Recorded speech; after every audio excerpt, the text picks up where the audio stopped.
Recording. So, do we know today?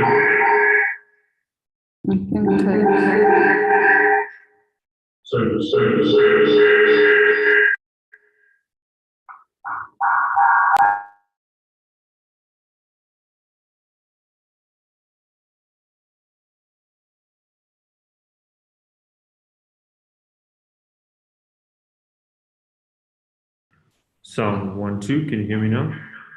Perfect, thank you. I'm going to start video. What are you So, look, that's what you're going to see when the person is presenting. It's quite a good. To clean that up.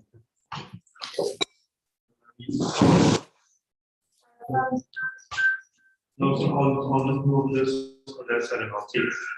I don't think you need the lights. It's just a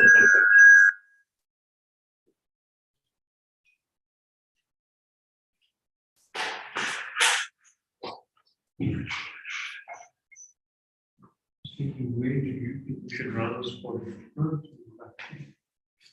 There's too many corners in the back, you know. I'm running here because no one really walked past this anyway. Right? And I'll take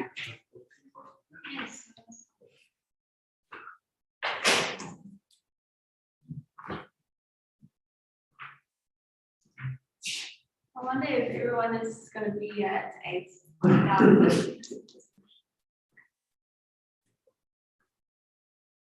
Because yesterday I heard the shuttle came to fetch them. Yeah. Guys, hi.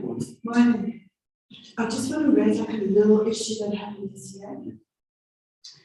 I got a very, very, very hectic email from one of the participants. Okay. And I'm really nervous about his business vision today. He was on the panel with me. What do you think? Sorry, what was the issue? What's the issue? He said that I was very rude to him and that he was very rude to me in the email. But I did read it. I did watch it, and I don't actually agree with him. So what's the problem? Did you? He said that I was very rude to him. No. And so now I'm a little bit nervous. He said some terrible things. Wow.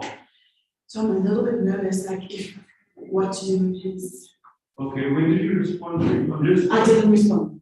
No, the reason honestly, yesterday I didn't think of anything. No, I don't think, I mean, I honestly don't think, You weren't rude yesterday, like you just presented and Yeah. spoke to everyone. You were actually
Sound 1, 2.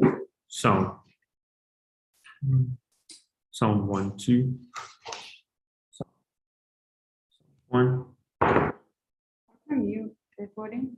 I'm not recording. Or is that on the live?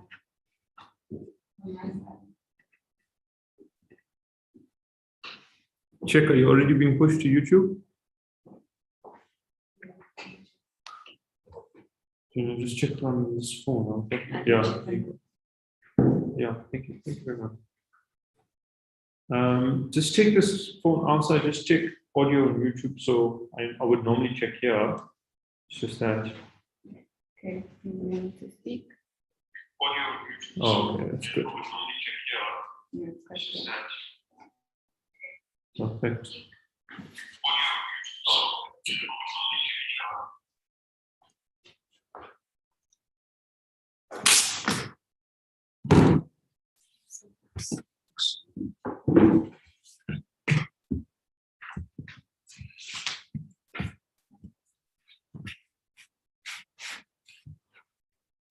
Stand back, right? Yeah. Yeah. Yeah, I think so, and we are told, so I don't think anyone. that's actually a good point. So we can adjust. Bring it down a bit. Okay, I'll put a line here, a small box. Okay, Everyone yeah, knows. because otherwise then you'll have to do this again. Yeah. So if you hear you presenting, you can't step out of this box. It means already.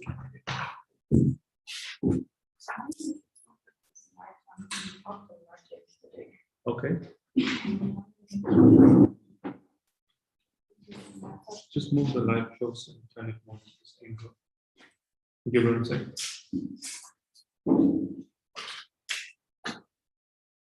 Yeah, because we're not going to be using so much this part. But that's just for the first panel. Second panel is, anyone can, Second. yeah, for the second panel. Second panel, most of them are online. So second panel, just as we start, it will be someone in person. And then I see after this, it's siblings and families. Now the families are here, so I think they'll too. But they also don't have presentations, it's just a discussion. Then everyone else is online except for this person. So do we need these books? Because I mean, people are much shorter than me. We can always remove. I'm just being pedantic because in the camera shot you can see serious by books. I think it's fine. Okay. Well, this is educational. That's what I was wondering, if you don't have any.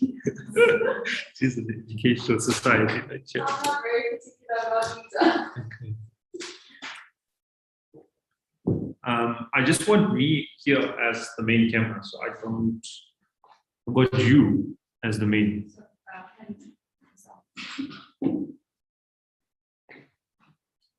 Go to yours, yeah. Perfect. So yeah, they can see how they look.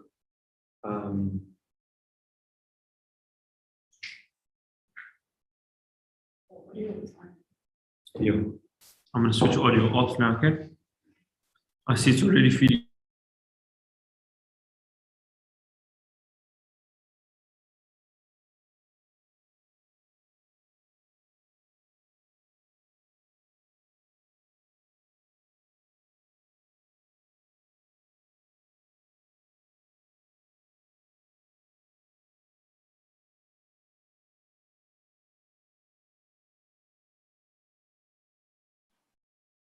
Hi, Matthew. Hi. Hi guys, who's this? Matthew, it's Mike here. Just a question. Hi, you guys are doing a great show there, man. Thanks, So Mike. I'd have missed quite a lot of yesterday's, and I just wondered, when are you going to upload at some point to YouTube, or how's one, so I can catch up on what happened yesterday? Great question, Mike. It's already on the YouTube channel. So if you Oh, go, wonderful. you see it there. Yeah, it's about a Oh, 6-hour video. It's already on. Okay, great. What do I look up under Soga? If I search Soga, I'll pick it up. No, so it's the JIAS official JI. Okay, Yeah. great. Okay, wonderful. Thanks very much. Sorry, Yeah. I had missed a good chunk of yesterday, and I might have to do the same No today. problem. Okay, Yeah, great, everything's fine. great. Hello, Mike. Hi, who's that? Who's that? It's Joe, Oh, hi, at last. Hi, Joe. the masked bandit. Okay, I better put my video on so we know who we're talking about instead of looking at someone else. All right. Great. How are you? I'm good. I'm good. I'm sorry. I was just saying to Matthew, I had to miss a whole chunk of yesterday. Some dear friends of ours arrived. We've been quarantined for 2 years in the UK, and they arrived yes. halfway through the afternoon, which was wonderful. But so we need to catch up later. Okay, great. Good luck for the day. All right. Thank you. So, Okay. so no one else is here yet. So at the minute, it's just us, which is great because we get a chance to troubleshoot a bit. Okay. Is McDonald there? Yes, I'm here. Hi, how are you? I'm good in yourself. Yes, I'm very well. Thank you. I'm so glad to speak to you. Same here.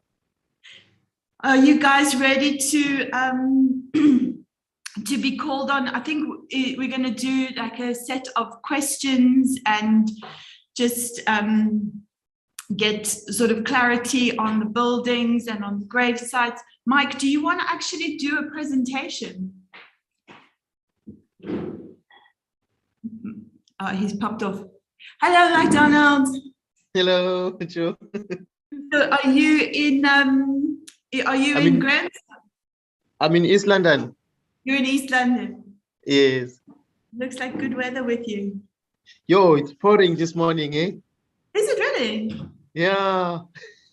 It's raining. Oh, But yeah, we need rain. What can we say? yeah. Yeah. So yeah, I mean, I'm quite relieved. Are we actually, is there a YouTube? It's on, no, I mean, are we also on YouTube? On YouTube. Okay, well, I'm not sure what to say, but are there any watches on Not YouTube? yet. Oh, thank goodness. Because otherwise I'd have to be making it a perfect. Oh, that's why the thesauruses are here. Aha, I thought it was so that I could play dictionary cricket. So I'm really looking forward to, yesterday we had a family panel where we, which was closed, as you know, and there were a number of questions raised about the buildings themselves and how they're being looked after. And McDonald, would you like to speak a little bit about that? Okay. No, thanks. I also missed out a lot yesterday, but what I did, I catched up later at night, on YouTube. Did you enjoy it? Yes, I catched up, so I sort of took it back then. I Yes. watched the whole thing, yes. Talking about the buildings, the only structure that it's still intact is the church building itself. But so the school, it's derelict as well as Soga's house. Okay. Yes. So the school is better, the walls are still there, but the house, Soga's house, is literally gone, I know, because of the children looking for honey. Is that, Yeah. Sikumbuzo is here online. Hello, Sikumbuzo. Hi, Joe. How are you? I'm fine, thank you. How are you? I'm good, thank you.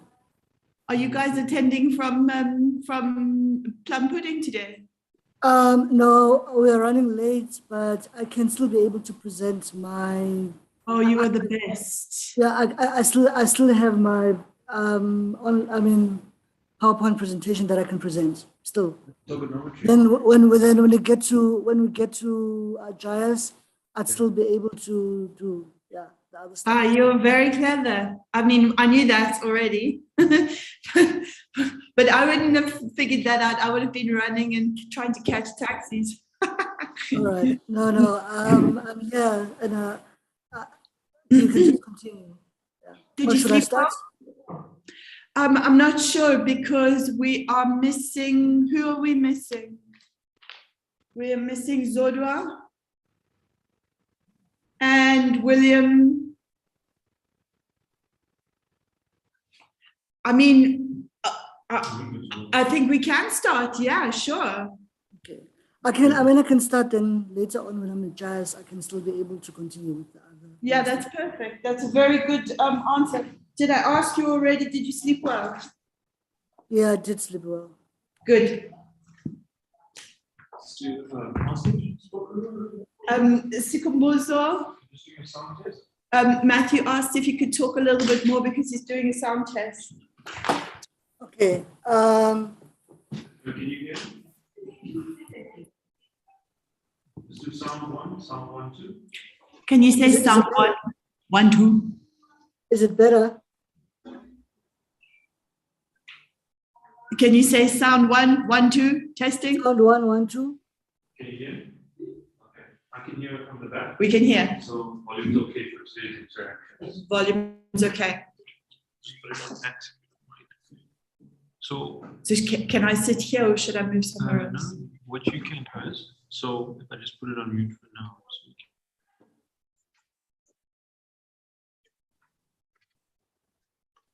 Can you hear me, Joe?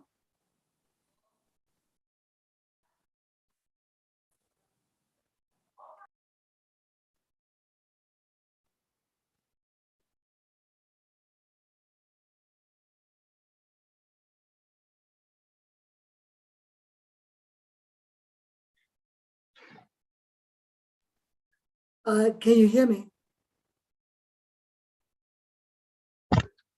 Yes, we were just doing a few housekeeping things there. Sorry about that. Okay. Okay, so shall we say we're good to go in 40 seconds or straight away?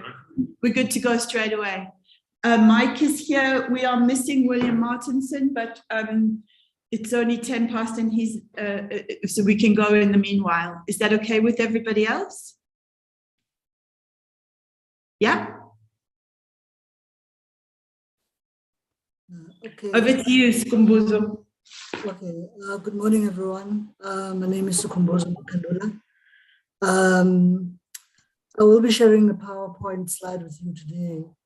Hopefully later when the rest of the panel joins us. People are running late from their respective venues in Johannesburg. So even myself, I'm presenting from, not from JIAS, but I'm presenting from my accommodation.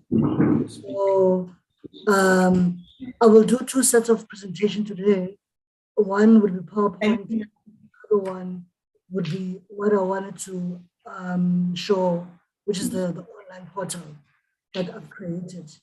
So I'm going to try to share my screen with everyone.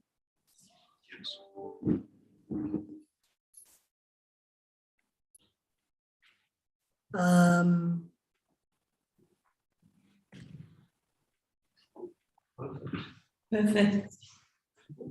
Can everyone see the screen? yes, we can. Okay, awesome. My presentation is titled Ufunjatiswe Ntoni Ukuzima Simbali Nomzila Kanonjeba Usoluhlangeni. In this work, essentially, I'm really quite looking at two spaces that Soga has been working with his missionary work and his important work. Essentially, when I ask the question, it's a question that really speaks to his own ontology as to who he was, beyond just him being Umfundisi. But the important thing to bear is that he was born within a family, and a family within a family, which they were called Ojodelo, Omazalene, Omdiga. So this work essentially really is to look at Wali and my encounter with Ututu. So what I will do essentially this morning is to kind of give you a sense of how I come into this work and how my practice-based research really engages with the work of Umfundisi Soga, which is Unonjiba Usuluhlangeni. Unonjiba Usuluhlangeni was his sort of name when he used to pen Gwindaba, that when you would write on newspapers, you would use the pseudonym Unonjibo Suluhlangi. And essentially, what I really wanted to do with the work today was to present thinking around Abantu Bomhlaba and thinking around how he related with land and landscape, and also theorizing and thinking about Amafihlo, which is Amatuna. So in the Eastern Cape, richness in artistic expression arguably owes its roots mainly to its Xhosa women, although largely unrecognized. They are nurturers and preservers of Xhosa language, song, and poetry, which they deploy in the archiving of the historical memory in the minds of future generations in order for them to see themselves. Ukuzibona. Izibongo, ukuzithutha, intsomi, and dance are all forms of Xhosa artistic expressions that record collective memory by both addressing socio-political concerns and celebrating the Xhosa way of life. I quoted Zora Tutani in the, this is a work of, I quoted Zora Tutani. This was a text written for her exhibition, which was done in Ekong. And really thinking about this opening statement by Tutani, I've been thinking around how we hardly ever talk about Soga and thinking and relating him to his maternal side of the family, which is Amantinde, and also thinking about how Umfundisi would have grown in a family with older siblings, such as Festire and such as Otawuse, and what kind of Umfundiso, the Kanosutu, which is Umakhulu Nusutu, on Abantwana Bakhe. So essentially, I also think about Isibongo, and Isibongo, how Omtika, Omazaleni, how him knowing about Omtika, Omazaleni, Uchotel, that is it's something that is intrinsic that he would have to learn within Ikaya, that is a homestead. And these are types of influence so that Umakhulu Nusutu would have actually passed to Abantwana Bakhe bonke, including Umfundisi Uti Soga. Quoting Professor Ufigeni, he states that Isibongo plays a vital role as spiritual medium, connecting the living and the dead, as they are used in to invoke spiritual, natural forces, izinyanya, and totems, as well as ukamata. Most significant is the fact that Isibongo form part of collective memory and conscious of African societies, and they are spiritually centered oral narratives which are repositories of indigenous wisdom. And in relation to this, I've been thinking around how one's idea of ukuzazi starts with ukuzithutha, being able to know izibongo zakho nokuzilanda nomlando wakowenu through genealogies, through also storytelling, how this would be done as a way ukulungisa umntwana. So in my work, I was thinking, or my encounter with Umfundisi, I've been thinking, grappling with the notion of ulungiswe njani kowabo ekhayeni lomtika or Jodel. So the theoretical framework, which really undergirds my practice-based research, expands Bongiseni Buthelez's statement when he says that in a post-apartheid South Africa, working through the distortions of identity and history of the formerly colonized, as well as the trauma suffered by Black South Africans as a result of alienation of land by the European settlers, is an ongoing project of the state. And it is also, I argue, that it is a continuous process embedded in how we draw from genealogies, praises, tales, and songs. And these forms of knowing becomes recuperative. And I think just to expand also on how I'm thinking of Buthelez's work in relation to my work, I've been thinking on Isibongo, Iminombo, and Imbali, Namabali, and how these frameworks actually helped thinking about what informs lento umuntu kuthiwa uyifunjathisiwe, that which one actually xa usithi uyaphefumla nokuzazi uba ngubani, being able to ukubiza iziduko zakho, ukuzazi ukuthi uzalwa phi, nokuzazi ukuthi inkaba yakho ikweziphi iintlanti.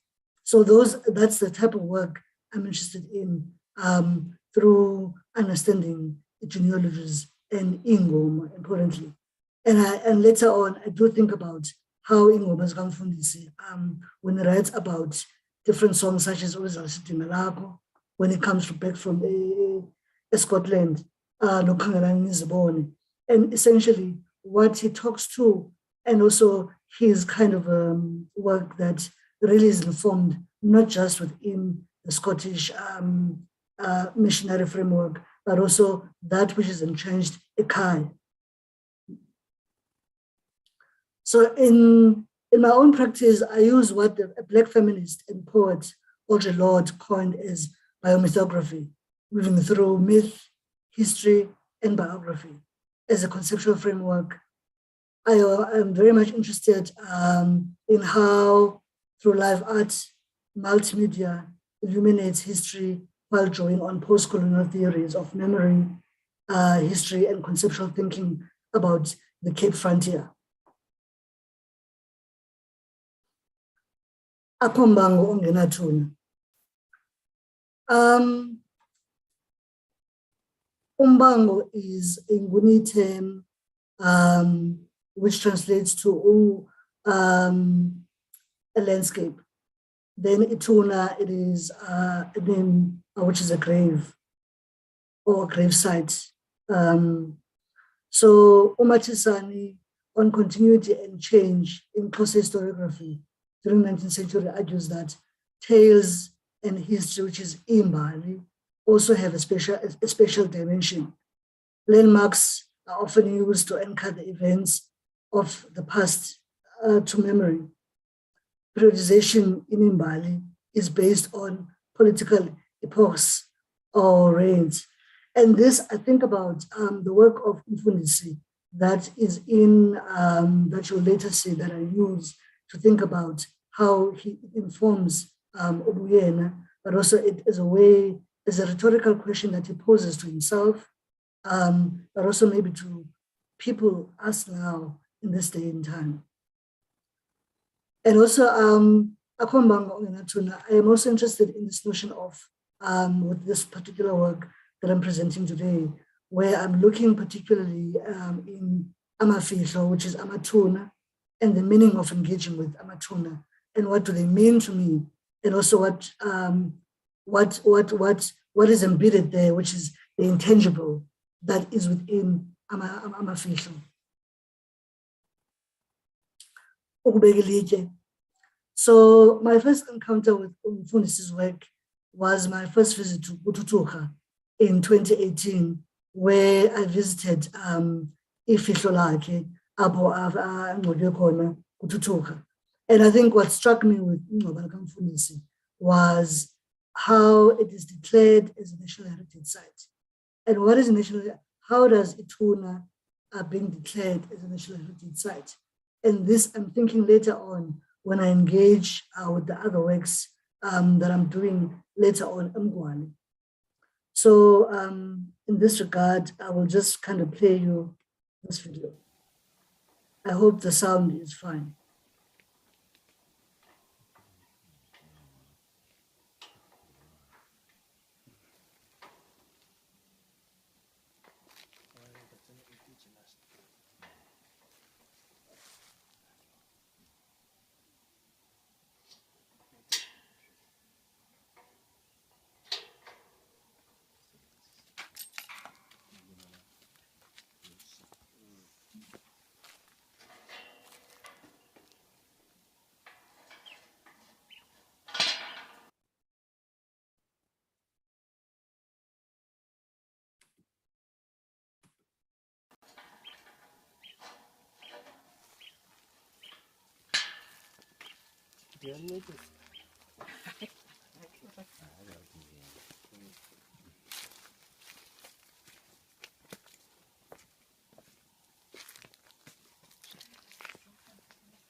lapha ndikuphathele indwendwe.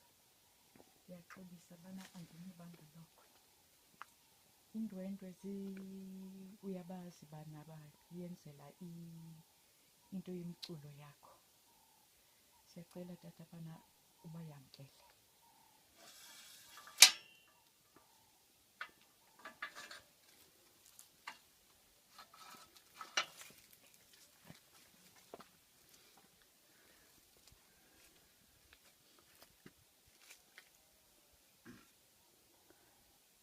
Mfundisi, nguSikhumbuzo Makhandula lo. Ndize apha kuba ndenza umsebenzi ongamaculo akho owakhompozile. Onke la maculo wawatitlishe into yoba Songs of Zion akule ncwadi kaMfundisi uKhabela. Ndiza apha ndizonyathela apha engcwabeni lakho, ndihamba nesizukulwana sakho. Injongo ibikukuza ndibe khona ndikulo mhlaba wakuthuthuka apha eCendana. Sawuphinde ke sibuye ke ndisiza xa umsebenzi ugqityiwe siwubuyise kwalapha eCendana eThuthuka, uye eMgwali, usuke eMgwali ze ke ngoku uzoba lapha eThuthuka. Ngamaculo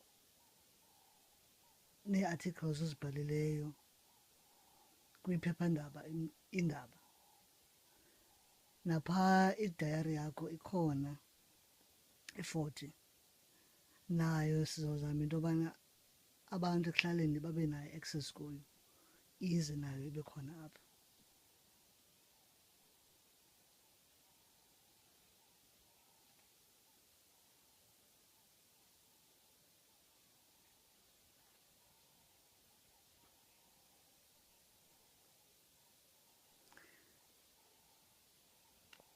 Isizukulwane sakho ke sisandichazela ngemvelaphi yayo, sandichazela nangobume bendawo obuhlala kuyo phaa ecaweni apho khona ixhanti lenu likhoyo.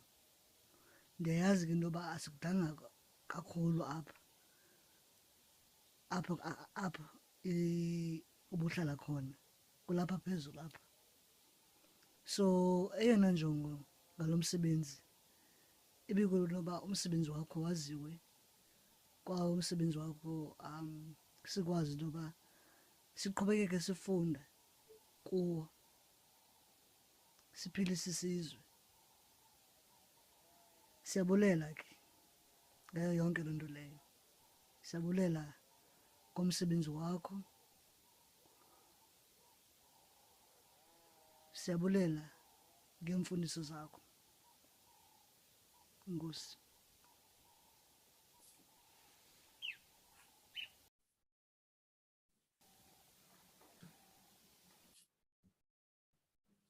And then the other space that I start to look at is a space that is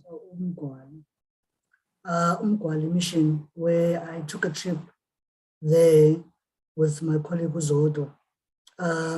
This was my first trip to Umgwali. This was in 2019, if not 2018.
So that was Umgwali.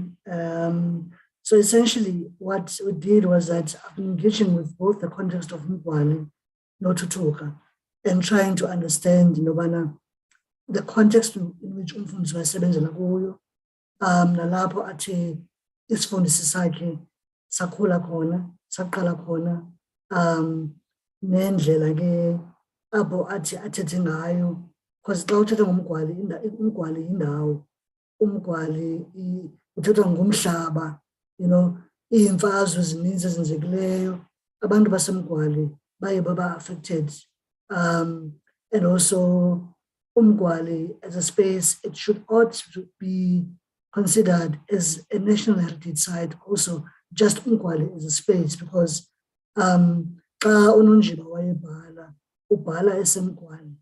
Xa ebhalayo, ubhala ethetha ngobuyena, ezibuza uba yintoni eyenzekayo, inyikitye ukuthathwa komhlaba, ngamakolonali, le mibuzo uyibhala kwindaba ehleli emgwali. So Umgwali then becomes an important space to think about. And also within Umgwali, on the left-hand side, that is the house which he used to live in Umgwali. You'd see Uzodwa is standing in front of there. Then on the right, there is a girls' school that Umfundisi. Umfundisi was very advocative of imfundo yomntwana omnyama, nempiliso yomntwana omnyama. And these things, I believe, zimfundiso azifumene kowabo, zimfundiso azinikwe ngamanyange akowabo, which is oJwarha, uMtika, uMazaleni, bekunye namantinde. So this space is a historical space, and a lot of people have been educated in Umgwali. And as well, I used to go to Umgwali. Izolo, you would have watched a film by Umdala waseKhabe, Uba Maphokata. Uba Maphokata used to tell us a lot of stories about Umgwali. Nendlela Umgwali has come to be as a space, nokubaluleka, and how he himself reveres Umgwali. And importantly, how Izolo, he was narrating about Amagwali Kandaba, those who were displaced or moved from and then how they got to be placed and through dispossession of land, and then they got to be placed Umgwali. And up Umgwali, Unkosi uSandile usezinzile apha, ndizama ucinga usixa ndicinga ngoNkosi uSandile nobana indlela endifika ngayo kumfundisi ukufika kuye ndibhala ngabantwana ngesizukulwana sikamakhulu uSuthu, uSandile ozala umama uNkosi uSandile, and how importantly umfundisi uSoga was important and in the forefront of how the Sandiles, umzekelo, the firstborn kaKumkani uSandile, which is Emma Sandile, otshatele kuMaqwathi, uye wathathwa ngumfundisi uKumkani uSandile actually allowed umfundisi to take them to Cape Town to study eZonneblom. eZonneblom was established in 1857, and umfundisi ngelo xesha ebesanda ukubuya elentuzeni, ebesanda ukubuya sefikile ubhala amaculo, ukhompoza ingoma for abafundi abamnyama esikolweni. So then and ezi ngoma bezibhala uzibhala ephi, lamaculo awabhalayo uwabhala ephi. So this is the work Umgwali. I'm trying to theorize about ubume bomgwali. In my work, I try to think about how intergenerational conversations between ourselves, Manozodwa, Nabao Maphokata, and how these are subsequently are more embedded within the landscape that is Umgwali. Ubao Maphokata was very advocative. Nobana we should go visit Ituna likaMakhulu, uNosuthu Soga elikwilali ekuthiwa kusemajwarheni. Yile lali ke lena apho uZolo, if you're listening to Uthando Mama, he was referring to le lali. La mangcwaba ke ngamangcwaba amadala. Apha ke we managed noZodwa to visit ingcwaba ifihlo likamakhulu uNosuthu Soga. Yayiyimile iyalelo ke kabawo Mabhukati, who gave us ubana we should go siyobeka ilitye siyofikelela kwithuna likamakhulu uNosuthu uSoga. Apha ke sihamba nobawo uZwide nangu olusapho lwakaSoga naye nenzalelwane yakaSoga naye umntika. Nguye ke oye wasithatha wasisa sathatha lo hambo, which we were able to last December noZodwa we were able to go visit uMgwali and siyofikelela kwithuna likamakhulu uNosuthu.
Waze ke umyeni wakhe utata kaMfundisi ukwezantaba wasethunxa oneweight khathi ngaba ke bendisithi bendincokola nomasebe namanye amajwarha akwaSoga ukuba izinto zihamba kakuhle kwawunyanzeleka into yokuba dityaniswe sizokwenza laa monument sifumane ke ngoku that bronze phaya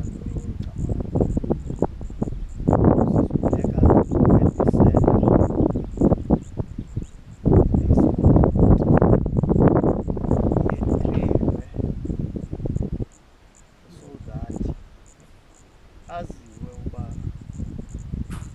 utata kaMfundisi uTiyo Soga mama kaMfundisi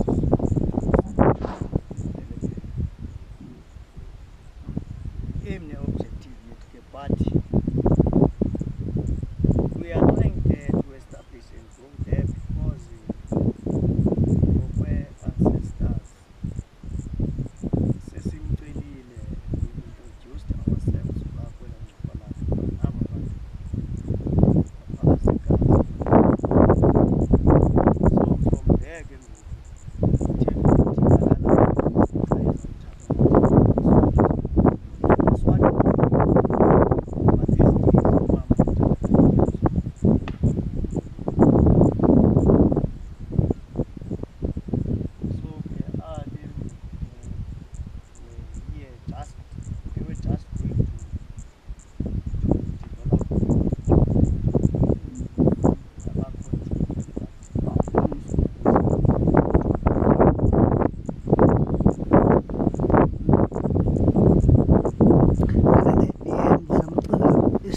wakhe yena umama ebengumama kuba xa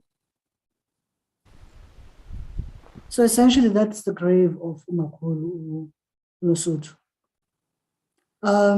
So ukuzilanda, really, I think I end this talk today, presentation today, thinking about what Umfundisi actually has written himself, where he says our veterans of Xhosa and Embo people must disgorge all they know. Everything must be imparted to the nation as a whole. Fables must be retold. What was history or legend should be recounted. Whatever was seen, heard, or done under the requirements of custom should be brought to light and placed on the national table to be sifted for the preservation. Were there not several tribes before? What is the record of their history and customs, good or bad? Had we not had chiefs in the days gone by? Where are the anecdotes of their periods? Were these things buried with them in their graves? Is there no one to unearth these things from the graves? Were there no national poets in the days of yore? Whose praises did they sing? Is there no one to emulate this eloquence? In the olden days, did not some people bewitch others? What were their names of the men of the magic? Is it not rumored that some were tortured severely and cruelly? Are there no people who have an idea of matters of this nature which happened under the cloak of custom? Are there no battles which were fought, and who were the heroes? What were the won by the royal regiments? We should revive and bring to light all this great wealth of information. Let us bring to life our ancestors, Ongonde, Otogu, Ochiwo, Opalo, Okhakhano, Omlao, Ongika, and Amandlambe. Let us resurrect our ancestors, ancestral bearers who bequeathed to us a rich heritage. Thank you very much.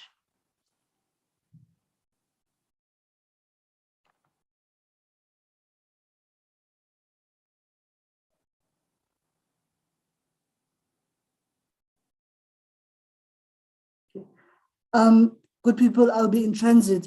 Those who have questions, can I please answer them later or comments?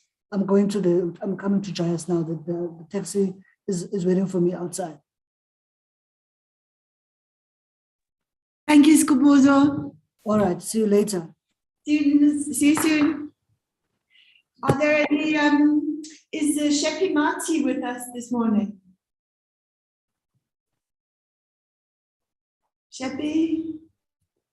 No. Okay, in that case, I'd like to ask Bulelwa Mbangu, would you please like to come and talk to us about the Soga Community Museum and anything that you would like to raise? That's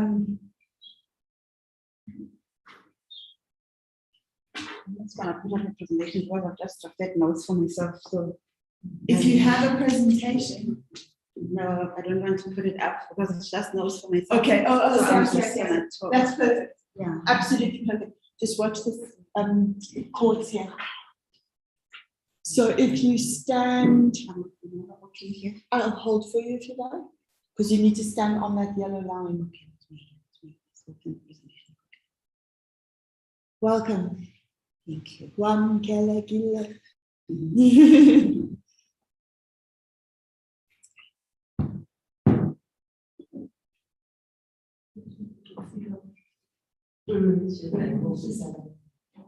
Okay.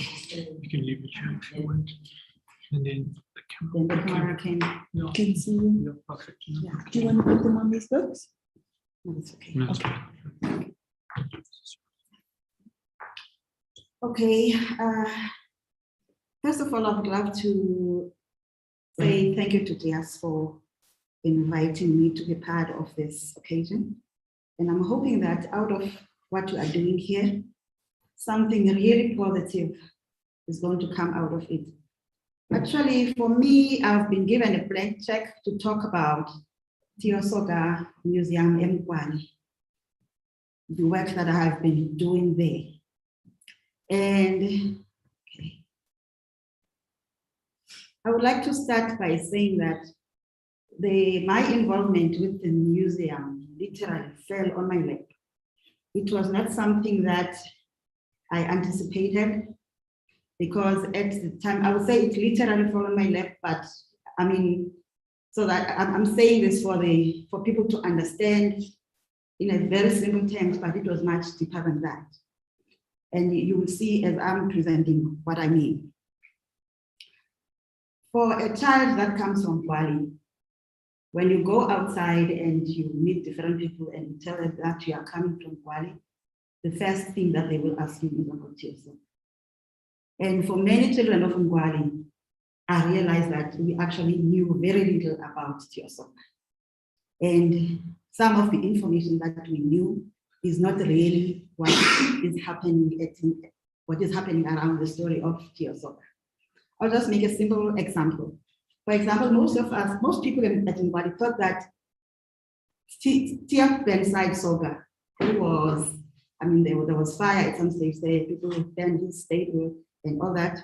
They thought that he was the original Soga. Many people thought that. And when you talk about Soga, they only remember that story. And yet that's not the story of Soga. And so there were all those misconceptions about the history of Soga for us. And for me, it actually motivated me to say, I need to learn about this history. So I started the process of researching about Soga. And in 2011, the province came to Ngwali. It was a week before the unveiling of the tombstone in Tutuha. They came to Ngwali to launch a library and a museum for Soga. It was a very big occasion when they came there.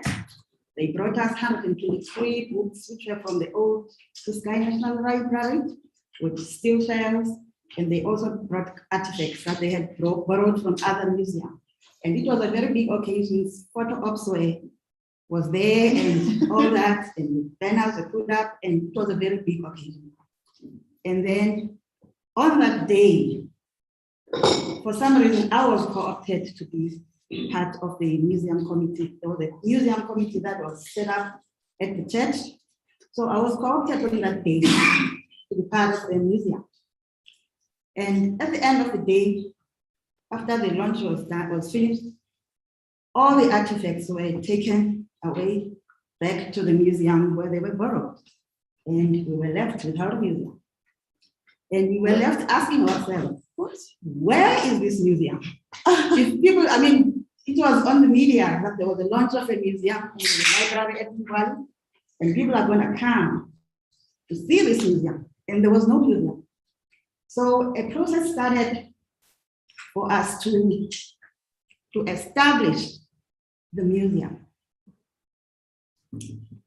So I built on the research that I was doing. We had to go around, we had to knock on several doors, and we wrote to several people asking for help to set up at least one exhibition of the museum. And out of that process, the Amatole Museum, they helped us with pictures, and the Amatole District Municipality, the Heritage Department, they helped us with setting up the exhibition. And we had a very big occasion for this first exhibition of the Soga Museum. And that was in 2012, after a year. And I really need to mention this because in 2014, Reverend Loni, he was our interim moderator and at our church.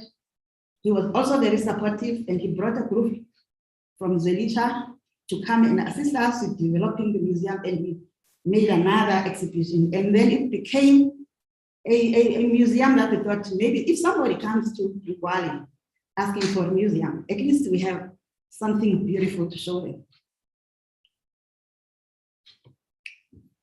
So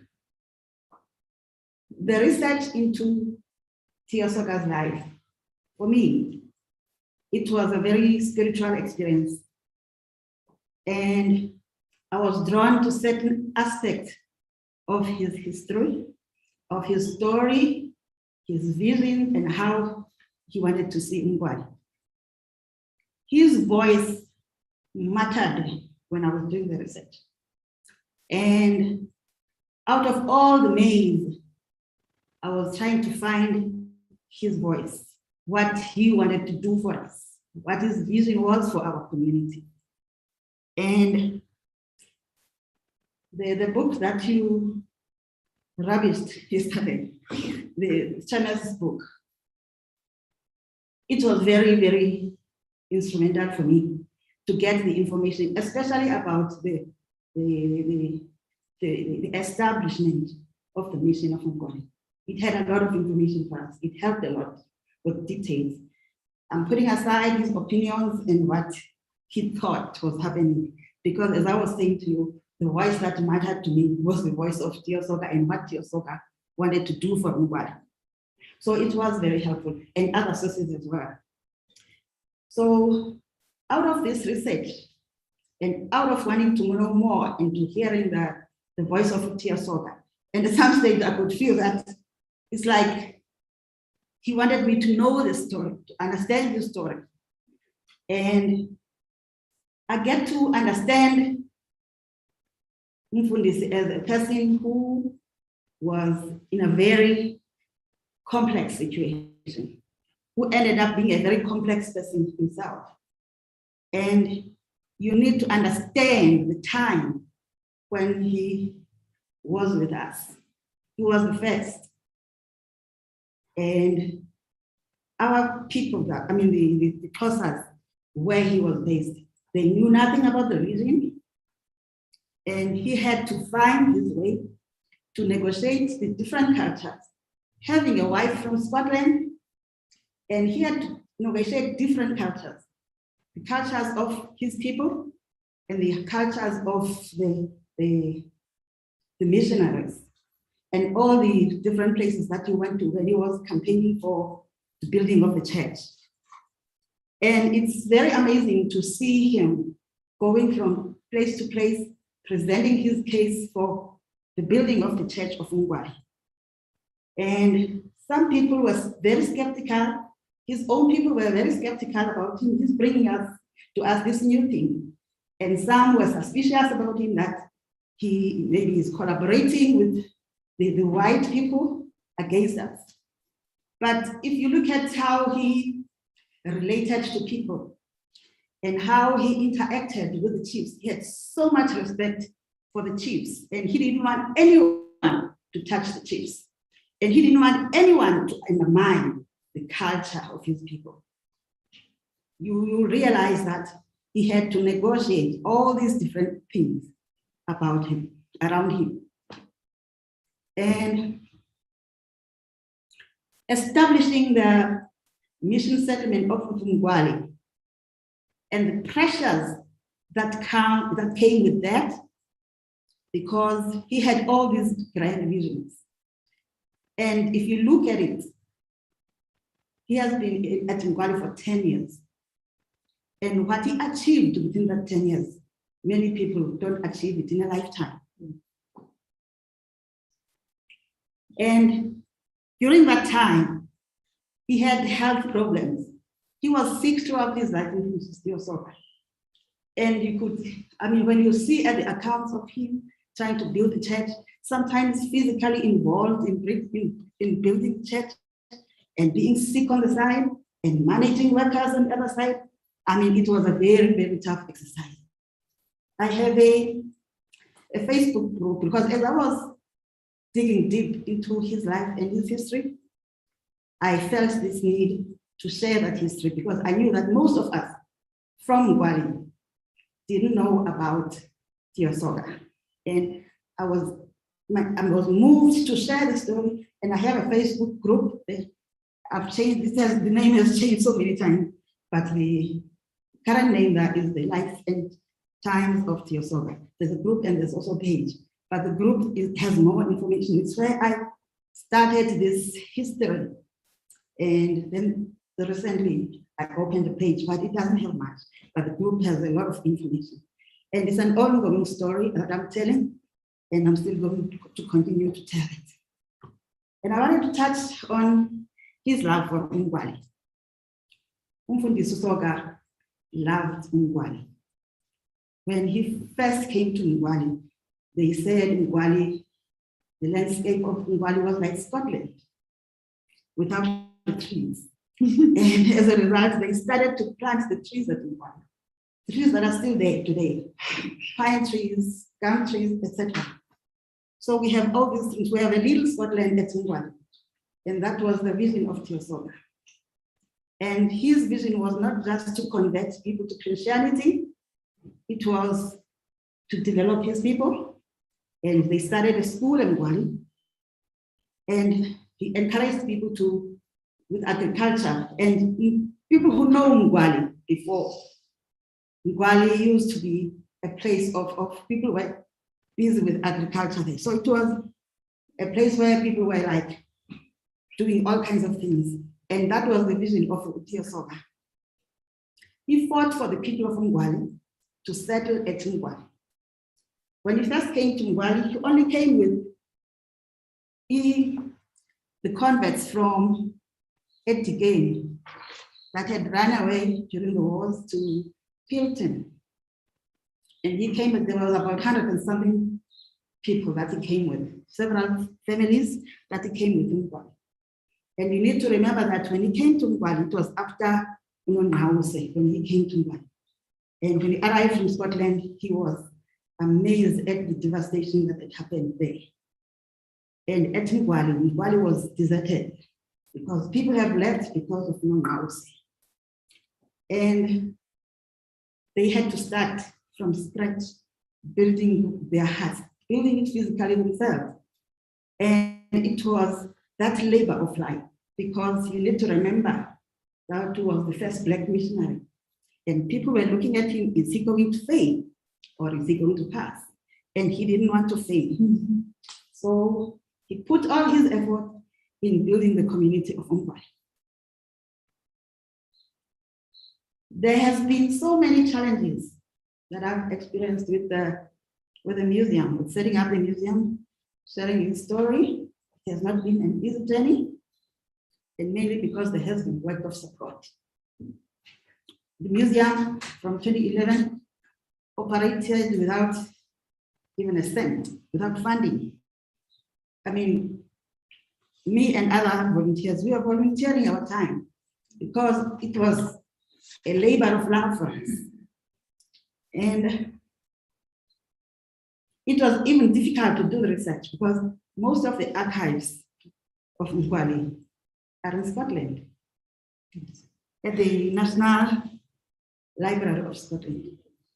And when I communicated with them, they told us that they sent me a catalog of everything that is there, documents, photographs, what have you, of which if we want it, we have to buy it. And just imagine, I mean, we were running without a budget. So there was absolutely no way that we can even think about how are we going to buy this. So the information from Ungwali was taken to Scotland, and now people from Ungwali have to buy that information, which is very strange, but yeah. So the other challenge that has been there for us is the fact that there were lots of events happening about Soga everywhere, except in Ungwali. And Ungwali is a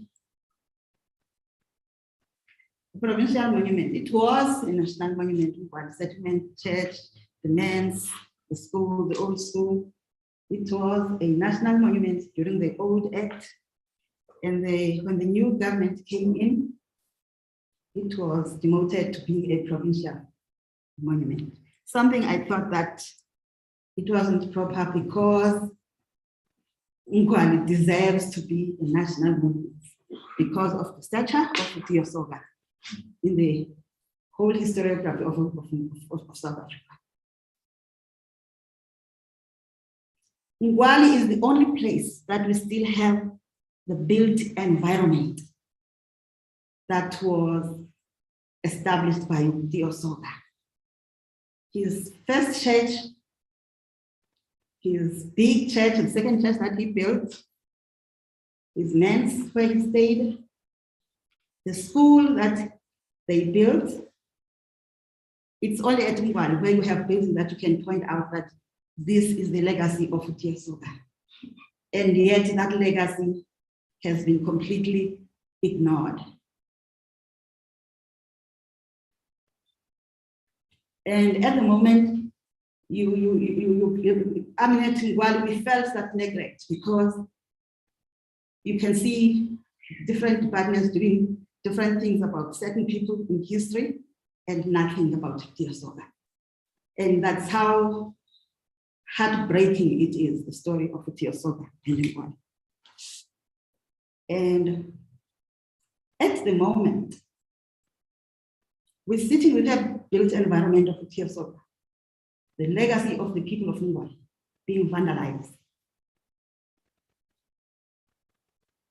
If you go to Ngwale today, tomorrow, if you go to Ngwale tomorrow, the buildings have been stripped and they're continuing to be stripped, the corrugated iron, the wooden floors and all that, the strong wooden floor from Soga's hand, and it's being sold.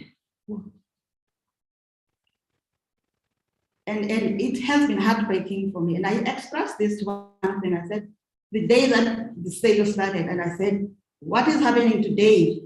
I wish you can open my heart and see what you are really doing. But that is what is happening. It's being vandalized today. The environment of Soga. So we are losing that heritage. The struggle to run the museum has been very difficult. It has been difficult on so many fronts because besides the lack of resources, there has been a lack of support as well. And lately it has become a situation whereby the attacks became personal. And as a result, at the end of 2021, I made a very difficult decision of letting go of the museum. So the museum, I'm no longer involved with the museum, but at the moment, my wish is to carry on with the group that I'm running so that I can tell the story of Soga, because it's something that I think I am meant to do. Thank you.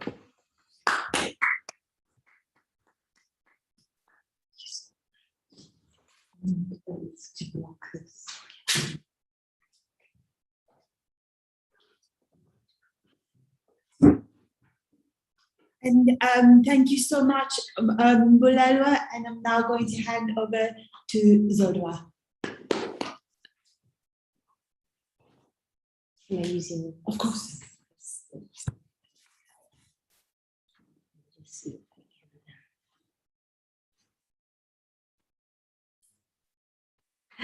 Okay, great.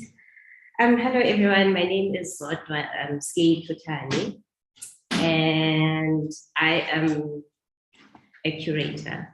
I don't know if I should call myself that, but okay.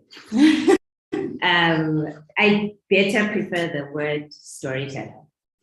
So my presentation is called Ingoma Katiyo, Umsebenzi, a curatorial intervention.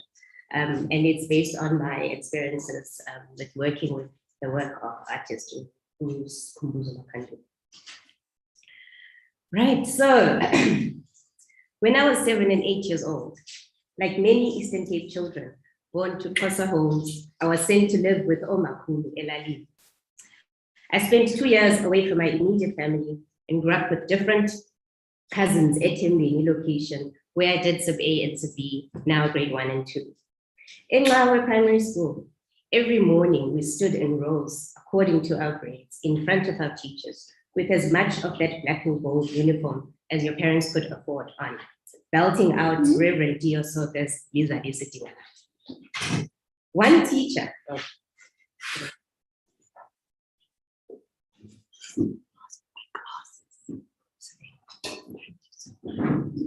wait.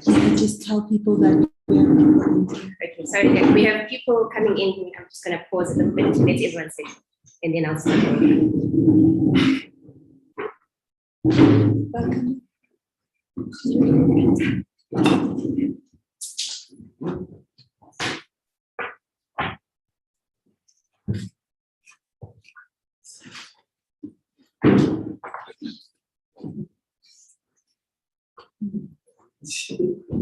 Okay, now that everyone's settled, I'll begin.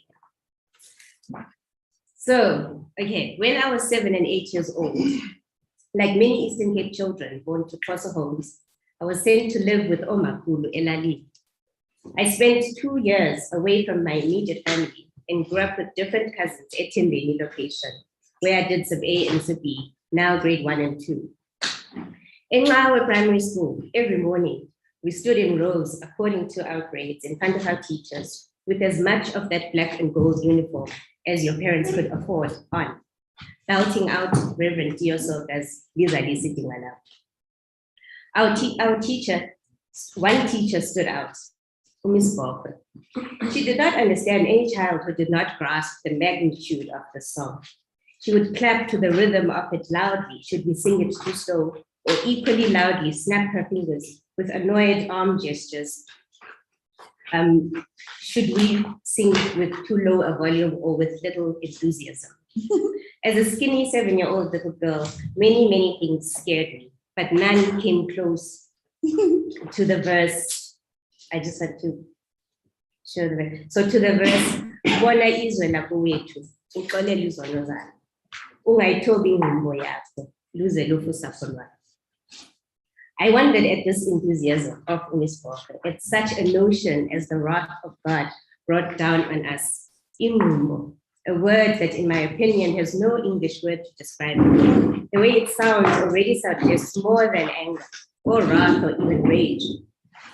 When the Reverend Dio Soga returned home in 1857, it is during the Xhosa cattle killings, and his people seemed to only be a shadow of what he had left them as. Displaced, oppressed, scattered, and in despair. This song, this prayer, what images does it emerge? What images does it emerge from? What stark realities and questions demand of this newly ordained young Black man to pray in such a manner? Ingumbo. Miss Barker paced that school veranda, snapping her fingers and clapping her hands so that we would remember the song. At home during evening prayers, children were made to stand by the door and sing the song. In church communities swayed from pew to pew to the rhythm of this song. Why?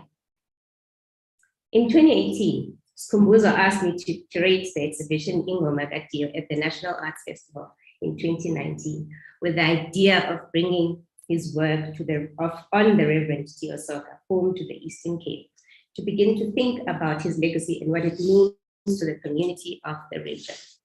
To unpack the plea that this song, Lizali Sitting Alapo, echoes through time and place, and what it as a plea demands of the landscape of the Eastern Cape and its people. If Xhosa mothers have throughout history housed the memory of their humanities and cultural expressions inside of their tongues to pass on to the next generations, Bulelwa Mbangu, uSisibuli, uyisingathile imbali yecawa yaseRhabe nomfundisi wayo, eyisingathela abantu ngobuntu bendawo iMgwali. When I first drove to Mgwali to begin to think about the task that Skumbuzo had given me, I went on a sunny Sunday morning and was met by Utatu. Church service had just ended at the Mgwali Presbyterian Church, and he was standing outside under a tree chatting to fellow congregants who had begun to dwindle in number as it was end of church time.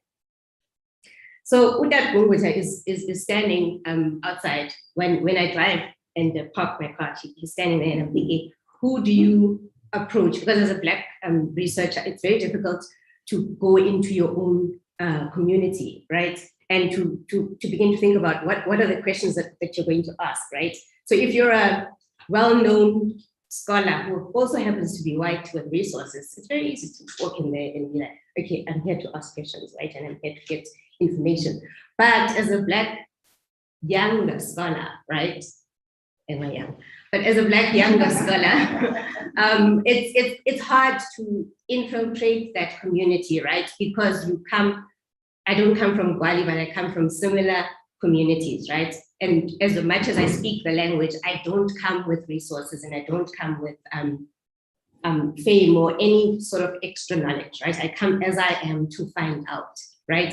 So Utata I encountered him standing outside of the church speaking to everyone else. And so I walked up to him to ask about Dear Soga, right? But also to ask about the community so that I'm able to better understand how to present this large idea in one room at an arts festival. With enthusiasm, he pointed me to the home of Usismuli just next door to the church. Nguye umuntu owaziyo nothanda ukugcina imbali yalo mfundisi, he says to me, pointing at the church as if the reverend is standing there watching. Usismuli has since, with Utat Mapukata, Utat Bevu, Utat Bunta, traveled this 3-year journey with Skumbuzo and I. That Skumbuzo and I took back and forth in Gwali, searching for ways of archiving memory and what that means for communities like Gwali, whose history has inspired so many, and yet Yona as a place is sorely overlooked and undervalued. Its community forgotten, the very people the Reverend Soga worked and in fact lived for. So can I just have a drink?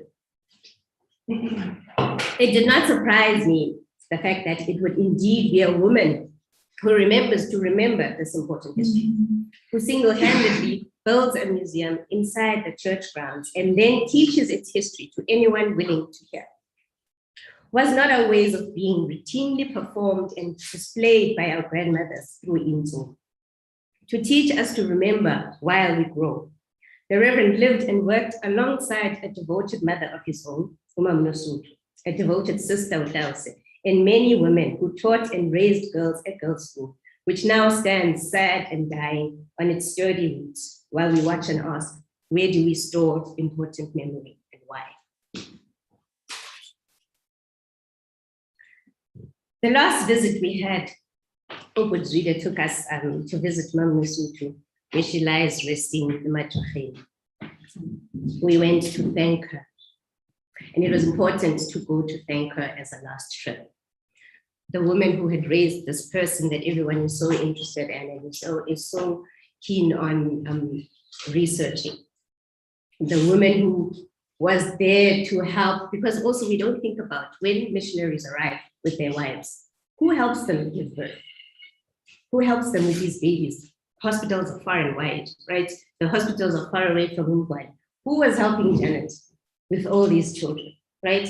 So when we speak of Umfunyesutiyo, we neglect to speak of the community around him, of the women that are around him who raised him and helped him raise not only his children, but his church and his community. And why is all this important? Utata Mapukata uthi xa elinganisa usafile, athi wathi xa ecela umfundisi uSoga emcelela ethuthuka, kukho umuntu apho olungisa abantu, khanisithumelele yena. Because that song that umfundisi wrote inspired him to build from what he knew as a child and what he acquired from a Christian education. Okulungisa kwakhe abantu was the work that came out of this thinking about the state of his people, their land, and the legacy that he would leave for their children. Lo mntu akamnyanga ngabantu, omama boDade Mapukata, who started the Mothers' Meals Group at Black churches as we know them today. Godause, who nurse siblings and become part of their education.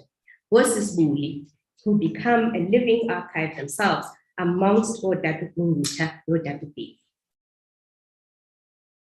Okulungisa is exactly why I wanted to add umsebenzi to the exhibition title Ingoma kaDevi. Umsebenzi wenziwa xa kulungiswa, kukhunjulwa, kuthandazwa. The 3 years of driving that gravel road of Ngwali have been umsebenzi, both literally and metaphorically. It is difficult for Black scholars to work within their communities when said scholars do not bring money or fame into the space, but a mere interest in the development as a place through memory. It is difficult to wonder about where to place this research, this work, how to speak of it and to whom, when as a Black scholar you do not have the resources or proximity to the archive that is about and for Black people. There can be only so many Sisbulis and Skumbuzos who work tirelessly for free to think through these questions. All these thoughts and questions came out of the exhibition and what became a 3-year journey after it. Through it, we began to a visual conversation that began to link with the community from which Dio Soga comes from. This community became our link to the memory of Reverend Dio in ways we could not and still cannot imagine. What do we do with what we have found? Where do we place it and why? Uphila mntu ulungisa abantu, nathi simthunyelele. Inkosi.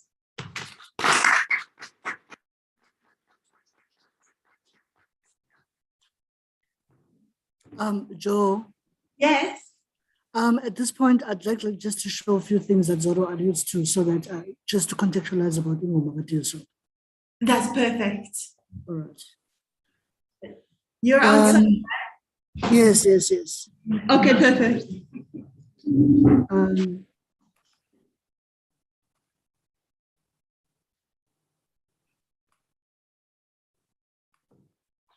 Okay. So what you're looking at here is it's an online portal that we created through a fellowship I did at ICA, Institute for Creative Arts. And then later on, we are currently in the process of publishing a reader, which is also titled Ingoma Katiyo Soga, edited by myself, Uzo, so Ingoma Katiyo Soga, the portal basically was to think around archive that you encounter with what is an archive and also how is it accessible. And I think a lot of it really was about going into different archives at the National Library in Cape Town, in the archives at Corey Library, at the International Library of African Music at Rhodes University. And at the time, I've been thinking about these, but also when we think about ukulungiswa kwabantu, when we think about lendifunjatiswa abantu through Ingoma, through Zazisa, through Izibongo, through Amabali Nenzomi. Importantly, I'd like to start it this manner because in much as we talk about Umfundi Susani Soga, Umfundi Susani Soga was a person actually. We lost you, school.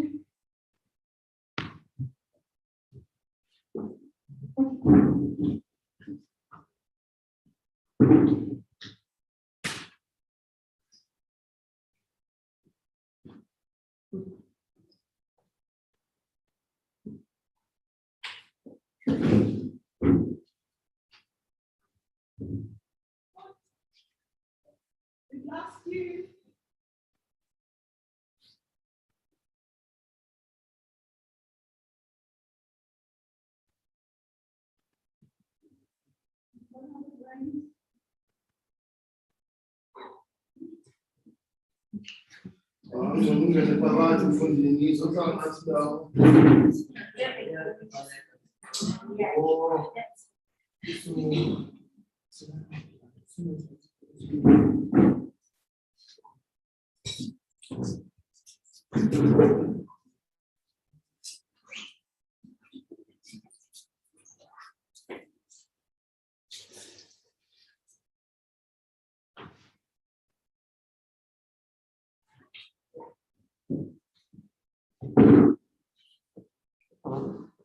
Don't forget to unmute yourself, Skumbuzo.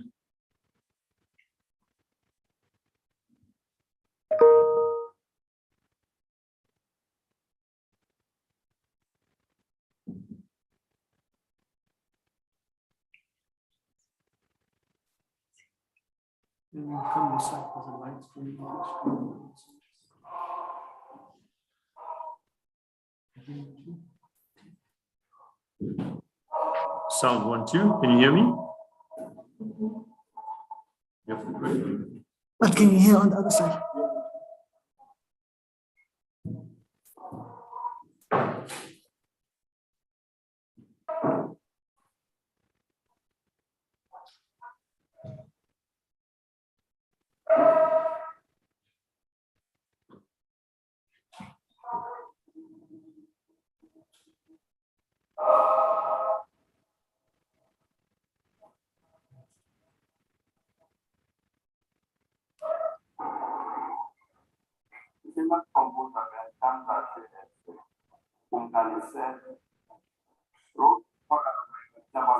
Recording in progress. Was that 9 years before the composer was born in 89? And the lyrics, Sabalom said, Sabalom Tibokat Congo, Sabalom Problem Matati, Ungutinana Luke to Wenhana, Litsabalom Tibasamatati, Waka Wangina, Sabagati, Pagam, Sabalom Compul. I think one call. I think one of those was my taxi. Oh, when a man's mother always was. Both are some of these things. Wood, you know, and our father was a wood country after and Yama. Yabuda that city wood to Sabalom.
Importantly, is also to think about how knowledge is transferred and also intergenerational conversations. And one of the intergenerational conversations we've had has it been with Uma Mutisani, which she goes as.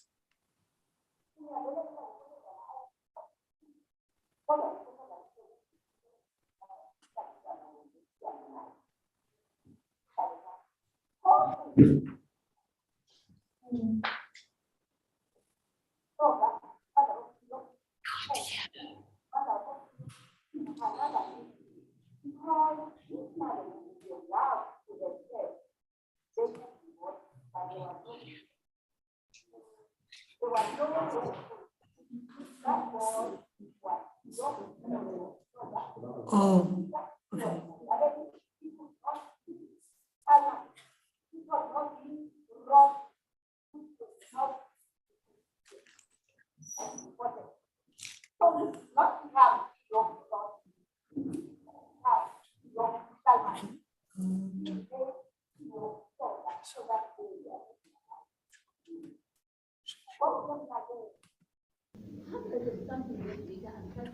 Who was he? Why did Twasa? Soga, why did Twasa? Now, what is Itwasa? Igama leTwasa litshintshile ekuhambeni kweminyaka. Itwasa is that person who has a calling to specialize in whatever area the ancestors talk to this individual before he is born. And no Sutu would have had that insight, that this is a special child. Anybody who is in a family will know that in a family there are special children with special gifts. And these are identified long before they are adults. Because Sutu must have defined or discerned that and he went and lived among these strangers with these teachings and imbibed the teachings. Was funda as Fundiso. He went to Scotland twice as a young boy of his age. You can imagine but as a young man of about 20, that was the second time he went and did formal learning and did the formal learning, university, studied Greek, and came back. That is what is important. So here he is. He comes out. There are these strangers, and he goes to listen. What is it that you are saying? And he listens, and he comes back. In the meantime, every time he goes, a war has been fought, and the land has been taken. When he goes in 1846, 1847, when he comes back in 1857, there has been the 1850 to 1853 war, which you are not told about, which Amagesi had to bring in their best. Whoever did Napoleonic Wars, they brought their generals from the Napoleonic Wars. They had to bring their fighters from the Peninsular Wars. They had to bring their fighters from Waterloo. Waterloo, I'm French. And Waterloo is still very important. If you go to Britain, even today, you find Waterloo. They brought their best. Come and fight in those guys. Oh my God. Oh Chad. Oh Talk. Oh Anda. Oh Siolo. Masmadiz. So when he comes back in a worse situation. It had been long house. After 1850 to 1850, Amakrus had taken all. They had taken all to drive the devil away.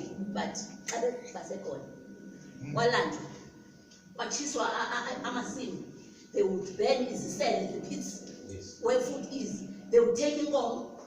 The women would fight, defending the goats for the men, for the children. There was just nothing. So the war had to come to an end. So when he returns in 1857, he says, Bona Israel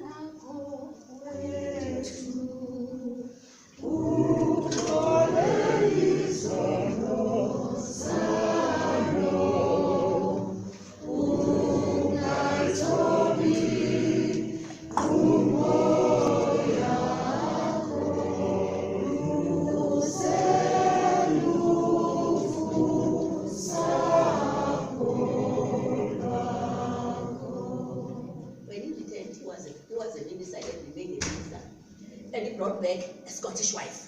He brought back the Scottish bride. He brought back the Scottish bride. Akalama amabhulu, akalama yes, akalama close. Unosutu took a bride and put her down and gave her a name. Umfazi omtika wathi nguNosanto.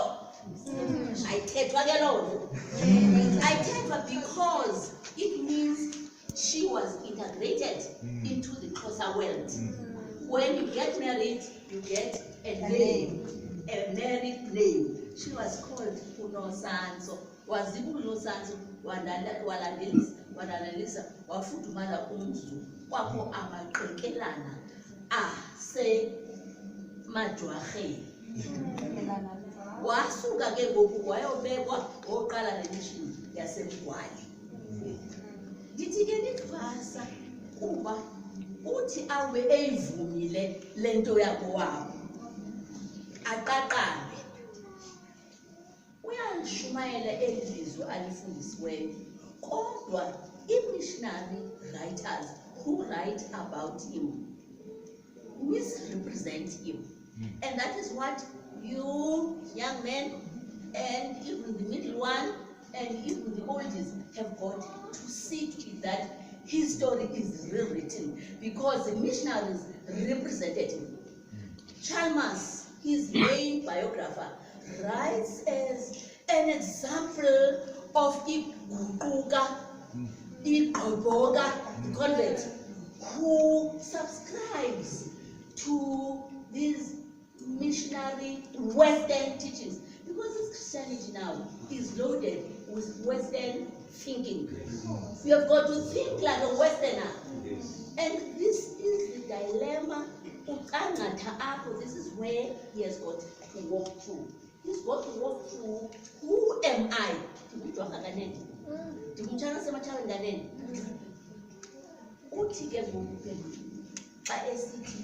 Khangelani nizibone izibele ngantoni njani abanye futhi kwenza janani kugqibele zale caweni lithi ke elithwasa nizibone izibele ezingaka uthi sikhanyisela nabe sifumene kodwa le nto sifumene what we have got, it is not because we are sinners, it is because we are loved. He preaches a theology of love, that God loves humanity, not Amakosa. When the missionaries preach, they want to say, we have come to save you because you are benighted. They use the same word. Benighted.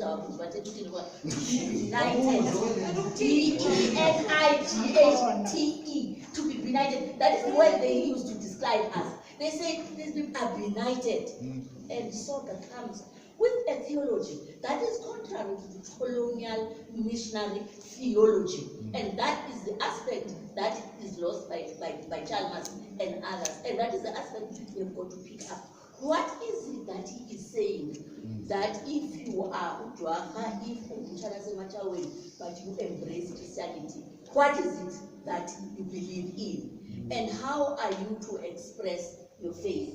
So, one of the points that I want to put a finger on, but the woman is long. I'll stop sharing there and then so that we may have a discussion. People can be able to access this. There's an online portal. It's a website that people can be able to engage with. Thank you.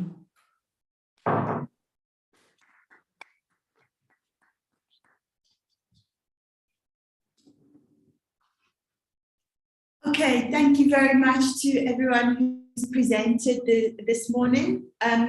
We just want to, take all these issues. School, do you want to take over as chair? Do you want to take over as chair?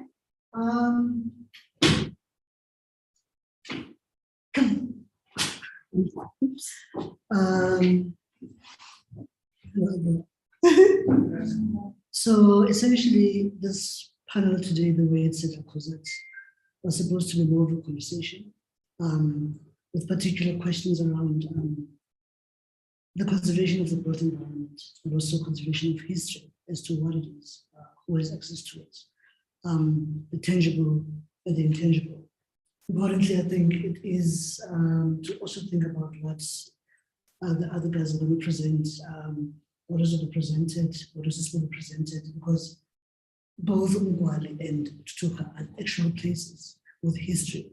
And the question is, the grave Lekamfundisi that is Tutuka, which is a national heritage site, declared one. What about Eligamakhulu Lesotho? You know, where it's situated, how it's situated. But also Ungwali as a space, as a historic space, but also to think through as to the land, Umhlaba. You know, what is the meaning of Umhlaba? Who are Abantu Umhlaba? And I think these are the impetus things that this panel, in thinking about the built environment and the conservation therefore of these things. But I think also noted the situatedness of the current state of the spaces, you know, the archive, the buildings themselves, you know, Umzila, you know, which is that Umfundisi has basically set up for us to take, which is what Mamutisani is talking about. And I think Bogota is selling out as to what are we doing. But I think these conversations are intergenerational conversations that doesn't just belong to one person, doesn't just belong to the academy. I think the academy has something to learn, actually, especially when we think about methodology, especially when we think about the kind of scholarship coming from the universities. How do we situate oral history? How do we situate Amabali as a methodology? You know, storytelling. You know, how do we situate Omakhulu bethu as Imvaba Zolwazi? You know, our mothers as Imvaba Zolwazi. So I think these are crucial conversations that we've been having ourselves with Mama Pugati, with Susmu. And I think all these things that we've been doing, essentially working with the two sides, has been also to think about, if we say that we are theorizing in the academy, who are we doing it for? And who has access to these things? And then importantly, this heritage, exactly who is it for? And who are the custodians? And beyond just Ojwaka, Omtika, Omazale, who else actually, when you say that that the grave is a national heritage site, what does it mean? You know? And I think really it is about the way we honor our history and whose history counts also. And how do we, in the canon, how do we situate Imbali? Thank you. So in this part, I would kind of open it and also allow the others to share their stuff. Mike Kenyon has some things to say about the graves of some of the Soga children as well. So I wonder if we can call on Mike just to update us about those graves quickly, the grave sites. Mike, are you with us? Mike Kenyon, are you there? Yep, I am here. Sorry. Great. Mike, I wonder if we could just hand the mic to you so that you can, the microphone at least, to update us about some of the grave sites that you've been looking at. Okay, sorry, I've been distracted, so I've missed out where we're coming from.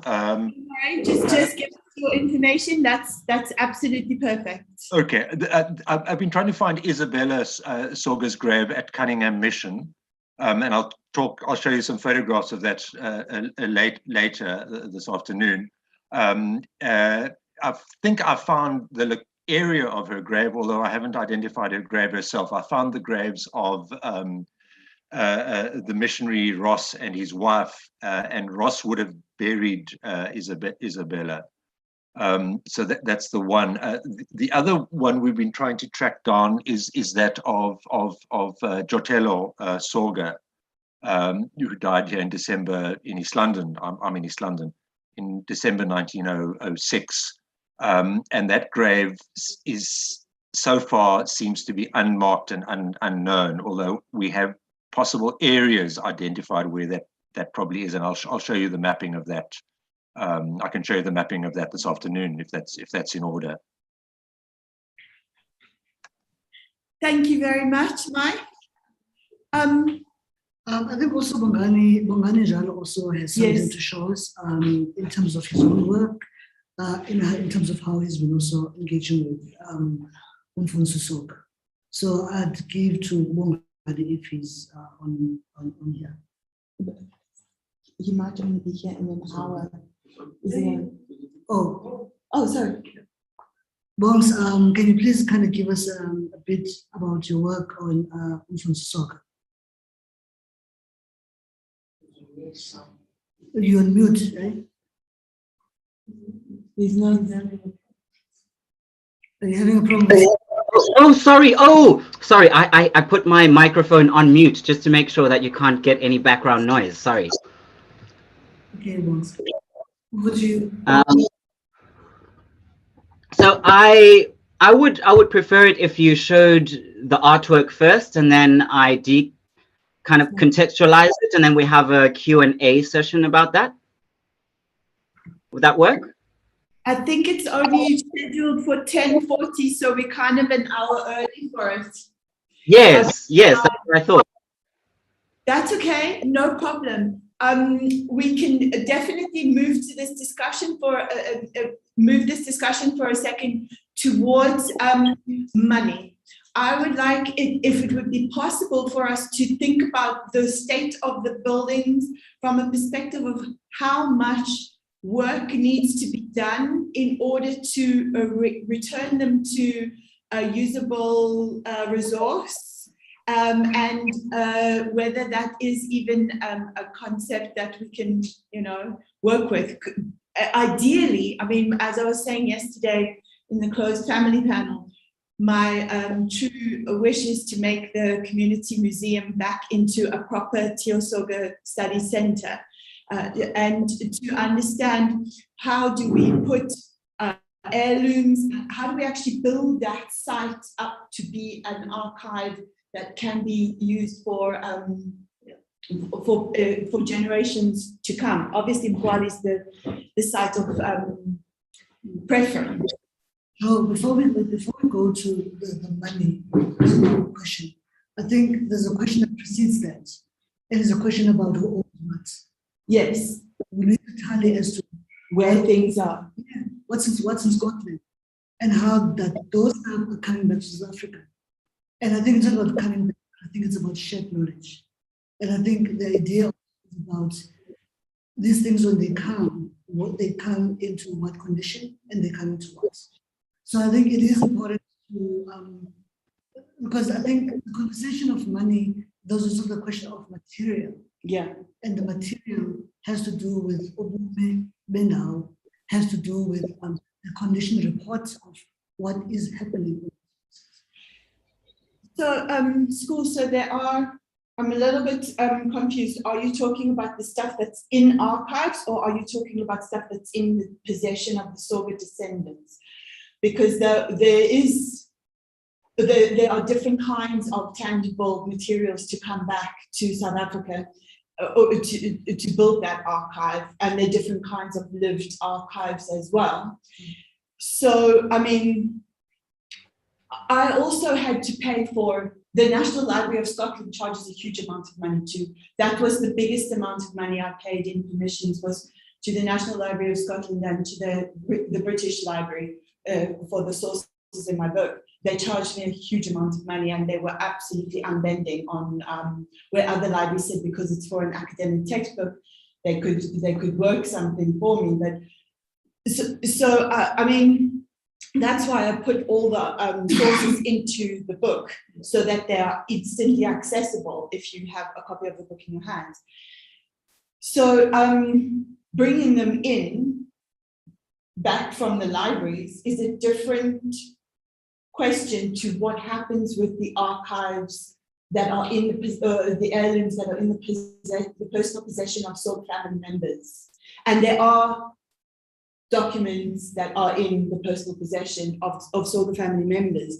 And this is where myself as I'm not a historian, so the relevance of those documents is slightly different to me, and I would never try to take them out of the personal possession of the sort of family members, because it's their thing.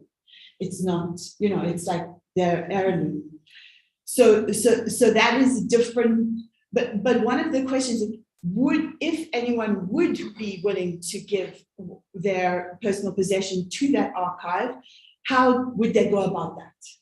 Yeah, I mean, this question is about a whole issue around copyrights and the issue around ethical accessing of these things. I think ethics are very much important to factor, because a lot of the time we don't talk about the ethics of engaging with the archive, and it becomes another conversation as to who owns this thing. And I think with the family, I would like us to tread very carefully, because a lot of the time people are owning things that isn't theirs actually in the first place.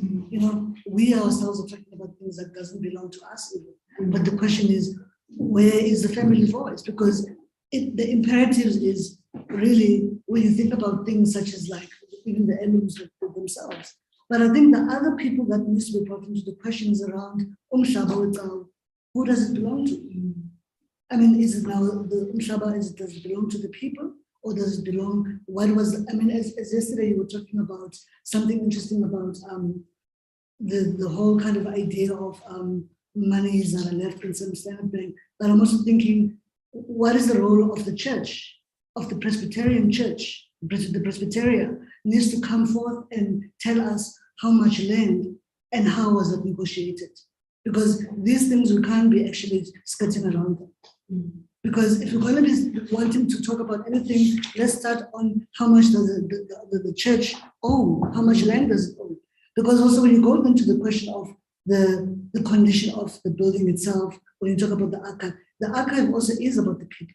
I mean, we talk about the living archive, which people who have access to things, and the imperative and the question therefore is, what are the ethics of even seeing these things? What are the questions of the ethics of engaging, terms of engagement? So I think these conversations can't be scattered around.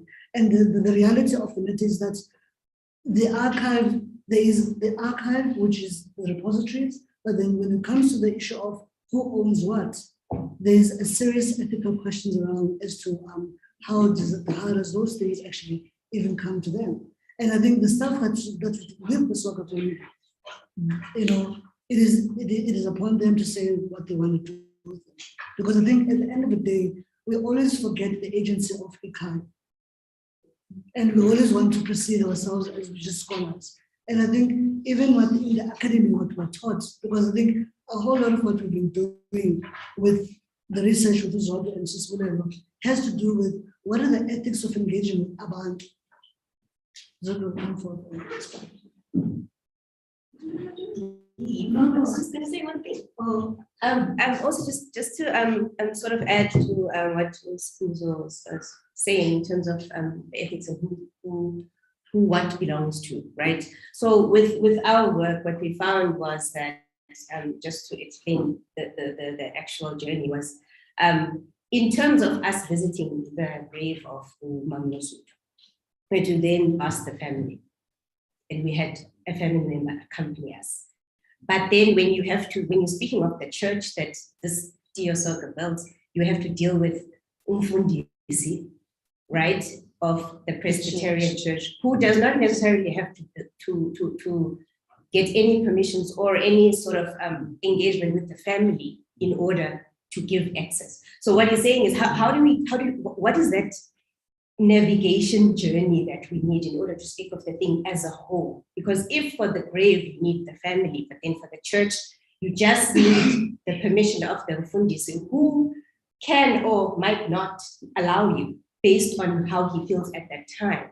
What then are the channels in terms of, which is why I was expanding on Black scholars and how we have access to information. How does a young Black scholar navigate that, maybe without even a car, to drive around and be, where do you get specific permissions for this and that and that? And that is where we were kind of struggling, and we had a whole 3-year struggle of trying to find out where are the permissions, who gives them, and why do those people have that? And also how does the family, what kind of permissions do we get from the family and then the church? So that's difference between the two. And I think that also it doesn't always like needs an answer or try to counter. Yeah. I think it's always a question around the imperative also becomes about Black scholars have a lot of sort of we have to do what Mabutisani calls undisciplined work,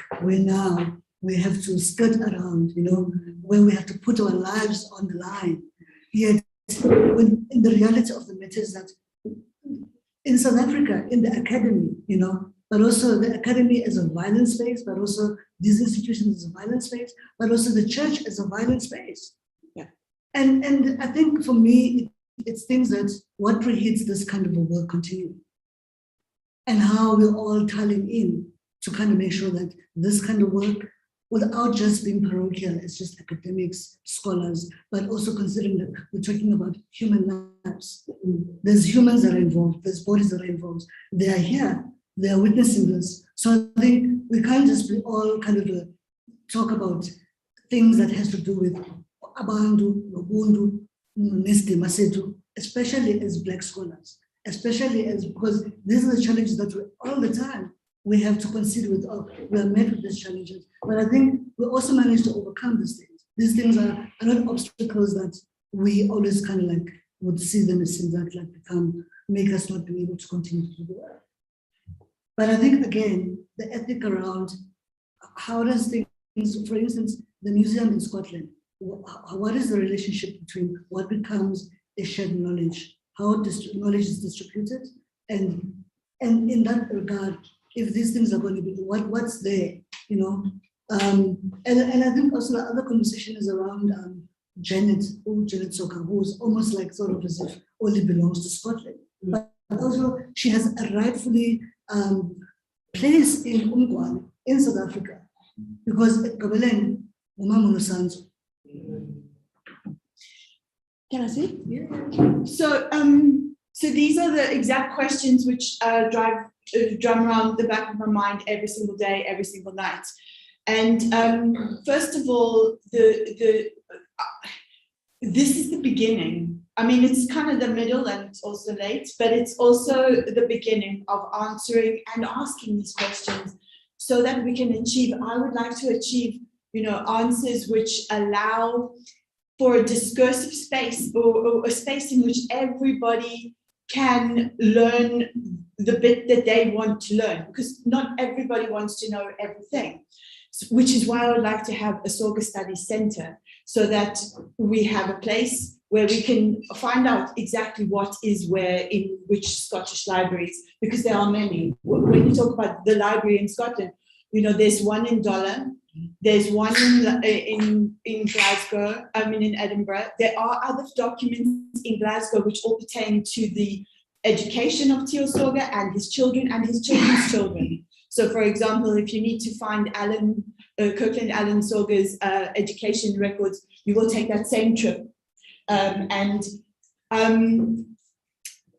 So ideally, I would like to have one repository where all of these documents and all of these things are lodged, so that, as I said yesterday, you don't, if scholars don't have to make several thousand journeys, and it is very, very expensive. I never was funded by anyone. To this day, I do not have a salary. Everything that I have worked for here is out of my family's finances. No one has funded this work. That is a bankable, checkable fact. It's not funded. It's not funded. And so we need to generate those funds. And that's one of the questions that I really think is important. We amongst us know of the importance of the Reverend Tio Soga. We amongst us know about the importance of his children and his grandchildren and his great-grandchildren as well. And so the onus on me at this point, I feel, is to create an environment in which that knowledge can not only be repeatedly learned, but developed upon and grown. So, Dobby has a question. There's a hand. How do you can unmute yourself? I think. How do you? Good morning, everyone. Can you hear me? Yes. Morning. I I just have a question, and the question is around the community of Umgwali, where Soga comes from. I think there was the second presenter after Skumbuzo highlighted to us, you know, the conditions now of the museum, the conditions of the church. My question is, you know, how are we locating Umgwali, you know, as a site not only of the times and the life and the memory of Utiyo Soga, but that of redistributive justice when we're thinking about ways in which, you know, our histories as Blacks in South Africa has been, you know, at the hands of white genocide and you know, continuous colonialism through white racism and capitalism. I'm interested, especially, you know, the curators have done some amazing work around that, you know. So I'm really interested on what kind of redistributive aspect are we locating the community of Umgwali to Soga's memory, life and time, because I think you know, one cannot talk about Soga without talking about Umgwali. So I'm very interested in that. I mean, I've heard the speaker saying that the conditions of the museum are bad, you know, the church is stripped sometimes. So what kind of work is going on there, and what is the program of the Soga studies in really connecting back to Umgwali? Thank you. And Chichofa.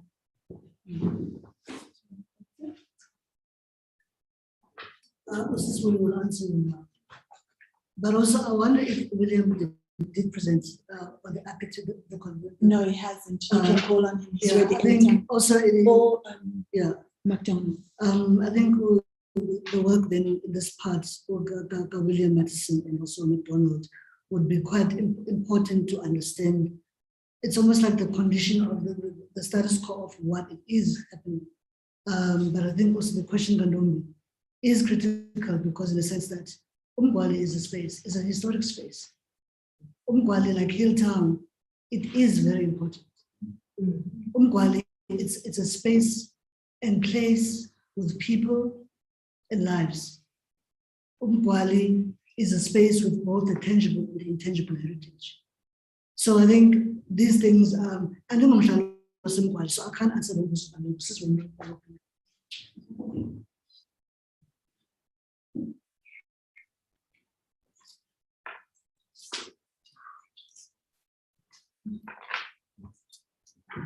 Okay, well, I'm not really going to answer the questions because these are the questions that we are also grappling with.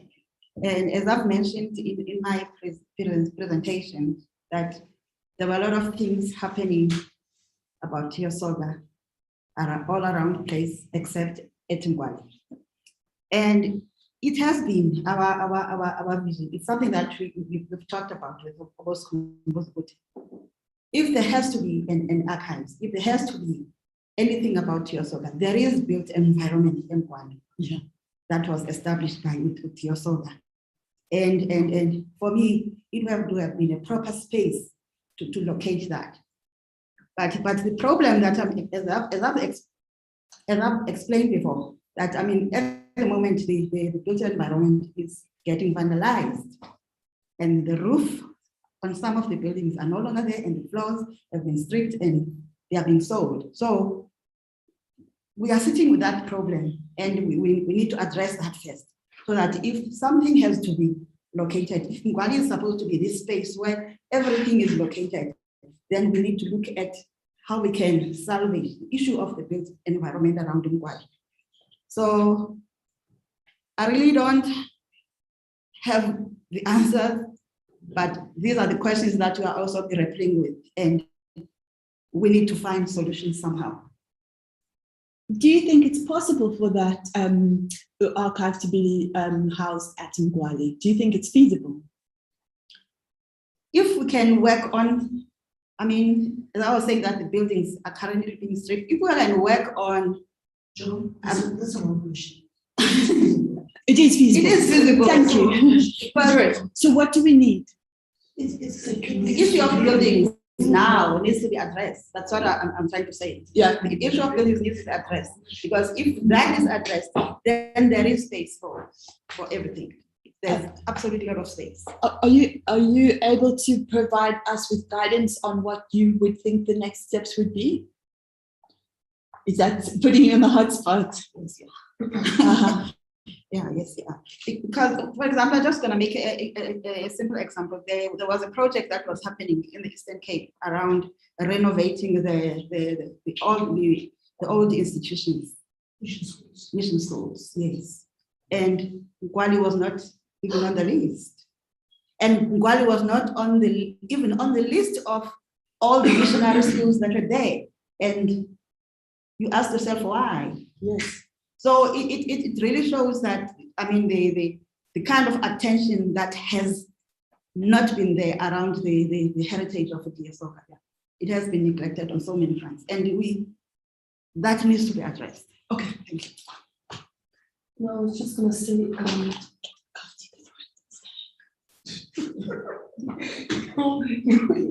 okay. Yeah. The lady that spoke earlier, this one, mentioned something about consultations with the minister. I mean, the minister that resides at Mkwali at the moment. So whatever needs to be done there, we first need to consult with the minister that is currently there. Okay. Before we can proceed, because there are also politics of the church as well. We must also consider that. Thank you. And thank you, also, Tandisa. I think to expand on what she's saying, you see, also the problem, the reason I said that the different permissions that are needed. So if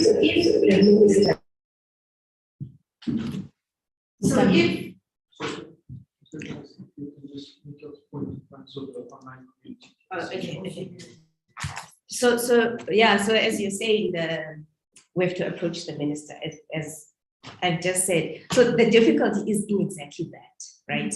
In that, if, to be frank, it's very difficult to get anything from the current minister, just now speaking frankly. And so when you are hit with that wall, it's difficult to even approach you as the family, because we've already hit that space. So these conversations that Mrs. and Mrs. Bule and I are basically grappling with, and yes, you can come and help me, is this idea of this the walls that come up, right? Whether it's the minister or whether it's approaching Scotland in terms of getting permissions and information, right? So when the minister blocks that, where do you then go? And these are the things. And the other thing, I think it's something also I was saying earlier, that it's our English. It's our English. And it's our English. It's our English. Yenziwa ngabantu icawa. And abantu ecaweni bacinga ubana ngamakhaya abo icawa. Bacinga zii-family business zabo icawa. So it is sayithetha ngesixhosa because it's quite unsilent. Akho ndlela yoyilungiselela. Icawa ingxaki. And icawa ingxaki njena, it has to do with it has to do also with umhlaba. Kumhlaba ingxaki, because the conversation we met with actually was around there's now a secrecy around how much does actually the church, which is the congregation, how much land it owns, and how that then there's a way to monetize about that, how that now is going to be tenderized to other people who wants to use umhlaba ngendlela ezibizile. So hence I'm saying, well, it's our so we have to address this, because these are the ills. These are the ills which actually hinders the progress here to scholars at a material level, because now the bodies are put into danger. There's physicality of things that now you have to compromise. On that point, some school, I think just one point, maybe we're chatting offline yesterday, that perhaps we need to find a way. How do you then approach I know from someone that stays within the community, there are ways that you could actually try to gather a set of a support to a common cause, as kind of indicated. There are, because the church has a structure, this reverend in that second report to, not really a church go, but they'll know who to, and then at some point, all those reverends, they have to meet and actually report on certain development for their second or congregation.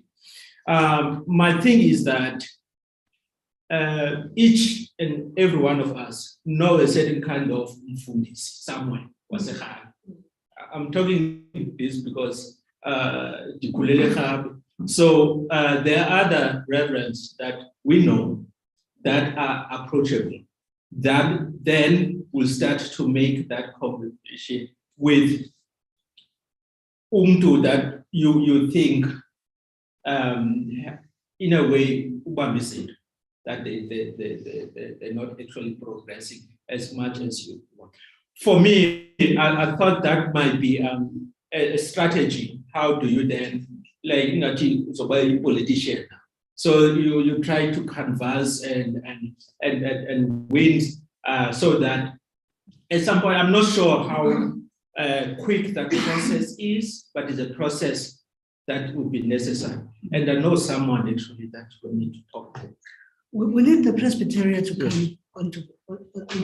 We need the Presbyterian on a national level to be part of this conversation. Reverend is actually is joining us, which is a good thing because we need the church to come into the party. We need them to come as a partner. We need them to foster a network because these things is not like it's not Lisa, but I think it is a predicament that we as young researchers, Black scholars, find ourselves in. And I think it becomes difficult then to try to whereas but I think we need that partnership. We need that, and also we need not to be really, I think there needs to be a way, an amicable way to reach a consensus. That in terms of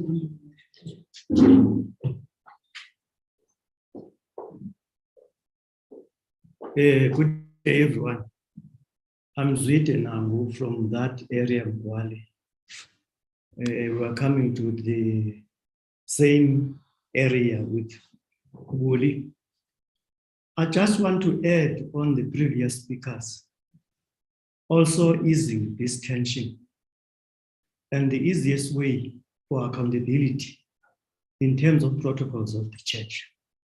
We need not to be afraid to make these people aware from the level of the presbytery of Amatol, where Mgwali people, together with their present minister, Reverend Police Njona presently, to make those people accountable in a way for the whole situation that is presently happening during the reigns of this present minister.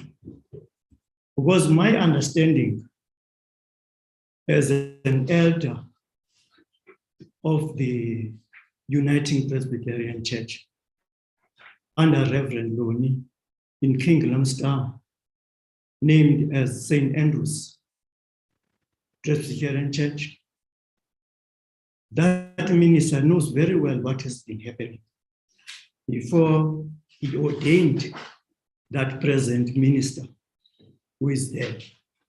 Now, the issue which I want to bring back home is that I don't think it will be political in a way. In fact, it's our thinking. But in this space, in this area of the church land, and the way the church is being governed, if I can put it that way, there is the Amatola Presbytery, where Mgwali and other congregations are accountable. Then the Amatola Presbytery is accountable to the General Assembly. So in that space, for ourselves to be knowledgeable in how the church governs or runs all the church land, I think those are the portfolio or priority kind of levels we need to pursue. That is the easiest way. So that we don't find ourselves in a confrontation between the politics of the church at Mkwali. That is the issue we are driving at now, or the issue that we're dealing with now presently in this conference at this day. Yes. So I want this to be clear to everybody so that we don't fear, we only fear God, not the people. Because the reverend, they are doing the work of God. But because of we are in the body, you know that sisenyamini, achukama Kristu, ati senyamini, nyami tsalele nyamini. That is the situation. That's why that is really happening. And what we are observing at Mkwali presently. So ukuncedisa loo nto masingayifiyerishi le nto ithethwe ngusikhumbuzo ethi abantu who can help in this part of Mkwali, the church land, is the presbytery. So that we see these people are honestly doing their work at the level of Mkwali, because their duty at the church are supposed to give reports or quarterly whatever to the Amatola presbytery to know what is really happening, what is the situation now in terms of the community and the congregants in that particular church during the reign of this present minister, Reverend John. That's my contribution. Thank you. Thank you very much. Ngostata, hayi uthi xa ngakhala sisiphendule. Kuba ingxaki zethu zininzi I can also assist in that regard as Umbala Mfundisi myself and a staunch member of the Presbyterian. So I will talk to a few ministers and then I'll get back to you. I think at this point, I would love to bring in William Matheson, who is an architect. He's a conservator, but specializing. So I would like to bring him in, rope him in to think about, hypothetically, if the Soga Study Center is at Mkwali, because there's a girls' school, yes, which then becomes an international center in Mkwali. How would that project be like? And how would the costing of that look like? And what does it take? Because part of these things, this conversation is that we need architects to come, we need the conservators to come. So I would like to bring him in to kind of give us a sense as to what he's done in Mkwali and also what is possible in terms of the kind of the resource that we might need to galvanize this. Because I think this conversation isn't about it also requires this one that the residents in Mkwali. If one residents in Mkwali, we want those things, where Mkwali becomes the center. Yes. Because that's historically Mkwali. How many wars have been fought? Mkwali usamile, ituthuka isamile, zindawo zinabantu. So I think William Matheson, please come forward and as an architect and as a conservator. McDonald, yes. Okay, you can go. I can still raise my comments during my session if maybe we're running out of time, for William's presentation. Okay, that's fine. That's fine. Okay, sure. Good morning. Morning. Were you wanting me to start my presentation now to comment first in response to the point you've just raised?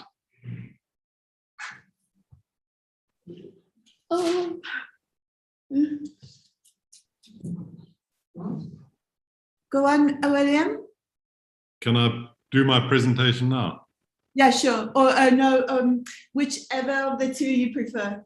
Okay, well, just a brief response.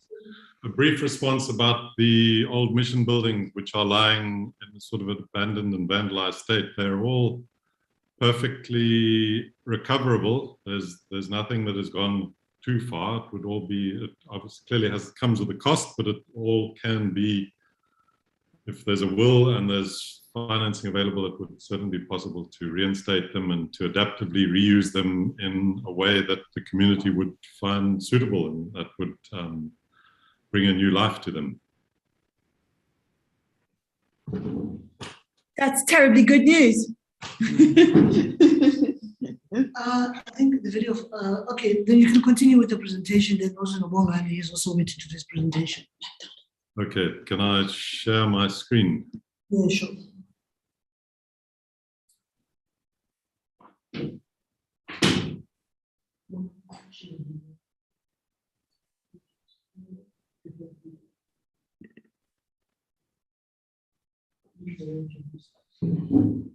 Are you sharing your screen? Yes, sorry, I'm just needing to get onto the server. Sorry, I'll get in there now. Okay, no, that's fine. So long as that's all in order.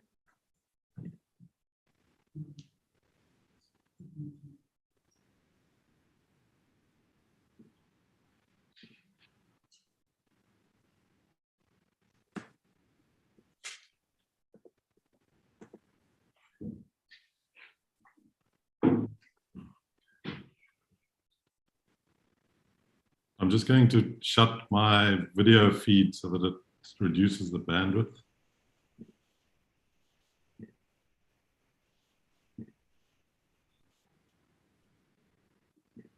Okay, are you all seeing, are you seeing my screen?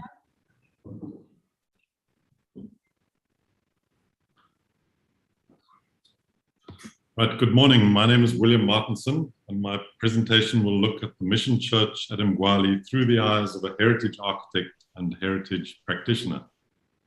I first visited Mgwali on a return trip from Mbulu Patterson Mission Station, and shortly thereafter I was requested by MacDonald and Luli to prepare a drawing of the Mgwali Church. The documentation process triggered some additional research, and the outcome of this process is being tabled in the hope that it will be of interest to the participants at this Soga Studies conference.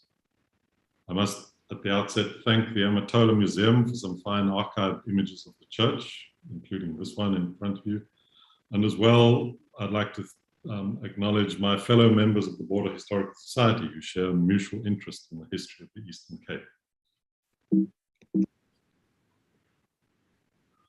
So just a brief overview of what the talk will comprise of. I will deal with the context of the church, some historical mapping, which I've located, the precedent for the temple front used in the design of the church, a brief historical timeline of the church, some recent photographs of the building and its many details, then the actual measured drawing and its component parts, some suggestions regarding the use of regulating lines in the design of the church, a conclusion, and a brief mention of the manse.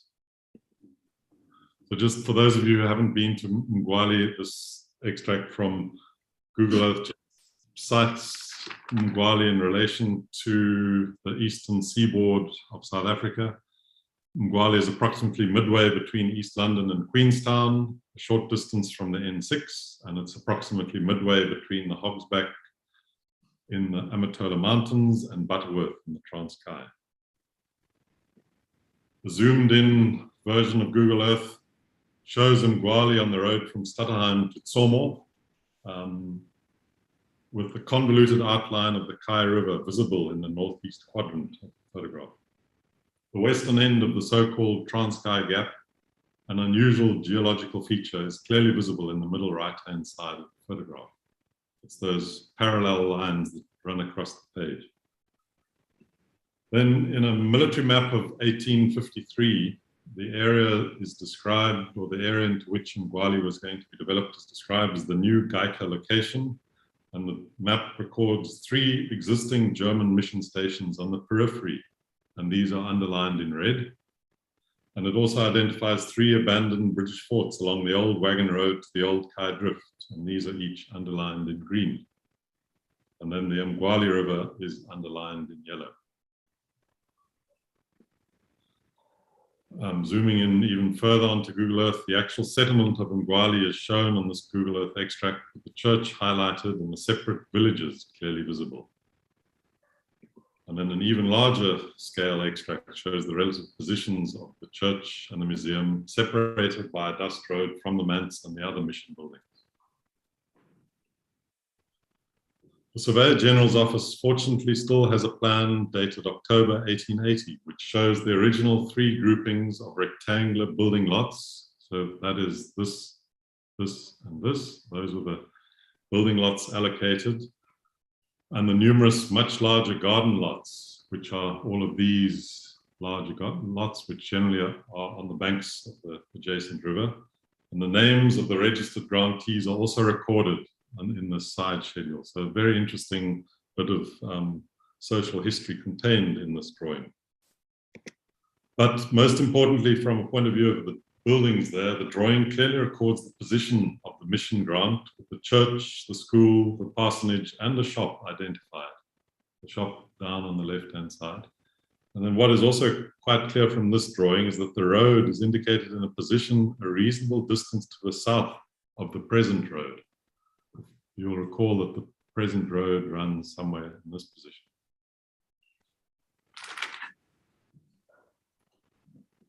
So Google Earth Pro permits one to overlay a drawing over the aerial photograph, and the SG drawing was overlaid following that process, and after a bit of fiddling, an almost exact correspondence to the actual photograph was achieved. And this detailed extract shows it where the transparency of the map is reduced such that the aerial photograph shines through. And it shows quite clearly how the modern road deviates from its original path. So this is the old wagon road running through, and there is the modern road that exists today, and you can see it picks up the old wagon road in this position. It also records, interestingly enough, an L-shaped school building rather than the rectangular building that exists today. That's the school over there. That's hard. Then an interesting map compiled by Joseph Newey in 1889, which was primarily talking to the provision of roads in this part of the Eastern Cape.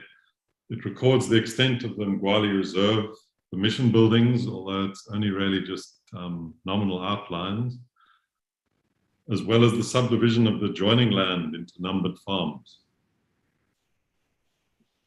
And then a modern Surveyor General's diagram captures in a much more clinical way the exact cadastral outline of the 2 Irvin on which the church and the old school are situated, i.e. Irvin 1914 for the church and 1915 for the school.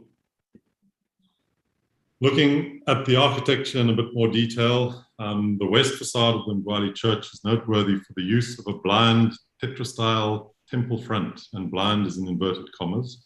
So this is formed with a triangular pediment and 4 pilasters. And when I talk about pilasters, these are the pilasters. It's almost like a column, but it's a flattened column applied to the facade. And in typically a tetrastyle temple would have 4 freestanding columns, but it was by no means, it was quite usual to also use pilasters as opposed to using columns. And the word tetrastyle means 4 columns in Greek. There was certainly precedent for such a tetrastyle facade, both from the ancient Roman examples and from neoclassical buildings, such as these 2 from the early 1800s in England. In Grahamstown, the Baptist Church of 1842 used a variant of a blind tetrastyle portico with a triangular pediment and a central entrance door. And then just to look at a brief or an abbreviated timeline of the church, I've extracted the relevant pieces of text from Soga, a page of South African mission work by John Chalmers, published in 1877. And the first mention, which I'd like to record, is that of the original church. In other words, the church that preceded the one that exists. And this extract dated September 1859. And it stated that our first little church, constructed to contain 200 people, was lately enlarged in order to accommodate 50 or 60 more, and it is still too small. It became evident to Soga, therefore, that he must either cease inviting his countrymen to come to church on Sundays from want of space, or that he must have a larger and more commodious building. The latter alternative he chose. On 7th of March 1860, a public meeting was held, and he was resolving to get the people to do something towards the furtherance of the object of this new church. Accordingly, a public meeting was held at which Reverend Richard Ross and Charles Brownlee were present. The object of the meeting was to commence a system of monthly subscriptions towards the erection of a more commodious place of worship.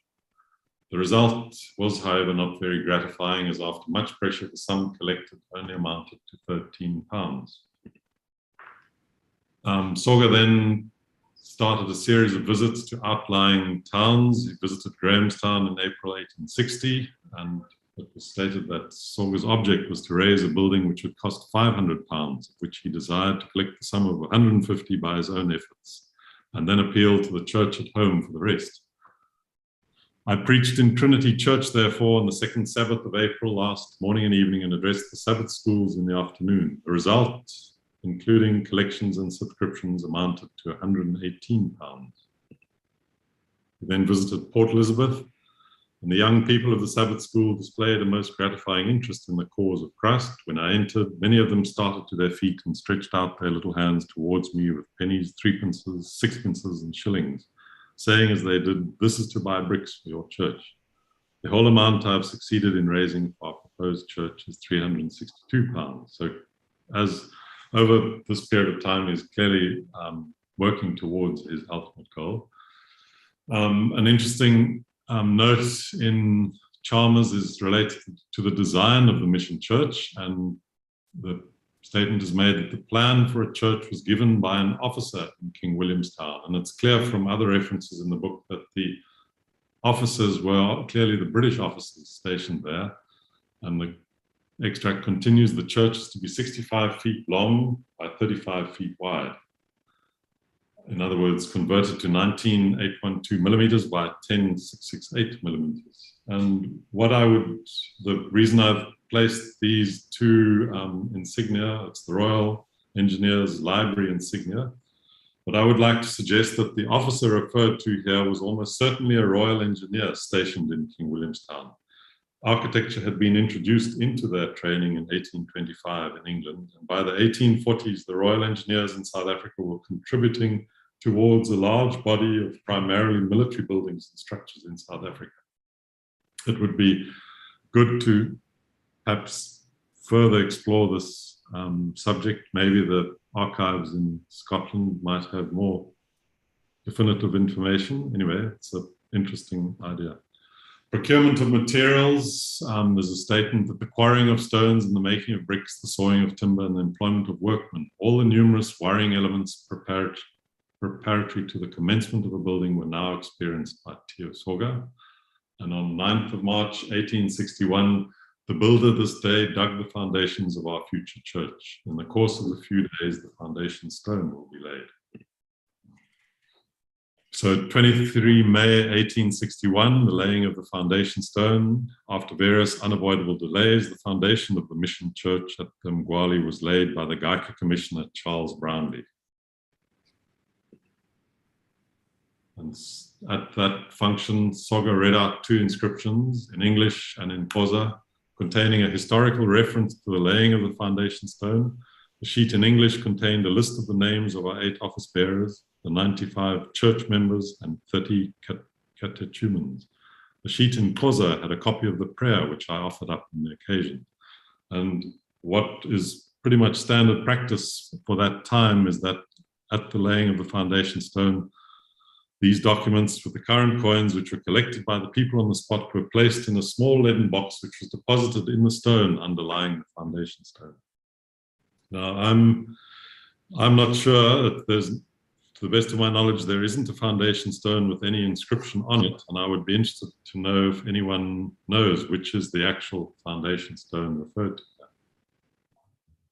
The opening ceremony was held on Sunday, 15th June 1862, and the preachers on the occasion were all remarkable men in the Xhosa mission field. It was Reverend John Brownlee from King Williamstown, Reverend William Govan of Lovedale, Reverend Bryce Ross of Pirrie, and Reverend James Reed of Phillipton were all present. And then a few days after the opening, there was a great public meeting presided over by the Gaika Commissioner, and the report read on the occasion shows that the church cost had a final cost of £1,464. The money collected amounted to £1,113, of which Tio Soga had raised by his own efforts £600, and there remained upon the building a debt of £350. The Mgwali church then is completed. It has the reputation of being the most commodious and substantial and the neatest Xhosa church in British Kaffraria. And then just some concluding remarks which are made. The church itself is an unpretentious building and possesses no architectural beauty or ornamentation. I think that particular statement can be viewed in perhaps by the author's comparison to English churches of the time, maybe built in England, but certainly this particular building does have architectural beauty and ornamentation. So I think it's just a level to which you're referring. The one merit of the church is its commodiousness. It has nothing of the dim religious light of an ecclesiastical building. The flood of sunshine which pours in by its large windows seems too great for a land in which it seems almost afternoon. The Mgwali church, which as long as it stands will remain a monument not of the architectural skill, but of the unwearied self-sacrifice of Tio Soga, its first minister. When it crumbles into dust, his earnest, pious soul will still continue to reap the reward of his willing offering. And just looking at some of the photographs which were recently taken, this series was primarily taken the day the building was measured up, 26 September 2021. And this clearly shows the sharply defined classical moldings that are used on the facade and how they pick up the shadow in the strong South African sunlight. Just in front of the building is a 150-year commemorative tablet which lists the names of the ministers who've served at the church. Just a close-up of one of those pilaster capitals, just showing the effectiveness of those shadow lines and the shadows cast on the facade and how it reinforces the design of the church. Then a composite view describing the bullseye ventilator, which ventilates the roof space. There is, on each of the gables, there is one of these circular bullseye ventilators. Then a shadow line string course just below it, and then a larger, broad shadow line band which connects the pilaster capitals to one another. And an oblique view from the northwest of the Mgwali church.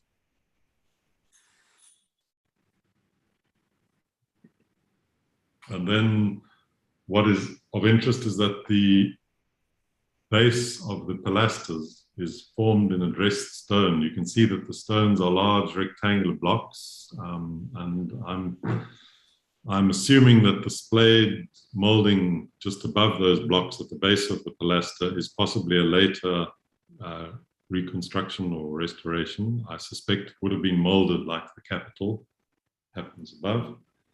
And it is quite possible that it is one of these big blocks of stone that was laid at the foundation ceremony, laying of the foundation stone ceremony. Then an oblique view from the southwest of the Mgwali church.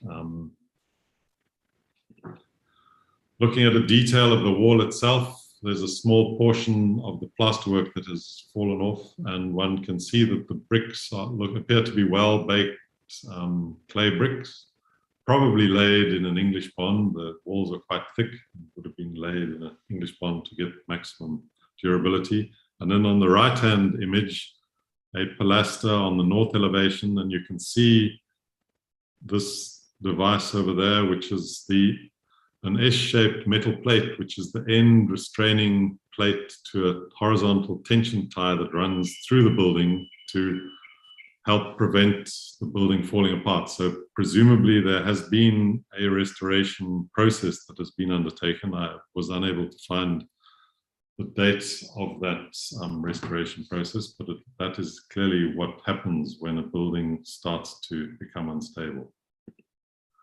Then looking at the plinth of the building, you can see again this portion where the plaster rendering has fallen off, but the stones are local stones, probably hammer dressed, extracted from a nearby quarry, and then laid in a mortar bed and then plastered over.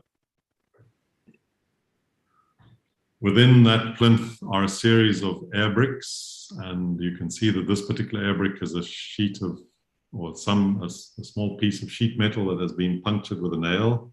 It's quite likely that there were originally cast iron ventilators into these openings and that those have been broken or lost and that this was applied thereafter.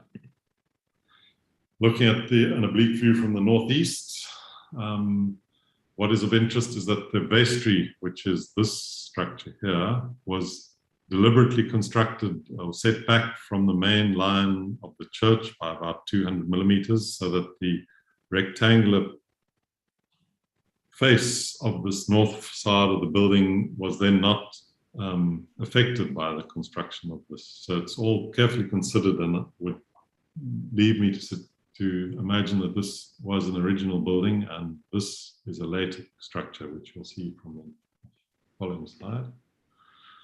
Then looking at the windows of the church, from this Anatoly image from the 1980s, you can see that the original windows were tall, double sliding sash timber windows with a sort of lancet detail arched head. And obviously over time, the timber probably deteriorated, as it tends to do in the sort of hot South African lights. And what is fortunate is that the arched openings were retained in situ and a steel window was made to fit into that opening, so that the original proportions are retained intact. On the southern side, I'm not sure why, but the windows were not replaced to the full length. The windows were shortened, and you'll see from a picture that follows, there is one of those retaining anchors of a horizontal tension tie. Then an oblique view from the southeast, and you can see that in this case, the additional room that was constructed was built flush with a wall, and it has this little parapet wall, while in the other one, there was the roof ran over the wall. And the new modern steel windows would suggest that this is probably a few years later than the original construction. This image on the left shows the memory of that original depth of those windows. That would have been the original windowsill level. And again, you can see at the top, just under the eaves, are these two anchor bars for those horizontal ties, and then just the status of the building. Unfortunately, the gutter has been lost for the entire perimeter of the roof, and that is something that needs to be attended to, so that the body of water that falls on the roof then doesn't drop down and saturate the ground in proximity to the foundations. Looking at the interior, this is the double entrance door at the west end. You can see it's a fine pair of fielded panel doors with a semicircular fanlight with a sort of lancet windows. The ceiling of that space is comprised of a matched lining board ceiling, probably with the original shellac finish to it, that sort of dark brown varnish, and the floors are just standard, looks like a 4-inch wide tongue and groove, probably a Baltic deal floorboard. Then on either side of the entrance door are these steeply raking, what I'm assuming are choir stalls. And these were clad with matched lining board, which is the same board that was used to construct the ceilings. In the top right-hand corner, you can see one of those tension tie bars that is running across the building. And what is also quite nice is that the original hood mold over those tall timber windows has been retained intact in the church. And there's a similar hood mold over the entrance door, which is picked up in this image. You can see how these two choir stalls flank the entrance door. And then a detail taken of that hood mold at high level is captured on the right-hand image, and you can see it's very carefully run plaster molding to create that effect. Then, just to understand the nature of these tie bars that tie the building together, you can see that the junction at the midpoint is quite a carefully made wrought iron construction, so it suggests that it was probably made by a local blacksmith. So I would imagine it would therefore date from, I don't know, the 1920s or thereabouts. I think if it was a more modern solution, this would have been more of an engineered device. Standing at the top of those choir stalls looking towards the eastern altar end, this is the view you get, and you'll see that there are the matched lining board ceilings, and you can see these various tie bars that run across just below the level of the ceiling. The end wall is now covered by these big black and red drapes, and I'm not sure if you can see it, but there is a slightly raised area. This entire end at the east end is raised about 2 steps above the level of the floor of the church itself. An interesting photograph from the Amatola Museum from about 1980 shows a painted inscription on the wall, as well as 2 plaques. There's a stone plaque on the right and another stone plaque on the left. And just the detail of that particular plaque, it's a commemorative plaque to Tio Soga, and I've dated it circa 1871, so probably shortly after he passed away. There is an English rendering of the inscription in Chalmers, and the words were written by the late Reverend Dr. William Anderson. And if I just read it out, the stone is to keep us in remembrance of the Reverend Tio Soga, the first ordained preacher of the Xhosa race. He was a friend of God, a lover of his son, inspired by his spirit, a disciple of his holy word, an ardent patriot, a large-hearted philanthropist, a dutiful son, an affectionate brother, a tender husband, a loving father, a faithful friend, a learned scholar, an eloquent orator, and in manners a gentleman, a devoted missionary who spent himself in his master's service. Then just looking at the detail of this, very beautifully carved in V-cut letters, it clearly seems that the letters were picked out with a black paint, but the workmanship was obviously very carefully done. And in the bottom right-hand corner, the stone is signed by J.M. McFarlane, sculptor, and was done in Dundee, Scotland. And you can see the sort of care in which, with the way in which the stone is framed with this elaborate molding, these stop chamfers that have been applied to the frame itself. And then on the left-hand side, another plaque also cut in stone, suggesting that it's probably dated from 1935, and an English translation of the inscription reads, "Memorial to the passing of Agnes Maria Mama, born in 1874 and passed away in 1936, a teacher, and her daughter Fikiswa Miranda, the grandchild Agnes Maria Kalule, a woman who was an exemplary person of virtue, the congregation and church attest." Then looking at the interior of the vestry at the east end of the church, again, it's got the same sort of details, a suspended timber floor and a timber ceiling with later electrical wiring installed.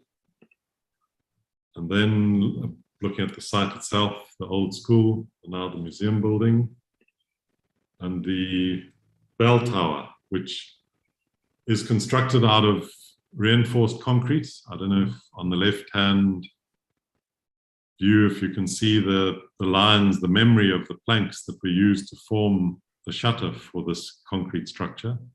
And I'm assuming that it probably originally used to be a timber bell structure, pretty much like that which currently still exists at the Puri mission station. But at some point in time, it must have been replaced by this current one.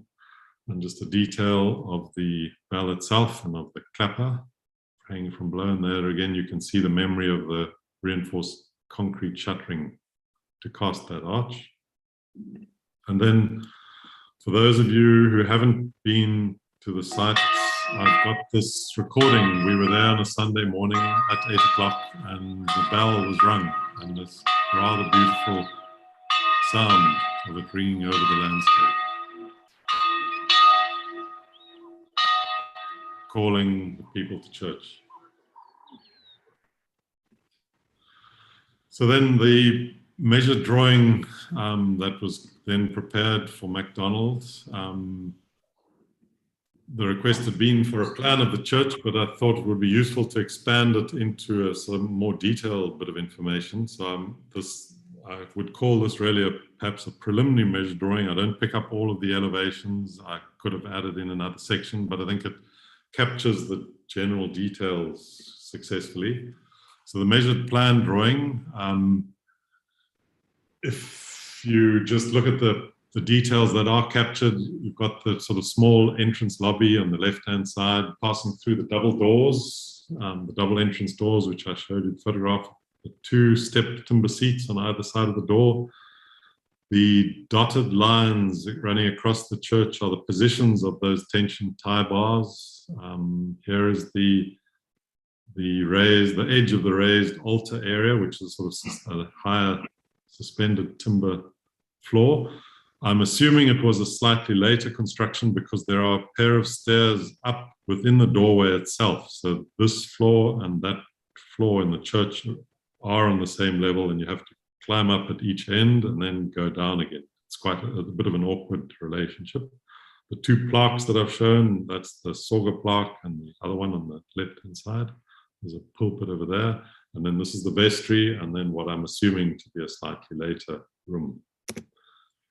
And looking at the measured section and elevation drawings, they just are capturing the building. There is this scene beyond the wall line. The dotted line indicates the line of those steps. This is the original extent of those tall sash windows. And these S-shaped things are the anchors to the tension tie bars. And then a detail of the bell tower, and then just a site drawing. It wasn't measured, it was just traced from Google Earth to capture the layout of it. And the modern toilet blocks are not shown on this drawing. So then looking at what I'm calling regulating lines. Regulating lines are really lines that govern the proportioning and sizing of plans, sections, and elevations. And this particular example is a proposed portioning of a doorway from Serlio's treatise from 1537. And the description from his treatise talks about taking a square, so you'd obviously set up the square, and in his example, the left-hand side and the right-hand side were defined by the existing columns of a church, and he wanted to insert a door into that space between the two columns. So he took the width between the two columns, he created a square.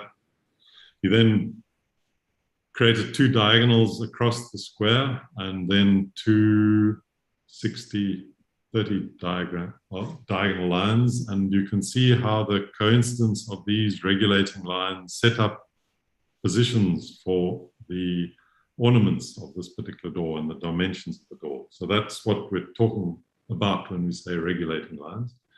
Another example is the Pantheon in Rome from 125 AD. This is someone who's made a measured drawing of the building and has then sat down and tried to think, how could this possibly have been set up with a series of regulating lines? And it's a series of squares and diagonal lines which pick up important features. So then I took that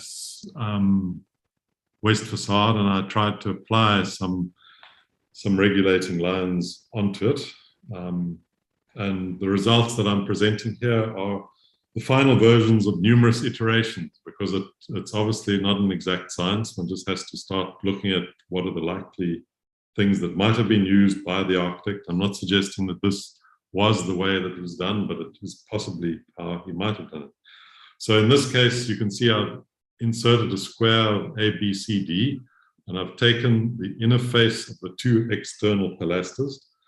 The two diagonals of that square meet at the top of this horizontal shadow line that runs across. In other words, that halfway point then defines the top of the pilasters. If I take a 30-60 triangle, so that's this first blue one, that's a 30-60 triangle, it happens to coincide close to the top of the upper section of that pilaster. And then an equilateral triangle picks up the point of these two pilasters. And then the other thing about this diagonal set of lines is it picks up approximately the position of the double-pitched roof over that little lobby. Then looking at the section, it's perhaps not that successfully applied here. I again inserted a square defined by the width of the building, and I then subdivided it and found the center point. And the center point is slightly below the line of the ceiling, but it's not that far removed from being an exact half. So it's possible that this was the logic that defined the dimensions.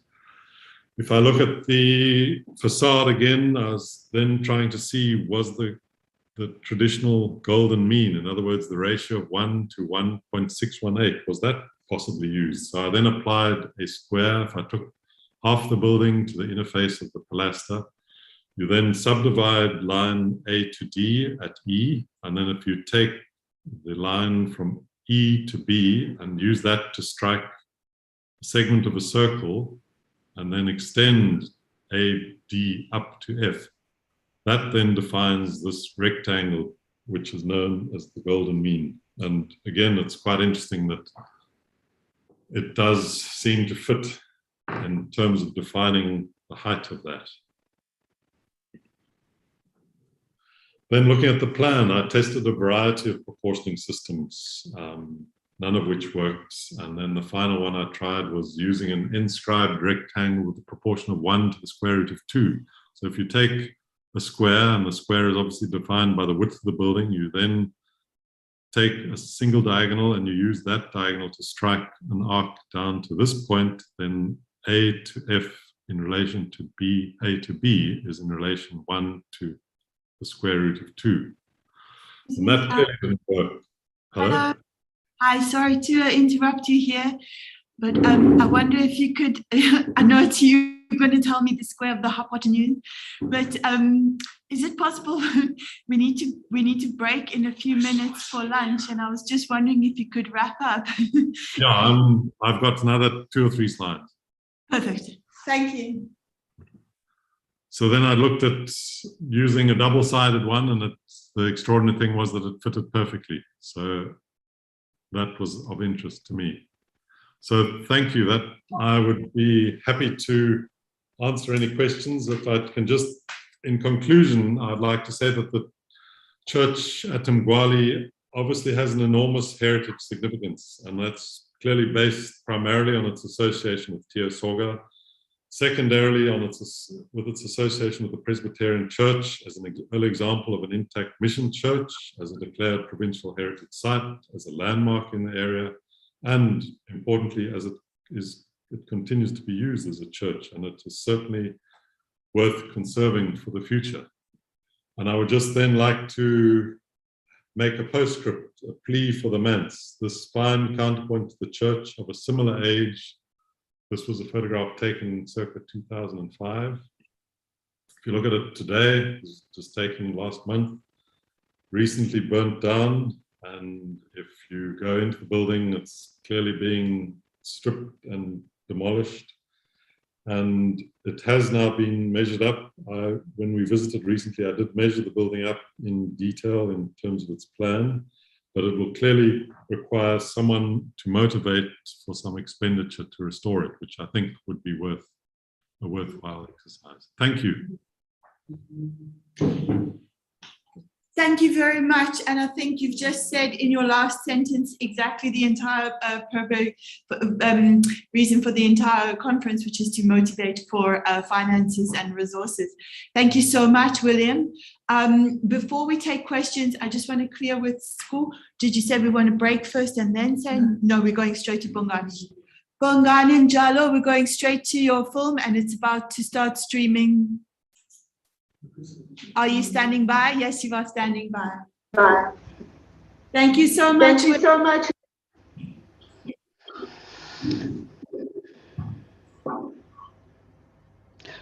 Well, I'm assuming you'll be streaming from your end and not from my end, yes? Yes, we're about to start streaming right now.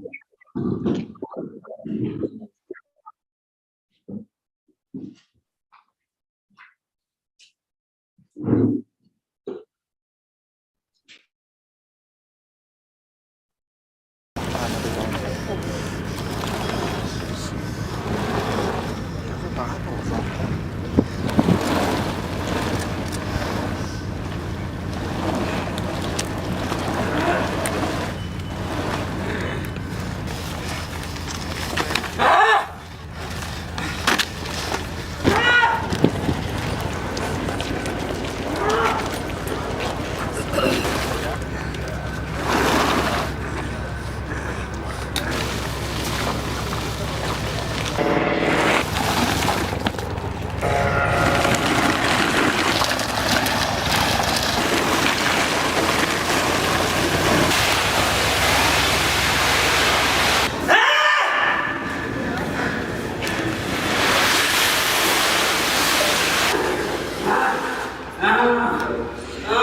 Thank you, Bongani. Thank you, Bongani, for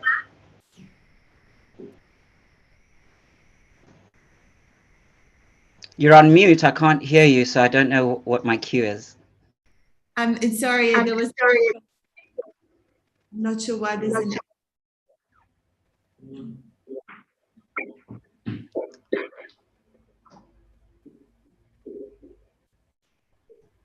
Sorry, Bongani.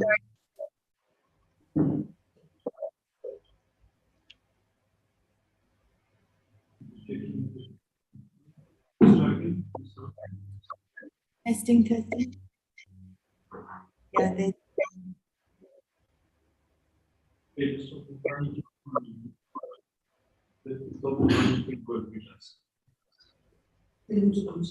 please, can you continue to talk Bongani, and if you have any insights you would like to share with us at this point? Yes, absolutely. Thank you to the organizers of this wonderful, informative conference, very educational. I've learned so much about the great Reverend Dio Soga, more than I could ever have hoped to find on the internet.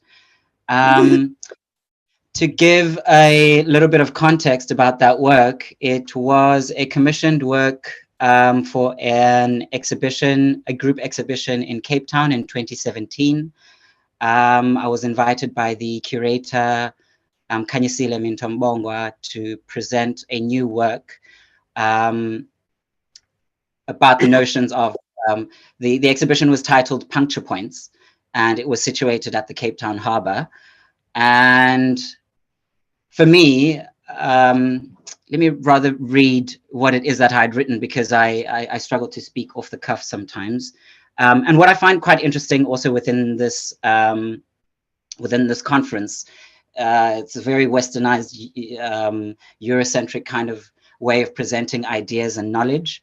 And what you will probably have never gotten from the biographies is that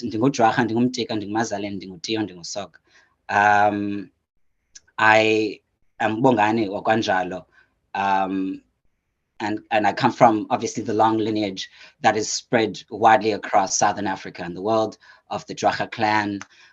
So for me, I situated the undoing of Soga in the context of conversations between myself and Kanyisile around notions of decolonization and post-colonization or post-colonial South Africa, and what that landscape would look like.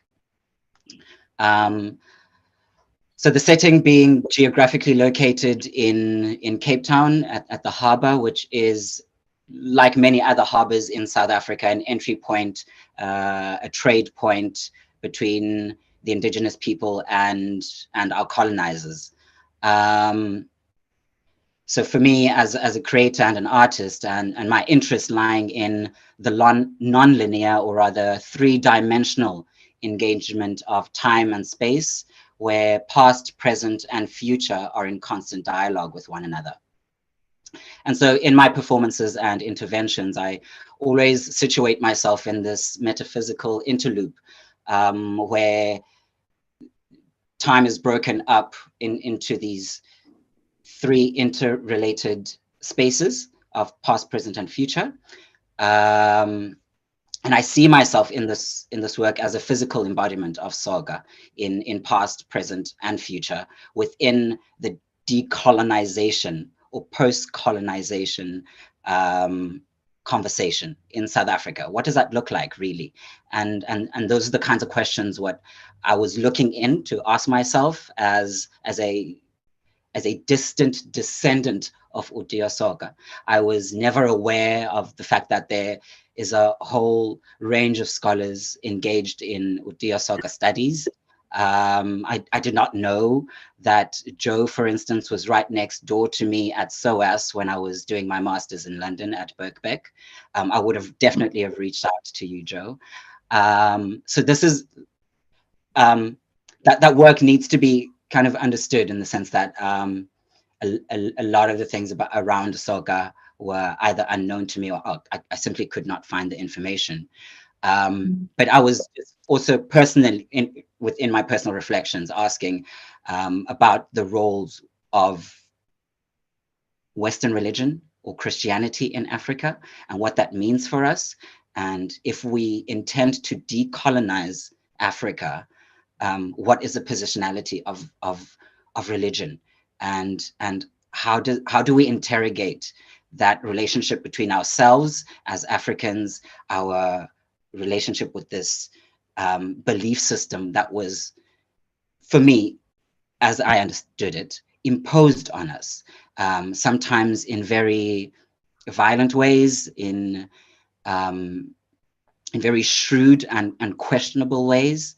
and also my own family history. You know, I find myself as a firstborn son in this family that has to carry on our traditions, but also these foreign traditions which are amalgamated into Xhosa culture.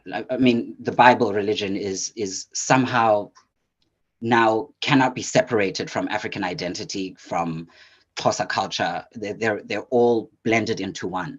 So for me, a post-colonial South Africa means an absence of religion, because there was no religion before the colonial encounter.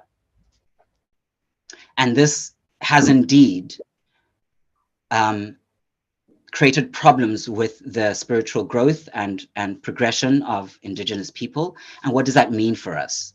You know, and this work for me is more of a conversation starter, which aims to do so by asking difficult, unsettling questions, because there's a lot of emotionality revolving around our relationships with Christianity, and especially with Soga, this very celebrated figure in South African history. Is everything about Soga's legacy to be celebrated? That is a question that I'm still asking myself, and I'm still going to ask myself after this conference, as a Xhosa person, as an artist, and as Umtrach.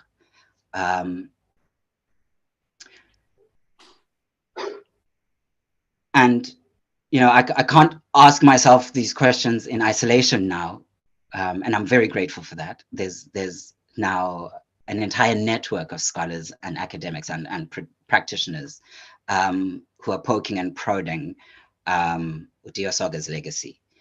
And so I would like to throw this question onto you, and I would like to receive questions from the panel and participants about what the work is, the various symbols underlying there, what it is that I was doing physically, if there's any parts which may have been lost, because I'm a visual artist, and so like certain symbols for me, like the calamine lotion, are. Can you hear me? I see you gathering by the screen. Oh, okay. I was a little bit concerned there. You hear me loud and clear. Yeah, and I will speak very, very briefly and open up the floor to questions rather, because I prefer conversation. A quick one, Bongani. The use of, I don't know whether it was a calamine or it was a filter, you washing yourself, gesture. What does it? What are you proposing, or rather, what are you saying with that specifically?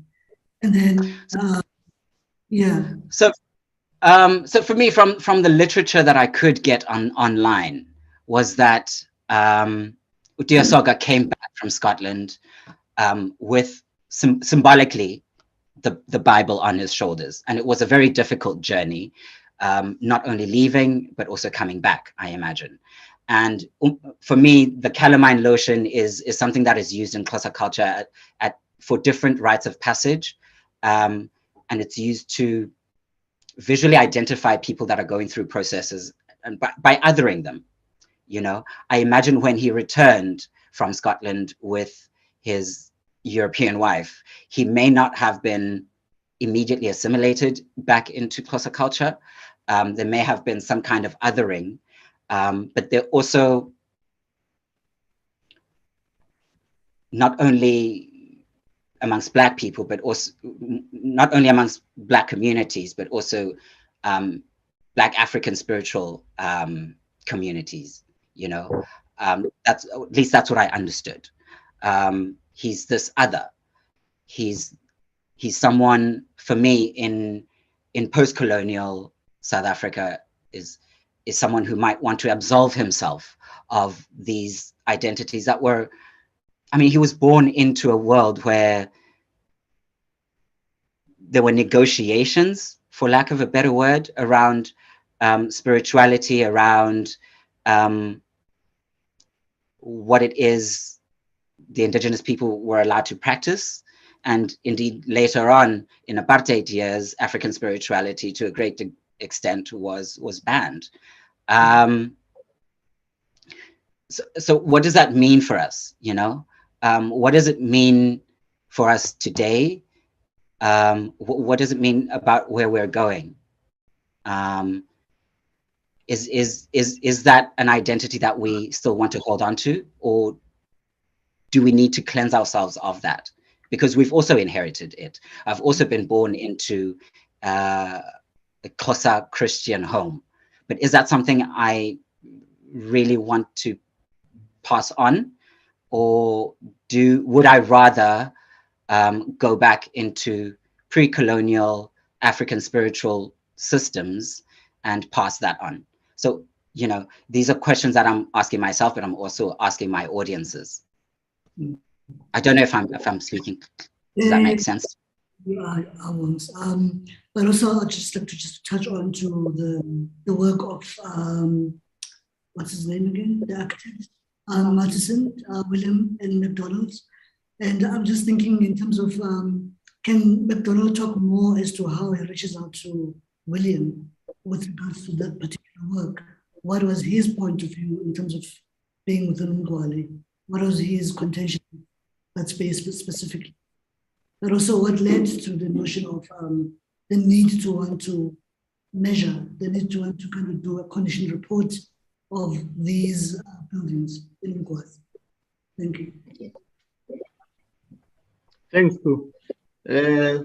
And thanks to all the presentations that we've had so far. My name is McDonald Mdluli. I'm basically, my background is environmental science. I just came into contact with heritage or archaeology during my my work as an environmental assessment practitioner. So having done archaeology at school, I tend to develop an interest in the heritage management space. So I operate a lot in the Eastern Cape, and my observation has been that there's a serious negligence of heritage artifacts in the Eastern Cape, while the Eastern Cape is very rich in heritage. So I came across the Mgwali and Soga's church, obviously through my work, and I'm currently doing my honors in archaeology with UNISA. So my research is based basically on the works of Soga being the first ordained black priest or pastor, if I may put it in that way. So since I'm doing a historic archaeology research, what I'm looking at the work of Soga, the missionary work of Soga, but particularly on the church structure itself, because in terms of archaeology, I need to understand how that church was built, the material and the designs and everything. I couldn't take the house as well as the school. It was going to be too large for my scope. So I only focus on the church for now. So, you know, the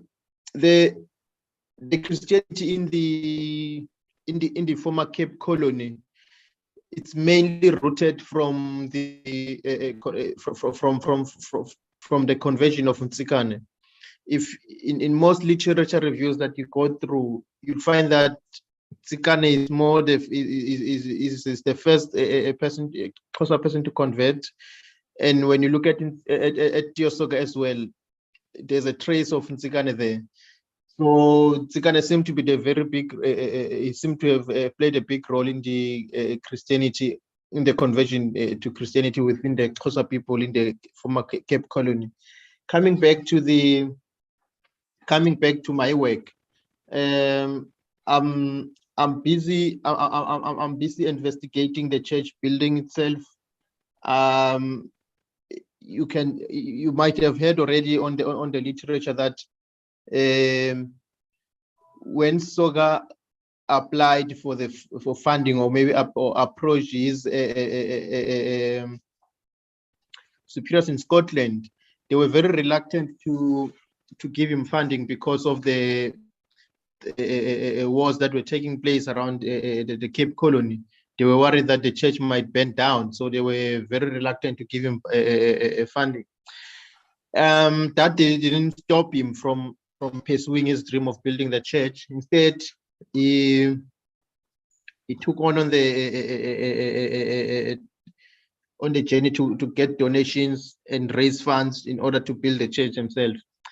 And that on its own, it tells a lot. It tells a lot about the material and the designs of the church, because when you look at the other churches of the same era in different areas, whether in South Africa or maybe other parts of the world, you see a huge difference in terms of the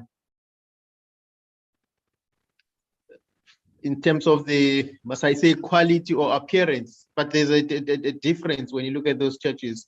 So the conclusion that you draw there is that, you know, Gwali Church was built under a very minimal budget. So hence you see those differences there. In Chalmers as well, there's a mention that because of budget, he only relied on the locals for labor. And even himself, he was part of he worked hard there. He was busy on the quarry, cutting stone. He was literally working, laboring during the construction of the church. So all those things, they tell a mouthful about the end results of the church structure, looking at in comparison to another structures. Another church buildings, both within South Africa and outside.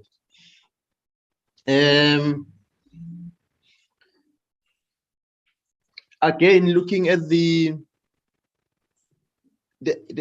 educational development or maybe academic development within the region, you also see an important role that the Mkwali mission have played in that instance. For example, you have your you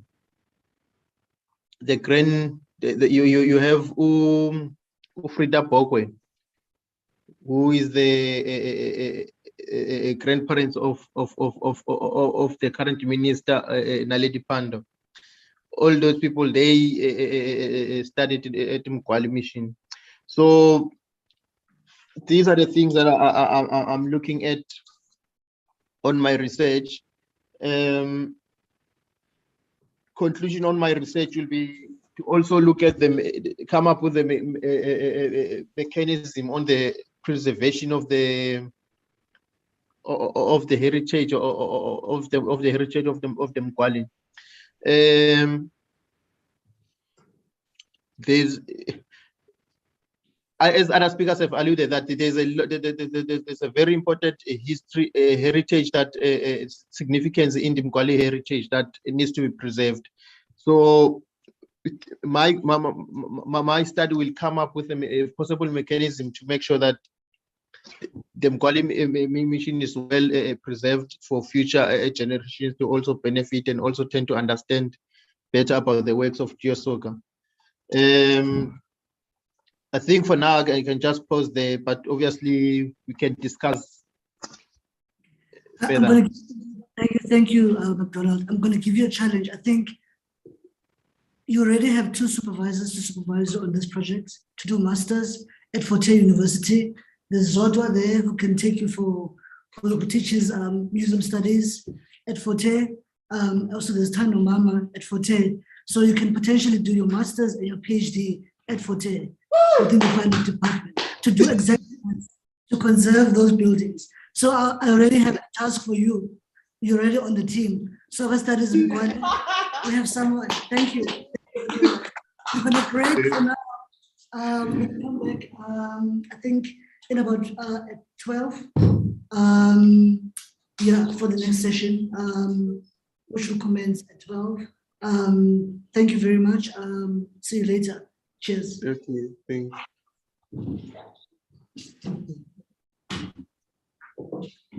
Thanks, guys. We're going to break for lunch.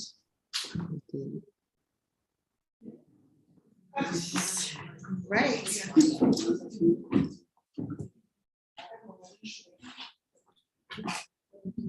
Oh, yes.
Lisa.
So this is not the activation. You're good to go.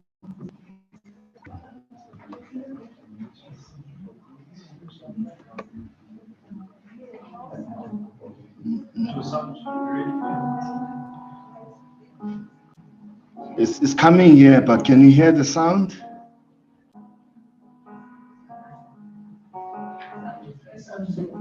It's coming. Yesterday, no, I want people to hear it. I want the sound to hear it, but that's the point of. Let's get the sound, please.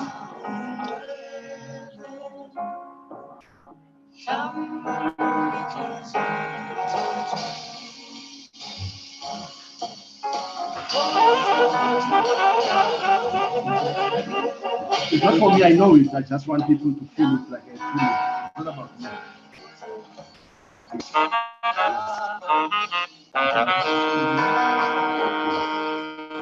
You can hear it in the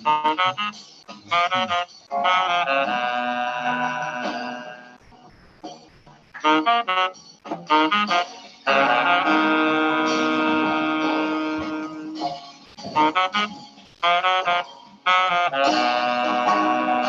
told to smile more.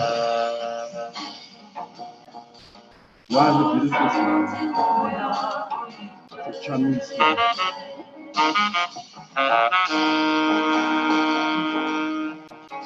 No, look at the picture, not the video.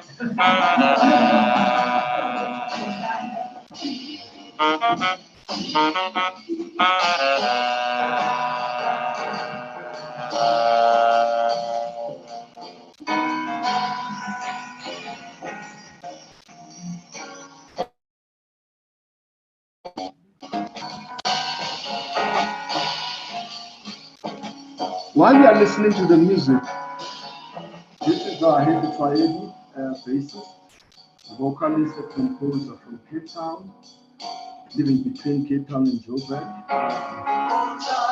When I was invited to come here, supposedly, to lead us witness some of the things I do, one of them is curated to be in the relationship with different artists. What I wanted to do was to, unlike those who depend too much on the words, between words, to play with different media of how do we engage with what I wanted to do is invite this musician because he helps me a lot to think outside of what we call the box. But for me, it's not outside the box, because we think and not beyond the boundaries of what the box is.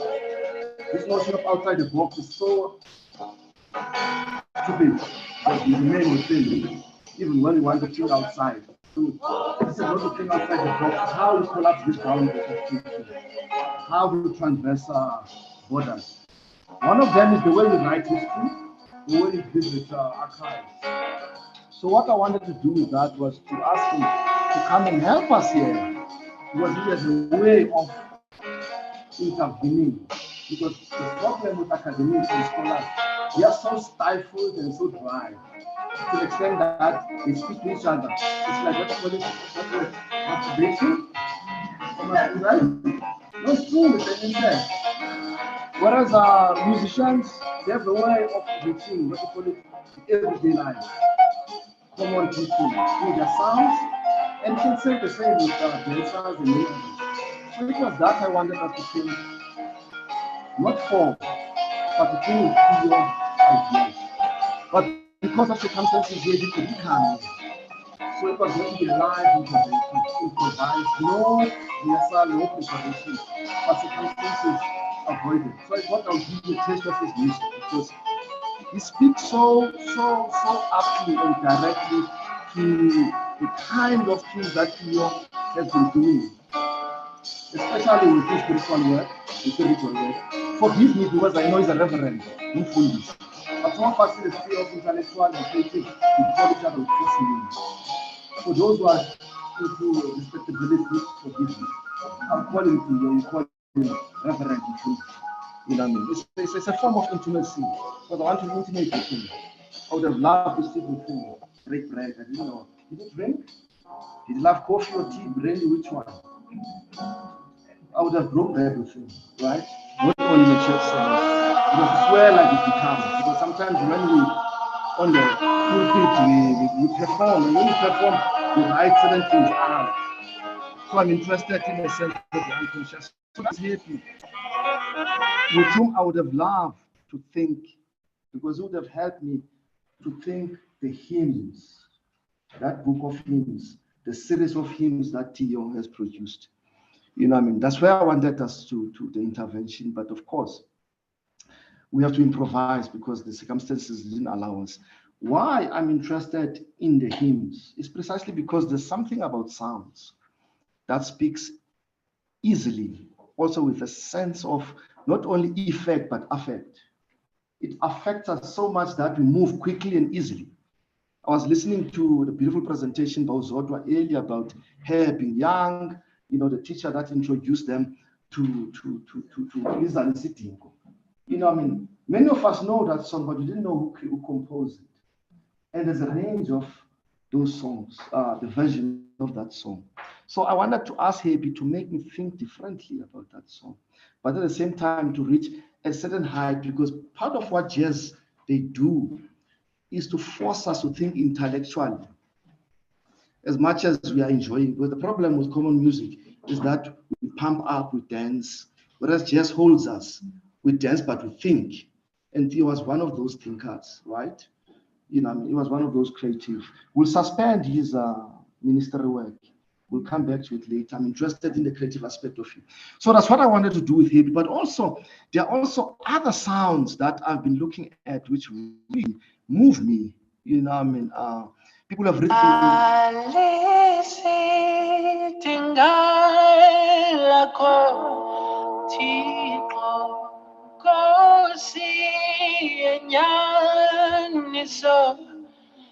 Zonke inhlanga zonke izizwe mazizuze usindiso amadolo kwelilizwe makube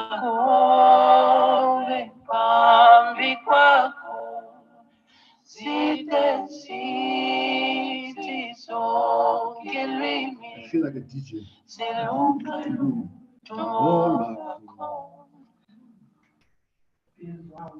Is it? Laula Nkosi Yesu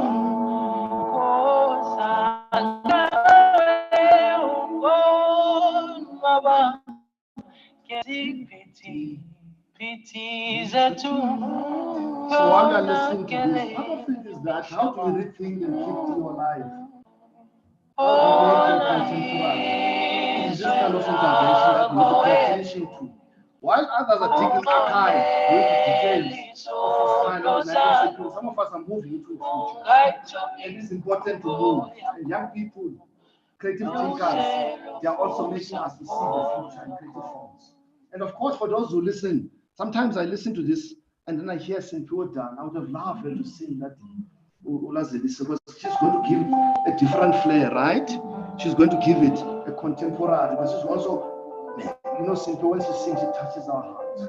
So these are part of the kind of contemporary we live in. So it was part of that. I'm thinking this not only this different version. There's the one we all know. I would like us not the Zara one.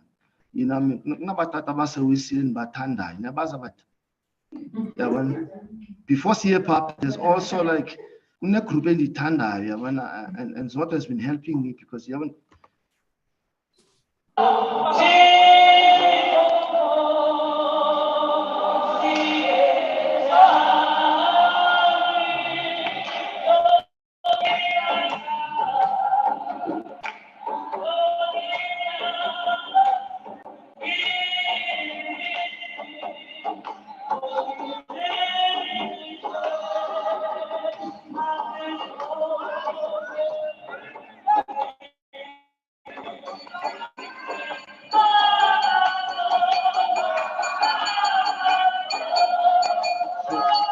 Just for time, I'm going to run this through. Just for time.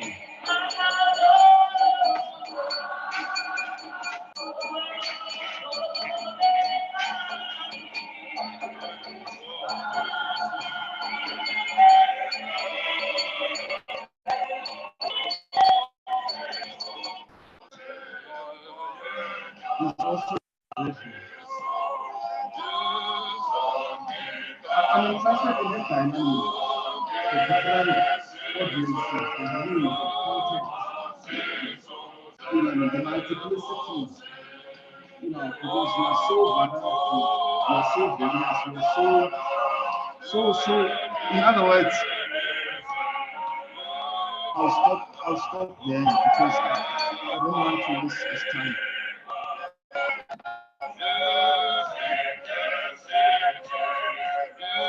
So I grew up with this version, right? A kind of choral. But the other song I was singing was said by the other person. It made me think about St. Pio and others. But at the same time, I honor this kind of sound because I grew up with. So what I'm asking is, how do we think Dio in a contemporary sense of the word, without fixing him in the archives? Because there's a tendency for those who read archives to always, it's good at details. I'm learning a lot from here, and I'm going to travel with people like thanks Joanne and thanks Kure and all of that. But also I'm asking, how do we move with Theo in a contemporary sense that I want to be chic with him? You know, I want to be trendy with him. I want to see him like fashionable, not to fetish him, not to commodify him, to reduce him, but also to make him, because the likes of Sin Pio, they take us into the contemporary future without losing essence or losing substance. So it is that I'm asking us to think about Theo. So that the scholars who are writing him, as much as they are so trapped in details of those dust of the archive, but also they need also to ask what it is, how we move with him. So it is this that I wanted Happy to make me think about. The last one I would like us to play is a very beautiful one, which I'll play, and then from there I'll open a conversation, because what I've done, you know, I mean, with improvising is to ask Lunwabo to join me as a respondent. And these are the things we do when we improvise. We plan, then on scene everything changes, and that's how we live, right? You get there, you plan this, and then the rain comes up. You don't have your umbrella. What do you do? You put up your shirt, right? As if it's going to protect you. But for those who have weeks of PAM, it is. But you have to get wet in any event. So in other words, we always move with time. We move with context. But there's a tendency for historians, in particular in anthropologists, to fix the you. So it is that we need to shake up. That's what I'm asking us. To shake that, to ask them, don't anthropologize Theo. Otherwise, they're going to make him an object. When you make an object, you're going to make him a relic, then they're going to put him in a museum. Even kids are going to be scared to touch him, to feel him, because once he's in a museum, he's going to be like this goddess behind the glass. We need to bring Theo to the everyday. As people were saying, why these resources? It's not the structure, it's not the institution, the building. Theo needs to be part of the everyday life, right? So that young kids, not only at school, at home, all these different institutions that initiates us into becoming. So he needs to be part of that if really we are serious about it. While, of course, the serious scholarship is building, these archives that we are planning and all of that. So how do we do that? Music is one. I've put this Madonna here because I was asking myself, what could it be to dialogue Theo and Mangoba? This is Ernest Mangoba's sculpture produced in 1929. Ernest Mangoba is also a similar, but the later generation is younger than Theo, a couple of years. But they share a couple of things. I'll just mention maybe 3 or 4. One of them is that they are also missionary trained in terms of education. They also have an opportunity to travel to Europe. Mangoba went to London and then went to France, and then he was interned during the war for about 4 or 5 years during the war, you know, in German camps. And then when he got out there at the camps, he married also a European woman and lived in Europe. It didn't come until like we were free in terms of the democracy in 1994. Similar that Theo would travel to Scotland, come back, go back, and then eventually marry Janet, right? So they shared that kind of this European, but it's not only that, but also in terms of faith, in terms of spirituality, in terms of culture. So this kind of what you call it interracial, it also comes with what you call it the spirituality of mixing religions or cultures, if you want. So that's the second thing. The third one also, while they were there, because remember Theo, he has written somewhere that he was called the Blackie. And we grew up that thing with Blackie because of Nyama, right? So I laugh at it like you. And Mangoba also, when he was in France and Belgium, because he was part of the avant-garde group called Cobra. And then, as part of that, for a longest time, he was erased in the movement, we call it modernism, the avant-garde. And yet he was a champion of that. And then in one of his interviews, he says he was invisibilized precisely because he was a black man. So there's this correspondence between Theo feeling being called black and Mangoba being reduced because he's black. So this erasure. It's easier to say it took place in Scotland, but these guys, they know it even in South Africa. You know what I mean? The question of racism towards the black bodies, it's so rife. You know what I mean? And then, you know, we have our terms, what are they? Swargefar, right? When I'm reading Theo, I'm reading Mangoba in terms of being blackie or being invisibilized. Fanon comes to my mind. For those who've read Frantz Fanon, the Martinican psychologist, he says one is in France, a white child saw him on the street, says, "Mama, mama, look at a Negro, I'm frightened." I'm like, shit. Fanon is writing this thing in the 40s, 50s, yet he has experienced it in 1800s. Right? Before Mangoba writes that, before Fanon writes that, already Mangoba has experienced that. So this question of the black body being black in the world, what it means. So when I listen to this song, Lazalisi Dingo, it takes me to that question of what it means to be black in the world. And of course, I cannot take myself in that time. But I believe when we work with creative, they can restage that. They can help us because they have a way of dealing with affects. The problem with academics, they deal with the mind. They're trapped in their cars. Joe is laughing, but you know what I mean. Whereas the creatives, no, they work with mind. It's not an solution. It's not an either or. It's all, it's a complexity. It's the dynamics, it's the multiplicity. So I'm invoking this thinking then, if these guys have created this kind of artworks, I call them artworks because Lazarus Dinga, more than being a hymn, is a creative work of art. And now it's a masterpiece. It's a classic, similar to this sculpture. These are classics. So how do we deal with classics? There are many ways. Two of the ways is to look at their form. That's where you see the genius. When you listen to Lazarus Dinga, as what was saying, she went to the verse, but she didn't speak about the form. The construction of how these things affects us. It's not so much what Theo is saying in that song, it's the way that song affects you, right? So that's why there's different version. It is not so much what is said in the verse matters, but it's the way in which the verse is sang by different generations. That's the form. Some will call it aesthetics. So how do we think, Theo? Via aesthetics. These are propositions, right? So I'm thinking time because I want Lonobo to come in. So the two things I want to close up with is that, so these are things I'm thinking about Theo. So I'm here to collect data so that I can go back home and curate Theo and make this series of intervention because I think it's there for me, Theo is going to make sense. I don't want to think Theo in terms of the limits of written words because they dominate our thinking. Without reading, you cannot move. So I'm asking, and there are other registers of accessing Theo. Sound is one, visual is other, but also bodily movements, right? Because I look forward to see dancers performing Lazarus Dingo.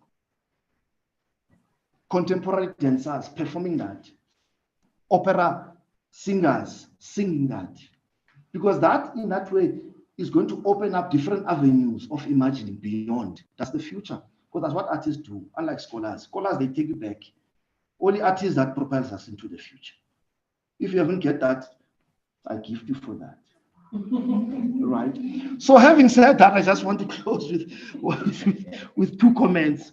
One of them is how do we begin to reimagine the archive?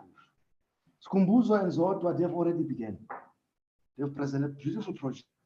I believe the other people are doing so. That's one. But I'm thinking in contemporary ways without undermining or taking away or reducing the historical work that scholars are doing. But also, scholars need to ask also what creative producers can help them to think differently, right? That is happening in other sites whereby artists are invited to work with like rigid academics to open themselves. So I think that is that possibility as a methodology to complicate the idea of what Theo is.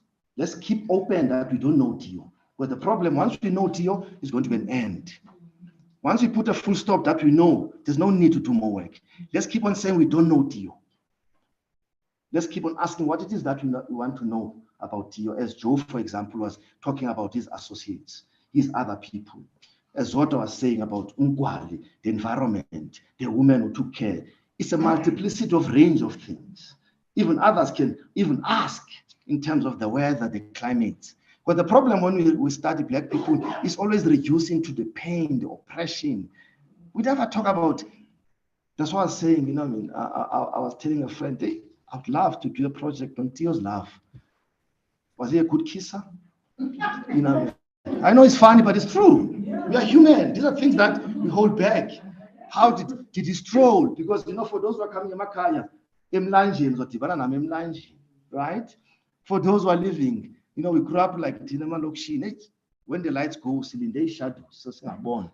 Yeah, well, those stolen kisses, why can't you think to you in those ways? To complicate the man, to also tell the generation that this man was a human being. Because now we are emptying him as a human being. We are making him a sculpture. We are drying him up. So I would like us to think about those possibilities.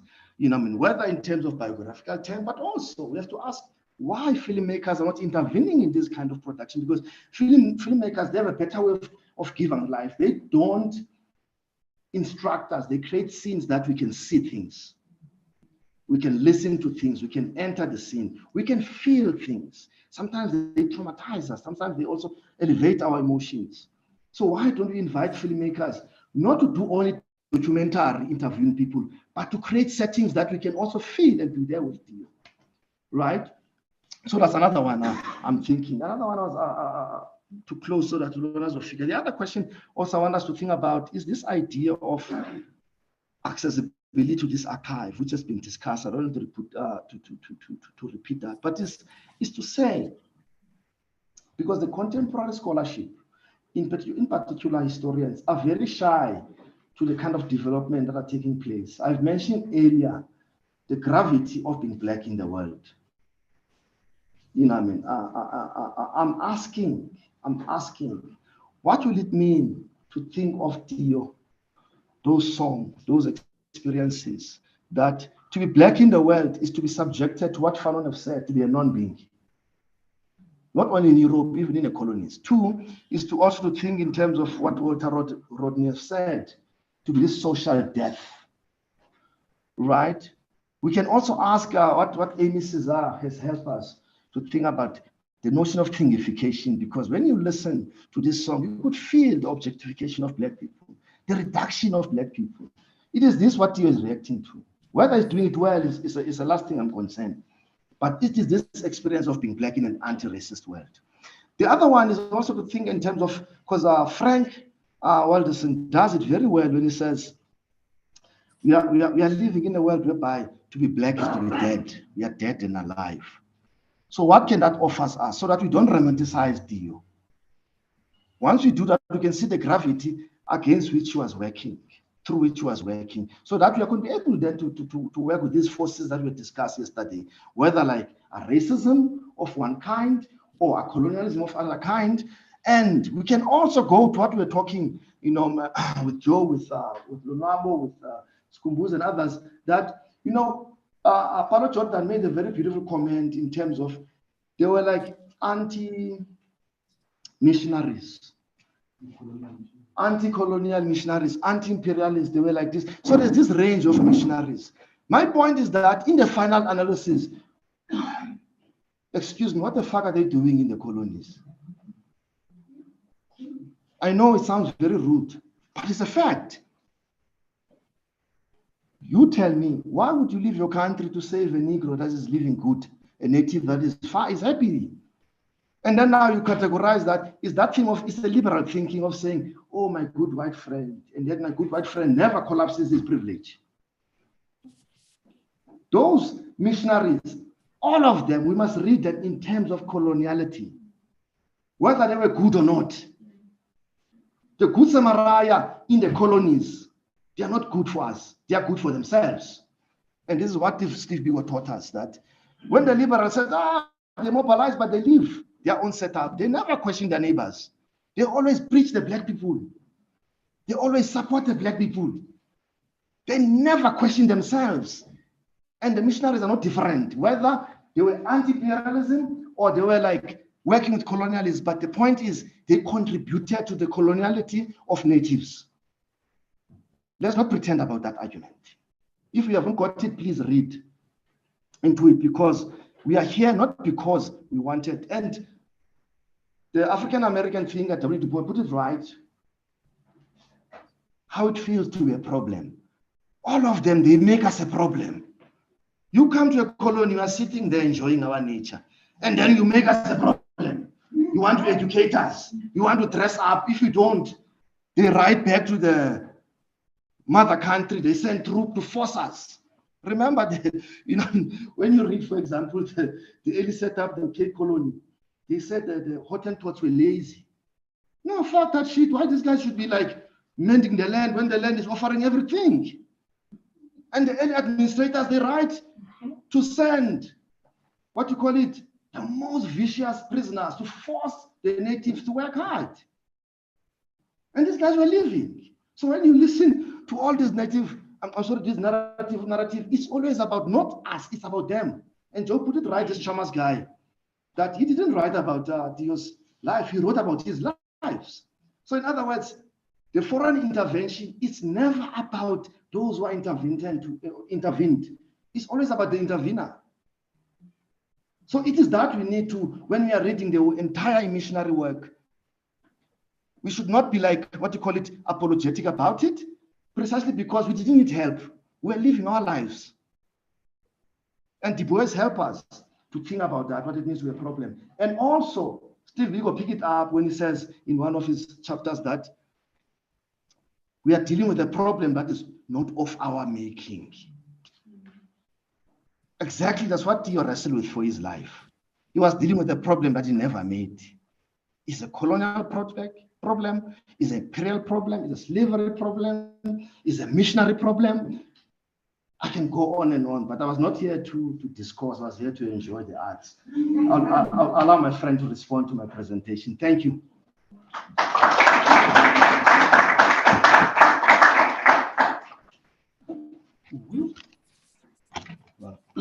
Yeah.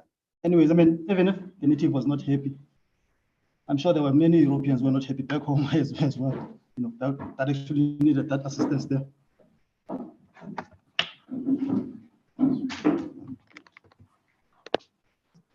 Okay. So yeah, so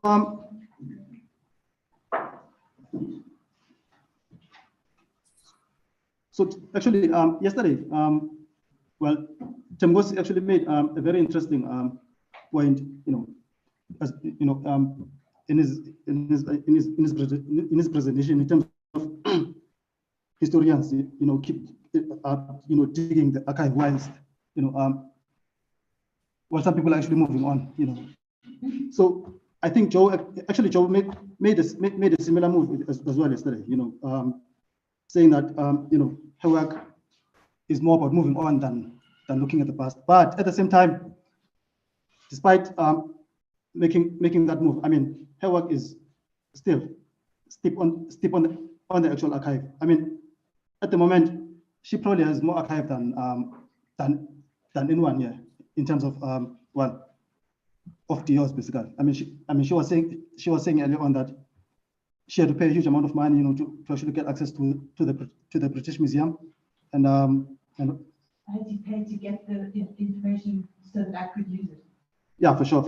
So the archive is there somewhere, but no one's got access to it, right? Except for maybe you and Dio's biographer. But also, what was interesting yesterday is that you also disputed his interpretation of the archive, right?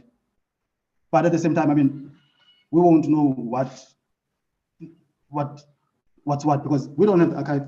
Only the both of you have got the archive, right?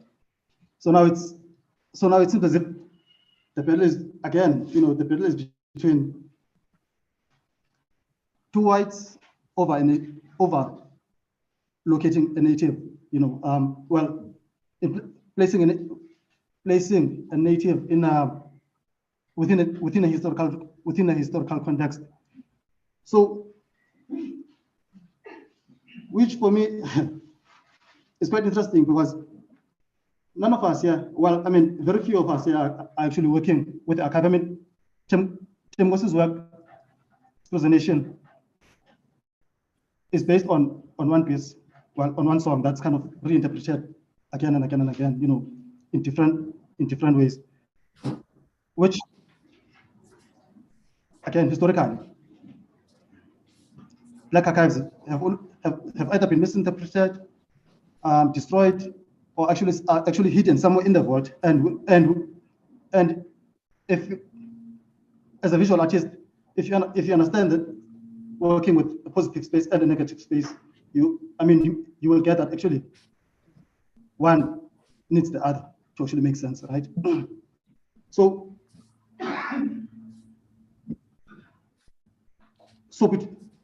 actually juxtaposing both your works, for me, what was interesting is that Moses seems to be working on the negative, right? Because it doesn't have material to work with. You've got one piece that is being interpreted in different ways, whereas Joe's got archives that, of course, she can. Well, actually, yesterday I was really hoping to get. So,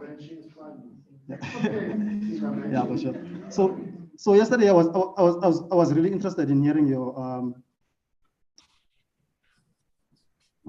well, how you where you actually locate Tio, because since you've got the material to work with that, because one of the reasons why we're here is because we actually the call was to locate him historically, philosophically, and one of those interventions was that he's one of the first scholars, well, influential scholars of Black consciousness and Pan-Africanism, which of course it's been disputed, and some, well, there's been agreements and disagreements on it. And of course, I'm actually on the view that it's obviously difficult to make the claim that he was when we don't actually have the archive, but from what we've seen, it's actually difficult to actually locate him there. From what we've seen is that if you're going to talk about politics of respectability, yes, for sure, because I think that's what he was. I think that's what he was actually arguing for, not for the liberation of blacks, because he was still steeped in the colonial narrative of the church, British power looking over the native. So again, looking at both. Is it okay? Okay. So basically, both your projects, the positive, working with the archive and working from nothing, kind of gives us exactly, the view of how blacks have been located, how blacks have been located in the world, and how whites have been, as from being, beings and non-beings, something and nothing. But then, of course, obviously, Tio's mission,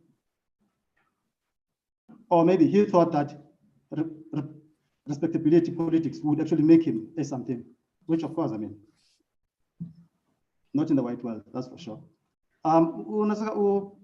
Utano Mama yesterday made an interesting observation of Tio's grave, right? And that his grave is actually in the mission, but it's actually not part of the other graves, of the other ministers, right? So you can see, so the way I kind of, because the mission is obviously is governed by different laws than that are actually completely different from the Black community. So what was interesting was that despite him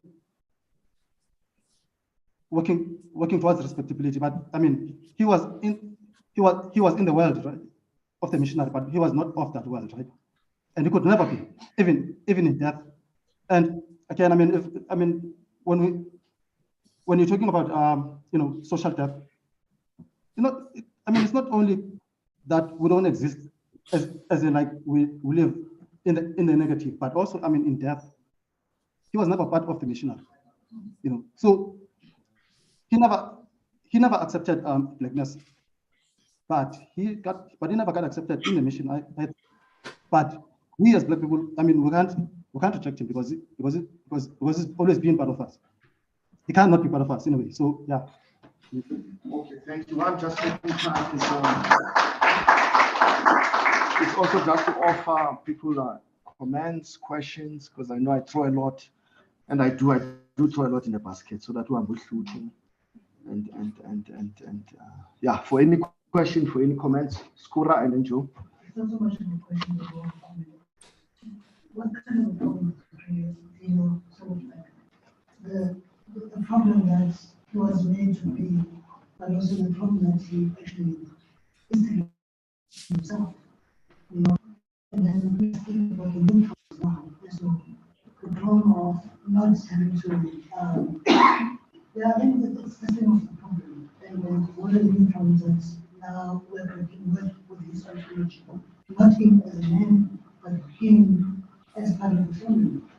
You know, because him as part of the family, it changed the idea of the Soga. You know, the Soga brings a problem, but yet it is ours. And now it's opening up new areas of money. I'll just summarize. No, I will, because there's also a hand here. McDonald, you want to come in? Unmute yourself, McDonald. I'll just take 3 questions. I just want to touch on that issue of the grave at Tutuka. On my visit to the to Tutuka, I asked one local there about the location of the grave being further away from the church. And the response that I got was that initially the church was based at the bottom, then they moved further up. But I don't know how true can that be. And also, I'm not ruling out the possibility of exclusion, you know. But I thought that maybe let me just make mention of this. McDonald, the response quickly, they say it is true that the grave has been moved. I'm sorry, the church. The church. I'm sorry. A correction. The church, Yeah. yes, McDonald. Okay. Okay. Move what? So- Twice? The information is that Theo Paul built the church twice. I hope you answered, McDonald. Yes, Okay. yes. Unmute, Joe, you wanted to intervene. Yeah, I just wanted to say, in that book of mine, the Soga book, which Sandra has in his hand, did you just buy that? Thank you. So in the end of it are all the archives, are all the sources that I found and used, because I couldn't have only my work in that book, because it would be uncorroboratable. So anything that I ever used is in that book.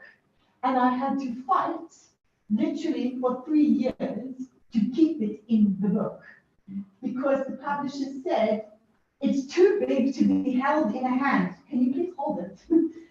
We can't publish it with all those sources because it is too big to be held in a hand. So, I mean, I did put them in there on purpose so that at least they will be here for us to use. And that I completely concur with everything that I hear in this intervention with your I agree 100%. Yeah. No, thank you, Joe. I'm coming to Skura. Any comments, question? Are we content with all the rubbish you said? We are two serious people, man. We need to lighten up. That's why I think I need to read Theo, like the lighter side of his life, because we are too serious. Yes, no? I'm just saying that the question is coming as so it doesn't come out of you, but it just occurred to me when you were talking about the grave and death and this process of digging up, going into the archive, kind of digging up, going into the past and digging up, and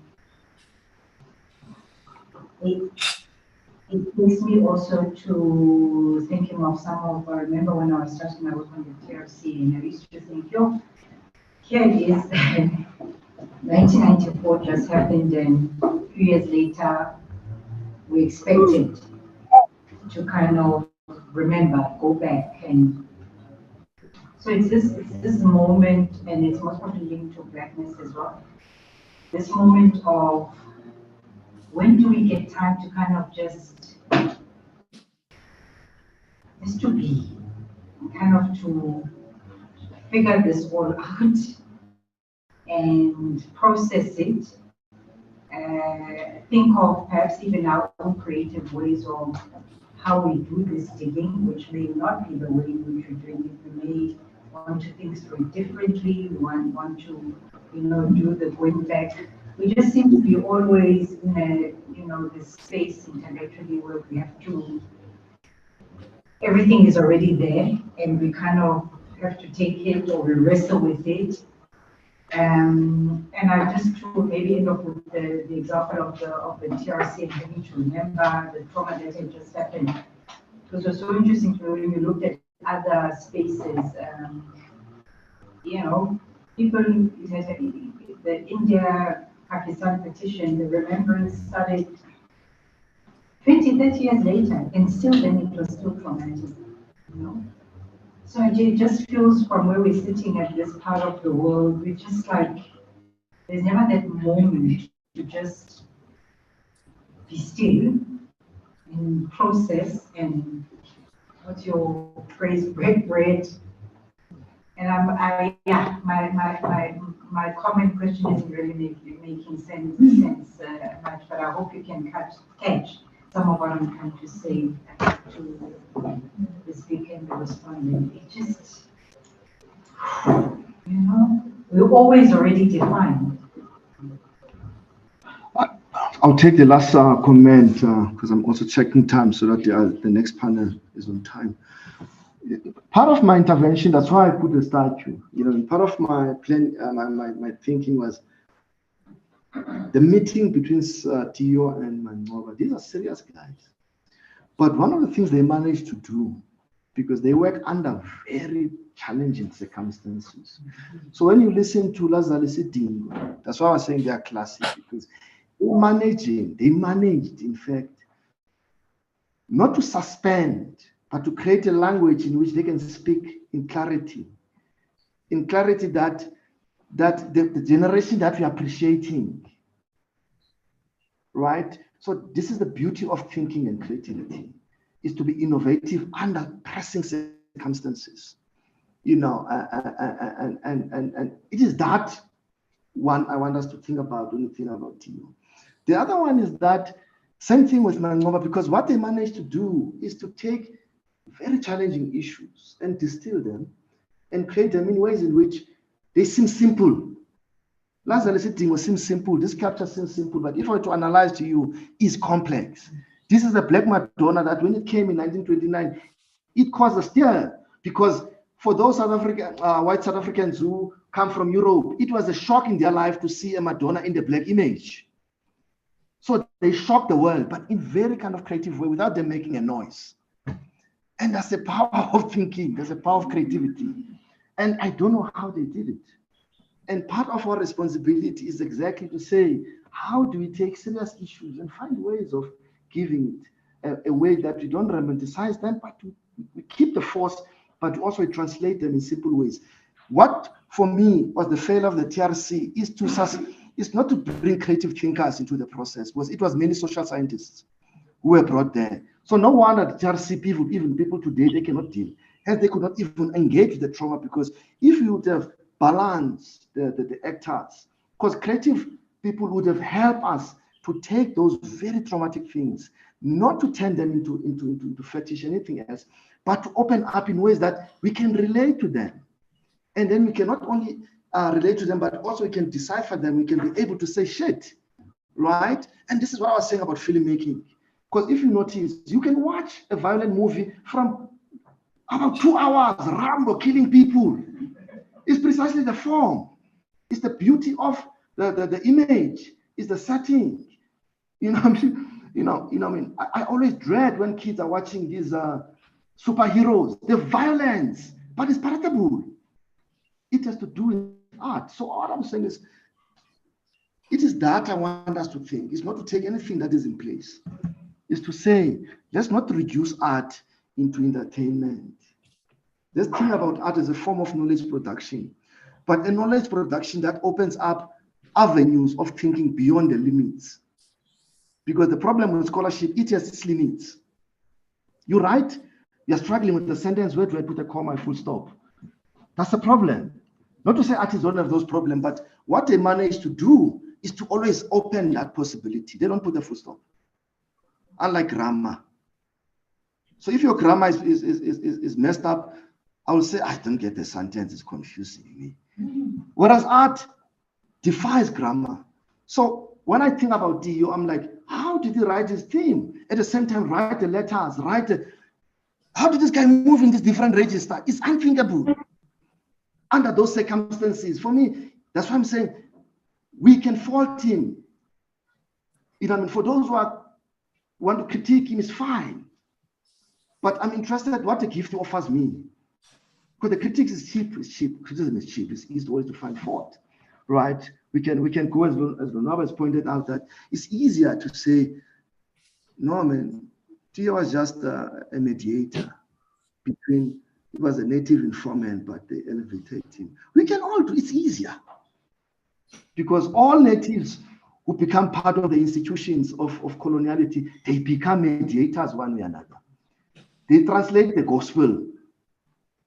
You know, Karl Marx put it right. They give the opium, but sneaky drugs. So when I was wrestling with my own religion, because I went to a Catholic school, so until I realized, shit, if I can take that church away from people, I have no alternative. Imagine if you take the church away, how people are going to go to work on Monday? Nothing about it. Because the sustenance of the spirit is beyond the materiality. I mean it seriously. I'm atheist, but the one at least to always go back, you know, once in a while. So it's not an either or. That's the point I'm trying to make.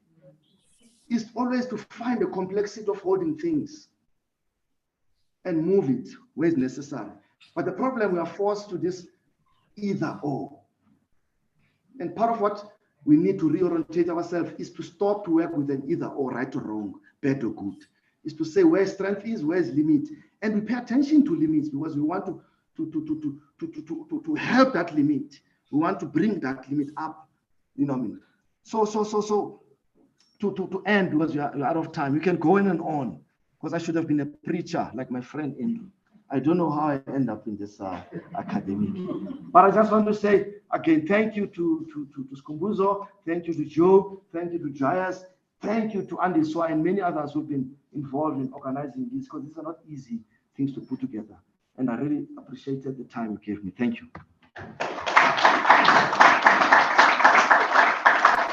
Thank you so much, Quality. Thank you. You don't have to move if you don't want to.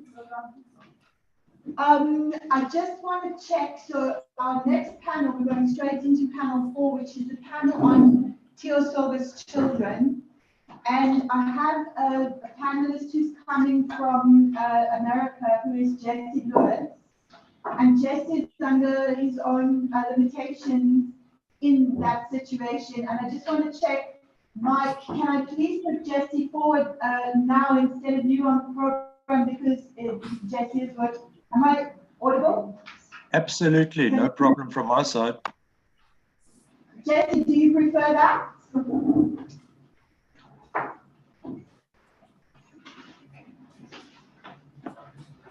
Jesse Lewis, are you ready to speak?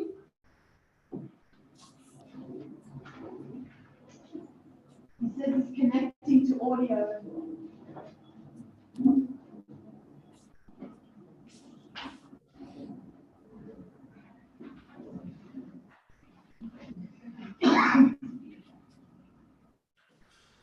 McDonald, is that a new hand or an old hand?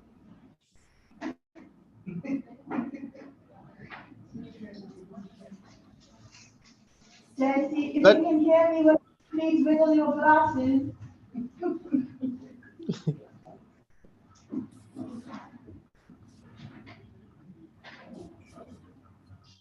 Sorry, that's an old hand. I'm sorry. No problem, I'm just checking.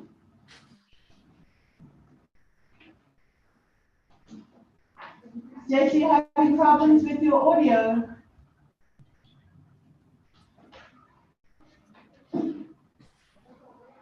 You can, but you cannot hear. Don't know what is wrong.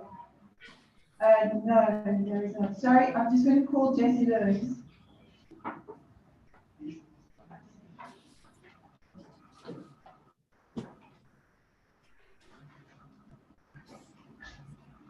Hi, Jesse, can I put mic now or should I just go straight? Do you want to see if you can load out and load in?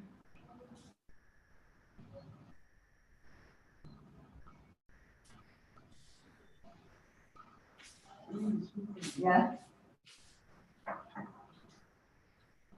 I know. I can see you. Have you started screen sharing?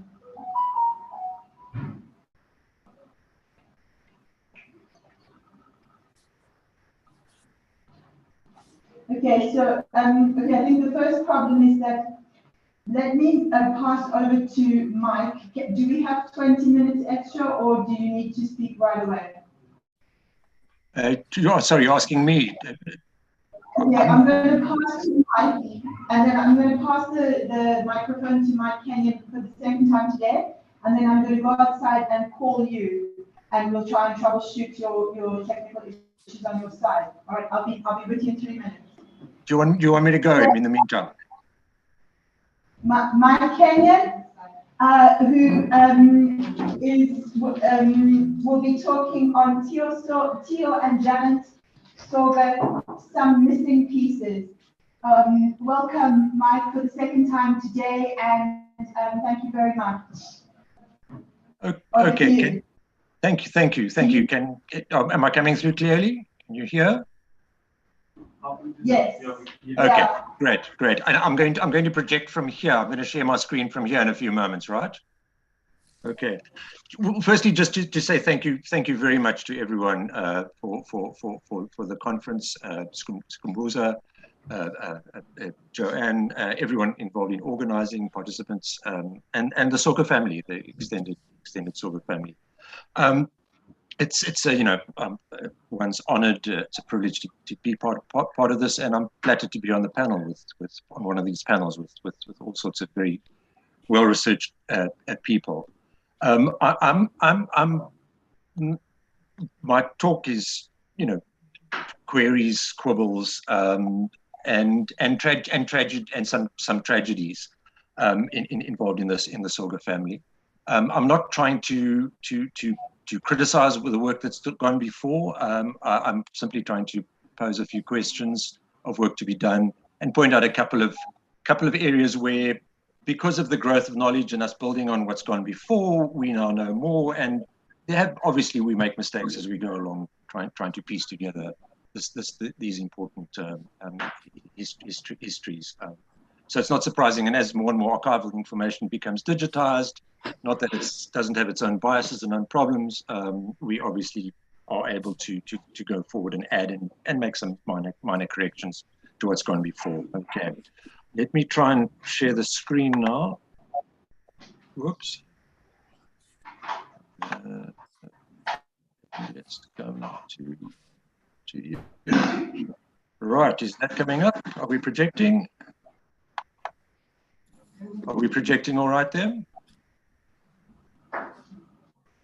Can someone tell me if we're projecting all right? Okay, great. Okay, I became interested in the Soga family 7 years ago when my partner was working for an NGO based near Miller Mission. And that's what Miller Mission Church looked like in 2015, established by Dr. William Anderson, and from 1903 run by his younger brother. Just before lockdown, the plaque to Reverend William Anderson, had been dislodged from the interior wall and was standing on the dirt underneath where the floorboards had been removed and leaning against the wall. Now, I haven't been back there since lockdown. I hope it's still leaning against the wall. But this is just part of the legacy we're dealing with.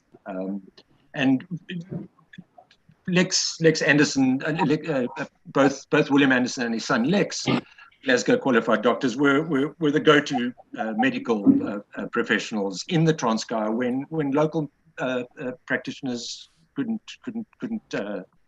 resolve issues.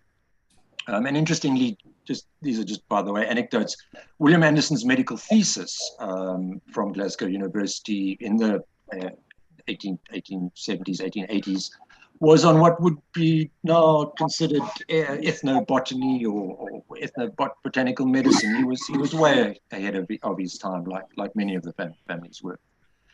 And then just finally to say, the more I dug into this, the more I found interesting associations with my own family and my own ancestors. So my great-grandfather was a chemist in Mthatha who supplied Dr. William Anderson with medicines. A great uncle was an attorney in Elliotdale and was William Anderson's attorney. And Miller Mission itself was a rendezvous point for annual holidays down to the coast. So family must have known Reverend John Henderson. And then Frances Maria, sister who died at Dachaby nearby, she left a bequest to a servant by the name of Mliza Piken. And Piken sounds very much like a closer version of my ancestor chemist, who was James Alexander Picken. So I think there's some blood connections here as well. Anyway, let's get on. All right. So just the one clear issue for me is that the daughters of Theo and Janet Soga have been largely ignored. We know that's changing now, thankfully. And I certainly haven't come across in my scratchings of any photographs of any of the Soga daughters. I'm sure there must be from the Scottish side. So I'd hope that we can start putting together some kind of photographic archive as well. Then Janet Soga gave birth to 8 children, in fact. The second child was stillborn. These are the kinds of mistakes which are repeated from earlier sources, which should be updated. Is the common statement that the Soga sons all married Scottish wives? Well, they didn't. Two of the sons married Scottish-born wives. John Henderson's wife is the little girl in the far right of the photograph, born in Kai Road, to parents of Scottish ancestry. That's a photo I picked up on the internet somewhere. There's clearly the baptismal records back in Scotland of the Burnside family may be incomplete, or Thomas Burnside may have been missing, because there are a lot of statements that Janet Soga was one of a family of only daughters, whereas in fact Theo Soga signed the death notice of Thomas Burnside Soga as his brother-in-law, okay, which I think is fairly conclusive evidence that Thomas Burnside was a brother of Janet and her sisters. Then a couple of gaps. The archive in Cape Town, in Roland Street, one of her estate files says she left assets of over £300 in the colony. Now that was quite a significant amount of money. And her South African death notice was signed by a Burgersdorp attorney for her executrix, and the attorney was a C.A. Schweitzer. Now, had Schweitzer moved to Burgersdorp from somewhere else? And what were the assets, and how did this come together? So there was clearly ongoing interaction between Scotland, the family that moved to Scotland, and what was going on down here.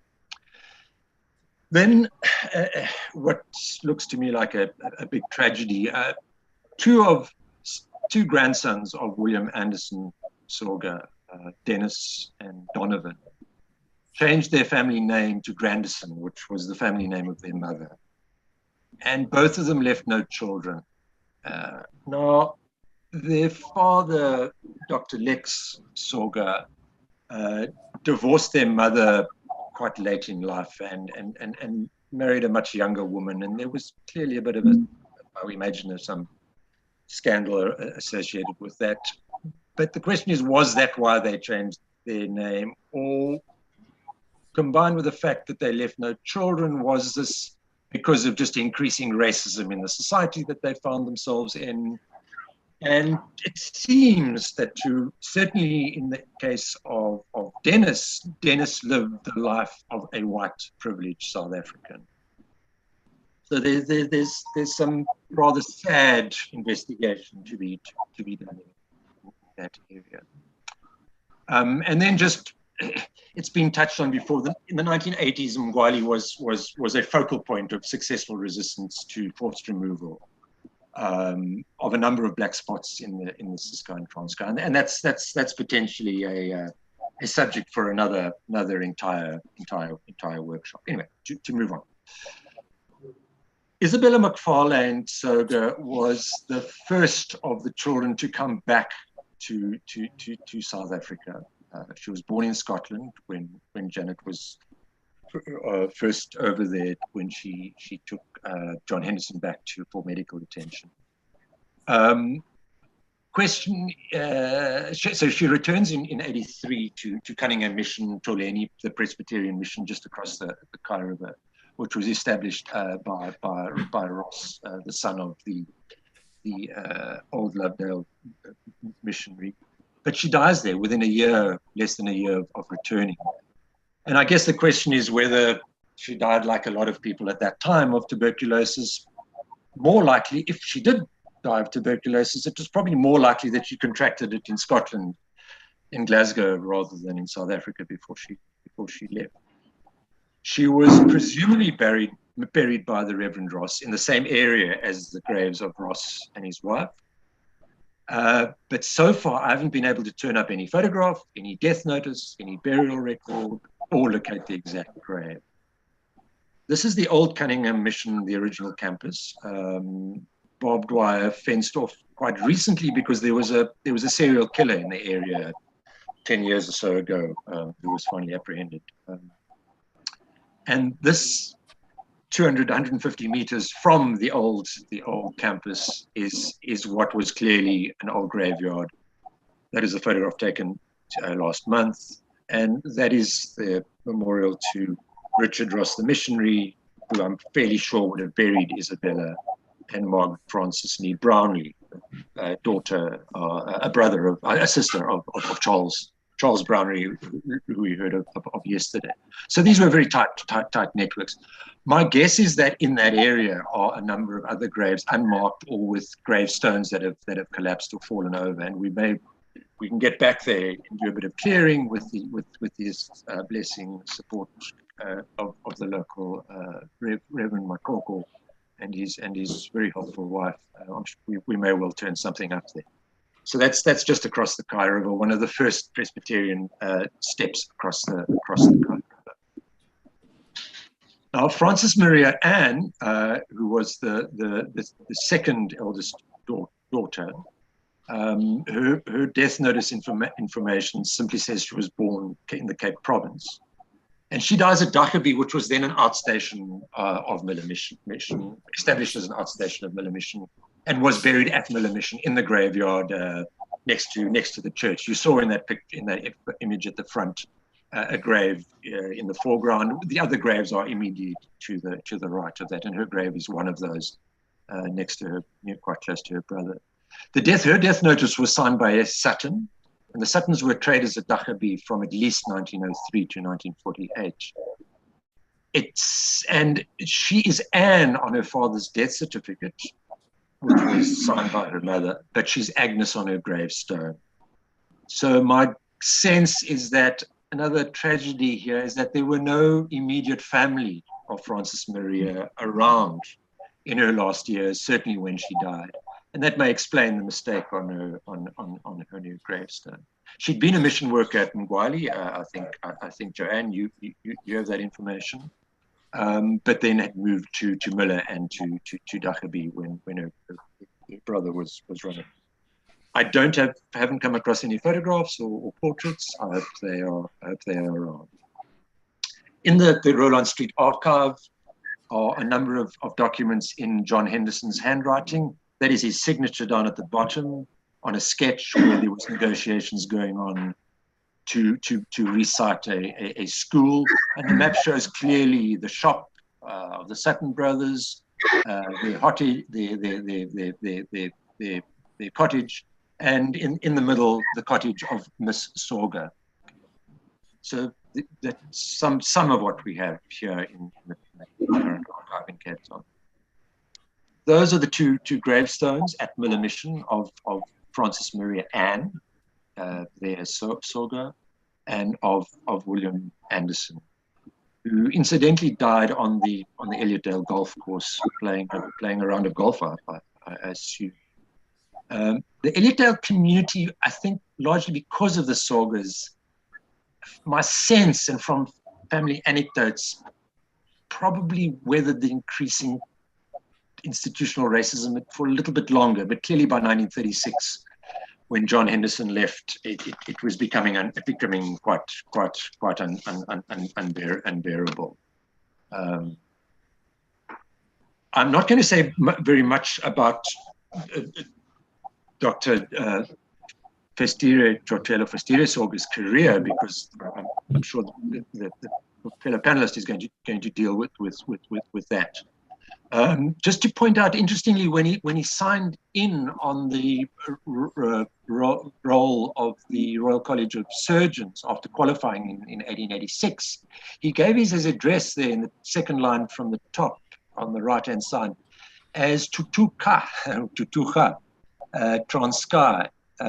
Interesting, as I'm not aware of any other immediate family that were resident there, but it was in the sense that it was his father's resting place. It was, I guess, his home. The quote there from a semi-official biography, Past Veterinarians in South Africa, points clearly to his health deteriorating as a result of his strenuous efforts against rinderpest. And I want to deal with the tragedy, what seems to me like the tragedy of his last years brought on by that work.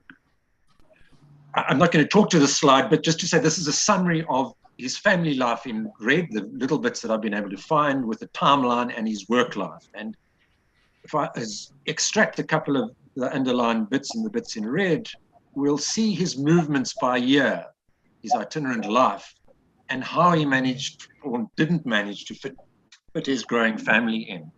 So, 1889, he's based in Fort Beaufort, but he's dealing with a wide area. And transport now is on horseback, a horse cart if you're lucky. He's covering a wide area. Then 2 years later, he's in Somerset East and in Grahamstown. In 1902, he's in the Transkei, based in the Transkei. He gets married in East London. He's then resident in Fort Beaufort.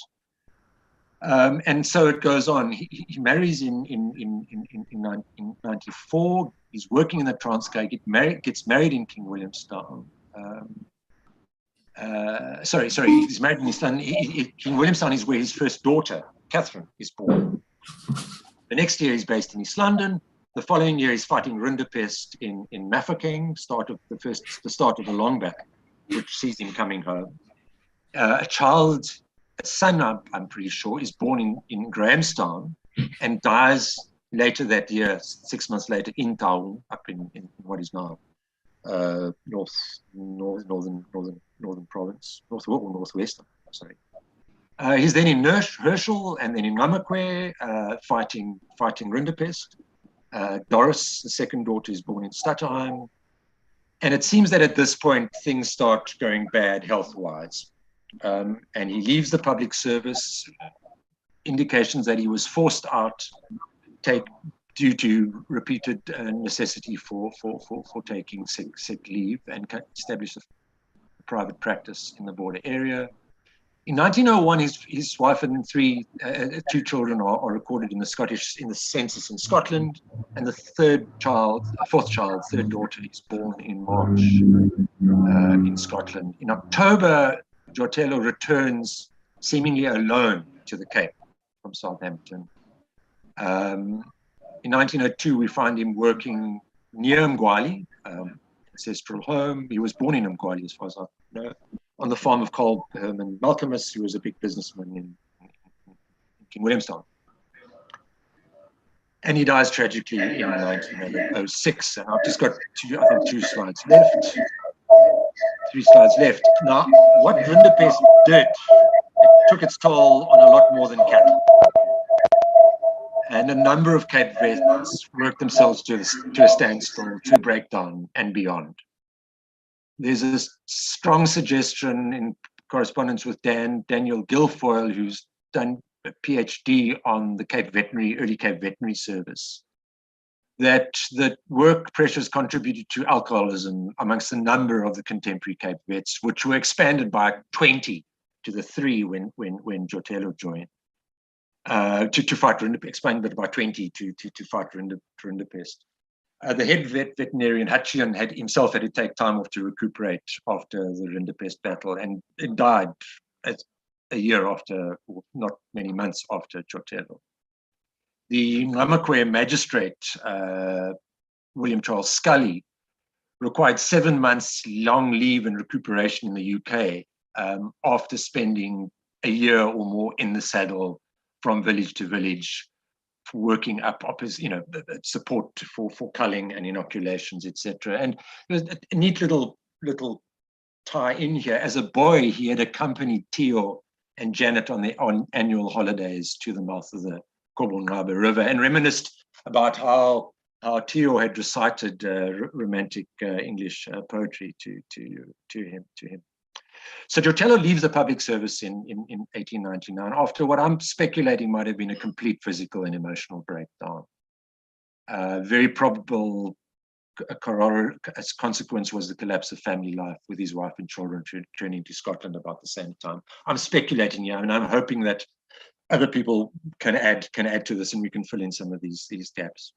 He dies probably alone at the age of 41, the same at the age of death of his father, of what is termed by the field cornet who clearly conducts an inquiry, because this wasn't a normal death, of what is termed on the death notice, which I'll show you now, an accidental overdose on the farm of A.P. Fitch at the farrier in Amelinda, East London. His death is only reported a month later in the Christian Express, and then picked up by Israel Labantu in King Williamstown, which had been edited by his brother, Alan Kirkland, which we'll hear more left. In the last paragraph there, his death took place on the 6th instance at Mr. A.P. Fitch's farm in Melinda, and his funeral was attended by whites and blacks alike who cooperated in the last sad offices to their departed countrymen. There's no mention of any family being present again. We don't know who conducted the funeral and where it was. Could have been Reverend Khubusana for all we know. Again, speculative. That's the death notice with the highlight extracted, which says that cause of death, overdose of laudanum. No evidence to show it was a case of suicide. Duration of illness 2 days, and signed by the field cornet. So it looks to me that that he probably had become an addict, addicted to laudanum, a derivative of opium, which was widely available. Opium addiction was quite very commonplace in those days, especially amongst veterinarians, medical practitioners, chemists. My great-grandfather Picken was an opium addict. I discovered quite recently. So I guess the inquest was because he possibly died alone and died not of normal situation. And if he was sick for 2 days before dying and had been known as an addict, I guess that would have counted as not being a case of suicide, but almost perhaps inevitable. Intended place of burial, the death notice says Native Cemetery, East London East. Now that's pretty vague, unfortunately, because these are largely unmarked graves in the area along a stream, the Amelinda stream flowing through Duncan Village, which has a long history of forced removals, some mass graves, as well as removal of human remains for roadworks. And then just to close with a slide of Duncan Village, the pin bottom right is probably at what was the entrance to Duncan Village in the 1940s, the original Duncan Village. But Duncan Village extended right across that road and obviously included the area where the Khubusana family graves are, as well as the housing to the immediate northwest and east of the Khubusana graves, which was all part of the original Duncan Village until group areas pegged them back. And those areas north of the Northeast Expressway or the Black Highway, as it's known, the Zipunzana bypass, became Indian group areas after the destruction of North End, the East London's mixed area. And then on the left, you see two other pins. The bottom one, I think, is the area of the original Duncan Village Cemetery, largely overgrown and unmarked graves. And then the pin above that, another Duncan Village burial ground. Now, that's marked on one old map I've come across as a burial ground. I can't find the source of that. But intriguingly, that road that runs right next to that pin and runs diagonally up to CTM East London on the top corner, that is Fitchett Road. Now, remember, Jotelo died on the farm of A.P. Fitchett, the farrier. And Melinda, the area to the northwest of that diagonal road, was an area of small holdings. So my guess is that Fitchett's farm was right there on that road, possibly on both sides of that road. So whether Jotelo was buried in what was recognized burial area of Duncan Village along the river courses where all of those graves, those three grave sites are, or whether he was in fact buried on Fitchett's farm, I don't know. And I hope we will find some progress to find some place and be able to memorialize in some way very remarkable people who seem to have had a rather tragic, sad end. Thank you. That's me.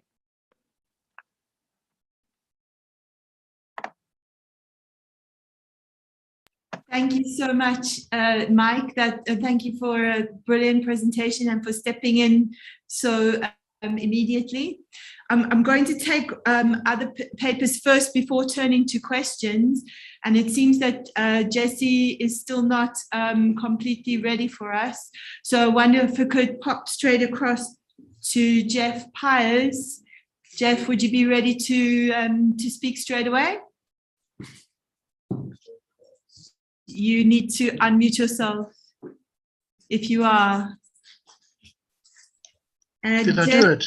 Yes, you did. And Jeff has got an incredible paper to share with us over a big question, which keeps many of us awake at night, on the dismissal of A.K. Soga.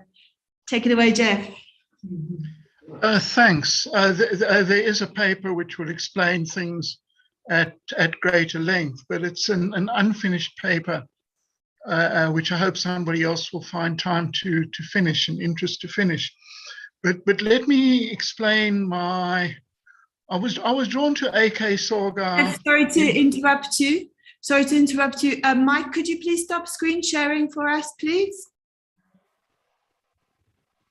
Or are you not screen sharing?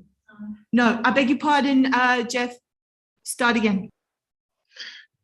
Yeah, I became interested in Alan Kirkland Soga outside of the Soga family for two reasons. The one is he was the most extreme socialist among Africans of his generation. He's the one person who,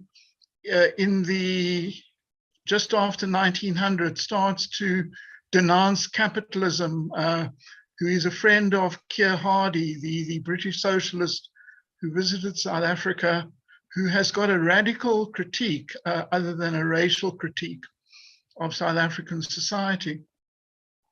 And secondly, because the whole Soga family forms part of the legend or the myth of Cape liberalism, the idea that it's not a question of the color of your skin, but how European you are.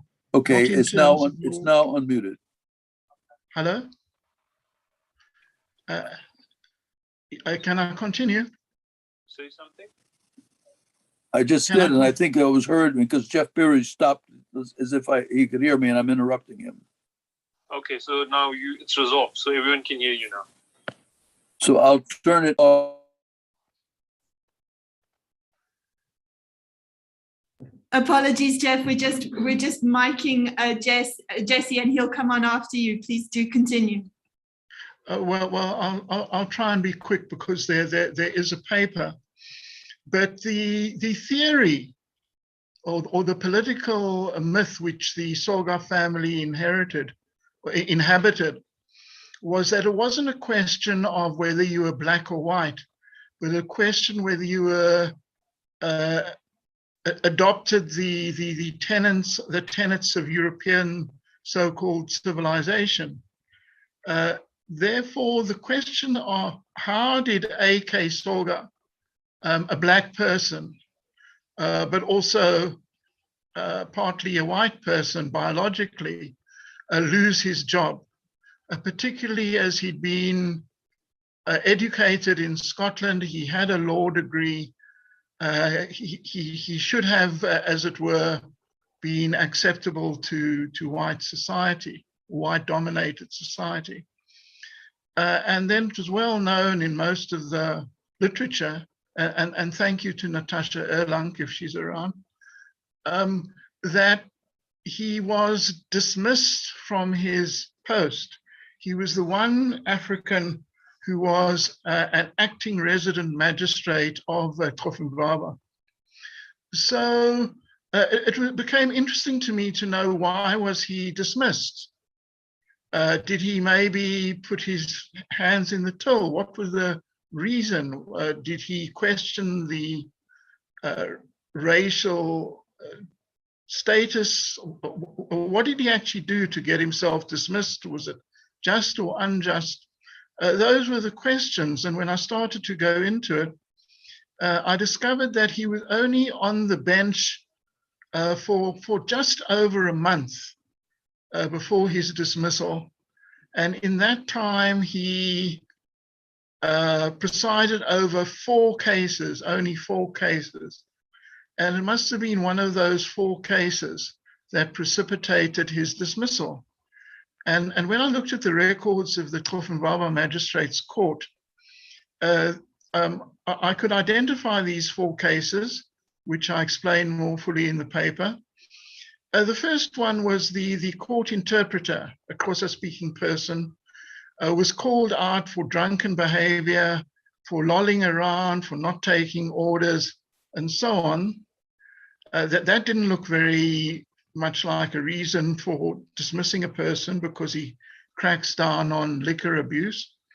The second one was seemed politically the most sensitive. It seems as if a group of Cape Mounted Rifles from the other side, from the Cathcart district, had broken up a Xhosa or Tembu Ngidi on the Transkei side, were looking for brandy, and in the process put their hands up the women's dresses, and the police were resisted. They were attacked with sticks, and then the police charged 2 of the attackers in the magistrate's court. Soga was on the bench, and Soga acquitted the 2. And that really looked like a good reason why a racist establishment would dismiss him. The third one, he intervened in a case between a white German farmer and his black tenants. The white farmer claimed that he was in danger of his life and so on. He wanted the tenants off his farm. This matter went to a higher court, and Soga refused to listen to the white farmer, saying, "No, Mr. Schultz, it's before the court, a higher court. Just be a bit patient, please." And then the 4th case was a case between 2 black people, Godongwana and Mfazwe, both claiming rights on a certain piece of land. So on the surface, it looked like he had intervened, he had taken the side of the people against the police, and that most probably was the side, the reason why he was dismissed. But there was no proof of it. But then when I was reading Itiala la Mawele, the great classic written by S.C.K. Mkai, there was a whole paragraph on Soga, and it became clear that the reason for his dismissal was the case of the drunken interpreter, that he had actually challenged a little clique, of which the interpreter was only part, that was involved in the illegal liquor trade. And that one got from Kai, that he had intervened with the selling of white liquor, so-called, to black people. After he was, as it were, there was a complaint. The lawyers said, the local white lawyer said, well, look, this man is not commissioned as a justice of the police, or a justice of the peace. Therefore, he can't sit on the bench because he's not a justice of the peace. And there was a crisis, and a neighboring magistrate, a certain J.T. O'Connor, was called in to calm the situation. And J.T. O'Connor was extremely sympathetic to Soga. He exposed the fact that over 300 pounds had gone missing from the revenue officers, that wrong people had been appointed to hold liquor licenses. There was a whole can of worms going on, and that Soga, Alan Soga, was actually a corruption buster. And that was why he was dismissed. But again, one wondered whether his skin color and his African heritage were not part of it. So that's the second part of my paper, because a very similar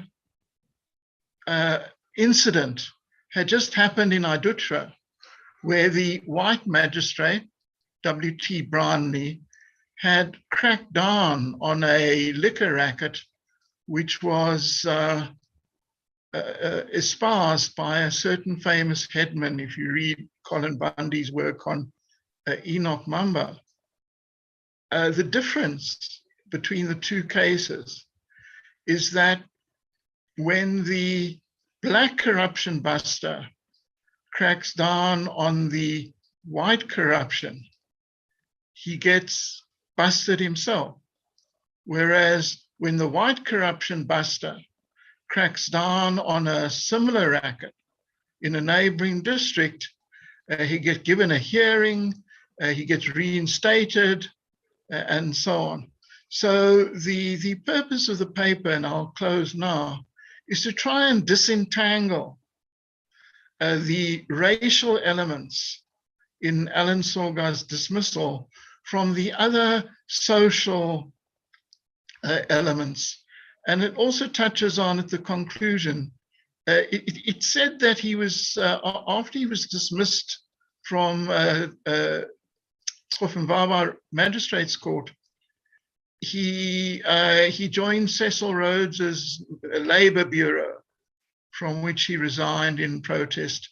Again, there's a whole set of questions. We all know about Rhodes, but we don't know that much about his career. He was 6 years the Prime Minister of the Cape Colony, and we don't know that much. He must have had an interest as a mine owner in the export of black labor to the northern provinces. But actually, this is yet another thing which has never really been investigated by historians. Thank you for the opportunity, and I think it's really great for those who've taken on the burden of convening this workshop. Thank you. Finished. Can we clap again? We were muted. Thank you, everybody. Thank you, Jeff. Okay, we're going to move straight to Jessie, and I'm going to take all the papers all together and then have questions afterwards, if that's okay with you. Jessie, You are up, and Matthew is here to help. So Jesse Lewis is a scholar of Jotelo Soga and has spent the last 25 years working with Jotelo's work. We're really honored to have him with us today, as with the other participants. Okay, am I audible? Yes, Can you hear me? I can hear you, Jesse. Okay, all right. I would like to try to show my, all right, I'll speak and I won't try to show my slides. Should I try before I start? Yeah, so Show the just slides? where you unmuted yourself, if you move slightly more to the right, you're going to find middle of the screen, it'll say share screen. Okay, share screen. Yes, it's a green button. Yeah, that's the button you press. Okay, microphone is on. Yeah, we can hear you. All right, how do I put my slides? Then I should open my slides as a PDF then, right? There we go. It's slowly loading. Perfect. You're doing well, Jesse.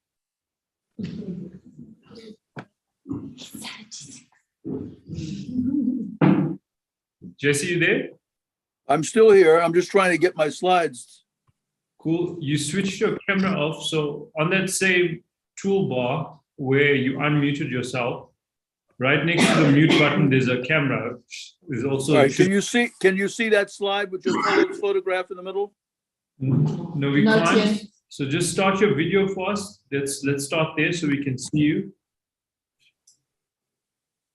So where you unmuted yourself, there's a button right next to it. It should say start video.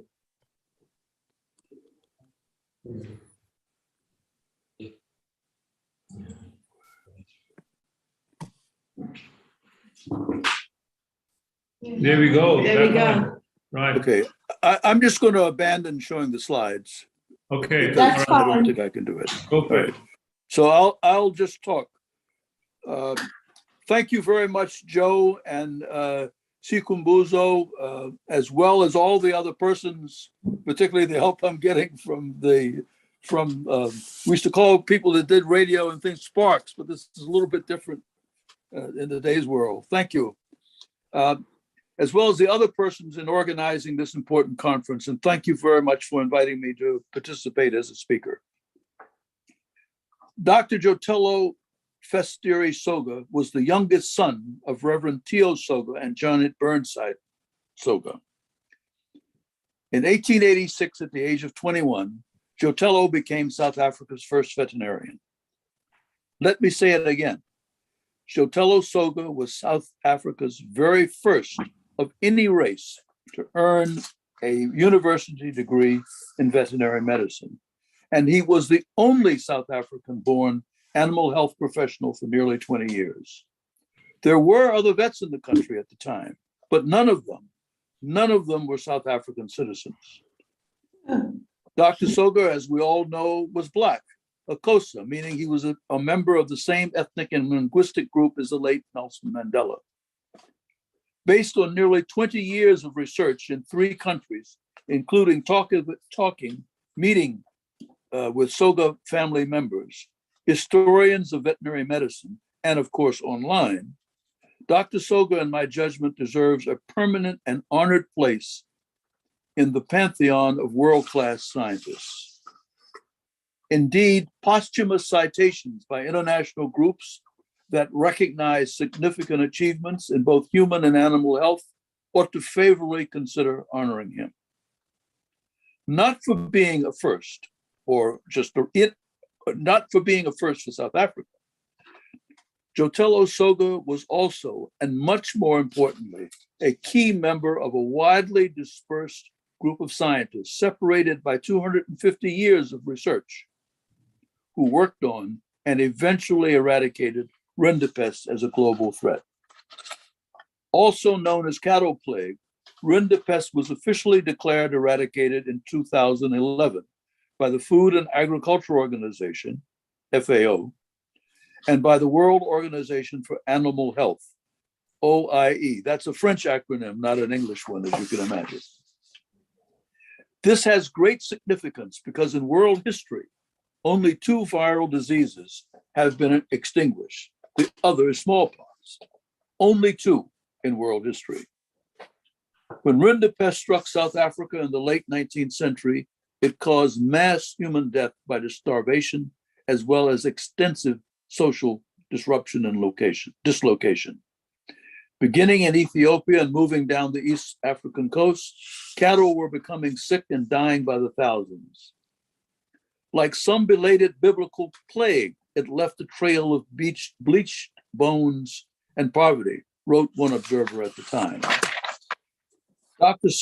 Soga was one of the first, if not the first, to publicly warn in a professional journal of the danger rinderpest posed to the Cape Colony. Our new colonial enemy is rinderpest, he wrote in a professional journal in 1892.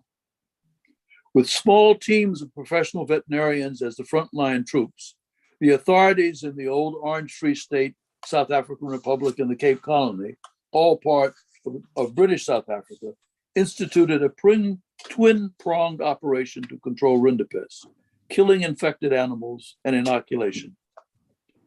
Dr. Soga was the only South African-born vet and the only Black person who attended the first intercolonial conference in Mafeking in August 1896, when the key players gathered to discuss how to control rinderpest. The most dramatic tactic, of course, was culling of the herds. And since the cattle industry was so important and widespread, it meant killing a lot of animals and traveling great distances on horseback. But many more, tens of thousands of more animals were dying on their own from the disease every day. In the Cape, where Soga worked, the team of veterinarians increased to 8, but just imagine, 8 people to cover the entire territory. Dr. Soga's earlier work with farmers and his ability to speak Xhosa as well as English and some Afrikaans was of considerable help, but he and his colleagues needed police protection while explaining to farmers the necessity of shooting infected cattle. Sometimes they killed as many as 400 animals at a time, and then barely escaped the wrath of farmers who watched their livestock being shot. They initially agreed, but became so enraged they would have killed the veterinarians. And then the vets would ride to the next village to continue their grisly task, frequently spending 48 hours in the saddle without sleep. At the same time, a serum was being developed, but not fast enough or in large enough quantities to handle rinderpest that was raging throughout southern Africa. Dr. Soga was also involved in the team effort to develop a serum. I'd like to just break my narrative here. I mean, he was not a solo player. It wasn't like a game of tennis. He was a member of a team, more like a rugby team. Just imagine if 2 or 3 players were withdrawn from a rugby team, the team wouldn't prevail. But it was a challenge to convince farmers that the serum was effective. Mortality after being inoculated was only 15%. But by comparison, mortality without inoculation was more than 90%. The colonial government asked Dr. Soga's brother, Alan, then a labor agent and magistrate, to gather groups of sangomas, the traditional healers, so they could see for themselves that traditional cures would not work, and that the only effective way to control the disease was to kill effective cattle. Now, the effort to work with Xhosa farmers was hampered by the Xhosa cattle killing, which started, I think it was in 1857, and that was still an active, unpleasant memory. So this rarely appears in the history books about the challenges that South Africa faced in combating rinderpest. But because the Soga name was so widely respected, that they were able to convince Xhosa farmers of the necessity of culling the cattle. Finally, these combined efforts had positive results, and the disease eventually waned. The economy was crippled, but saved from total collapse. But more than 35% of the cattle died, either from the disease itself or from culling. In financial terms, in 1897, the bill was 1.2 million pounds sterling, then a staggering sum. And in the old Transvaal, nearly 1 million cattle died from rinderpest, more than 2/3 of the livestock. I believe that the Food and Agriculture Organization, the World Health Organization, the World Organization for Animal Health, as well as the prestigious Nobel Committee, ought to consider recognizing Dr. Soga in a manner that ensures that his legacy will be preserved and never forgotten. You may ask why. Is it not enough that the University of Pretoria's Faculty of Veterinary Science has named its library in Dr. Soga's honor? By the way, this name change was a direct result of my research and an article that I wrote that was published simultaneously in all 3 daily Afrikaans newspapers on a Saturday in 2007. In my judgment, no, it is not enough, because after Dr. Soga died in 1906, his name and his very existence began to disappear and was deliberately omitted from South African history.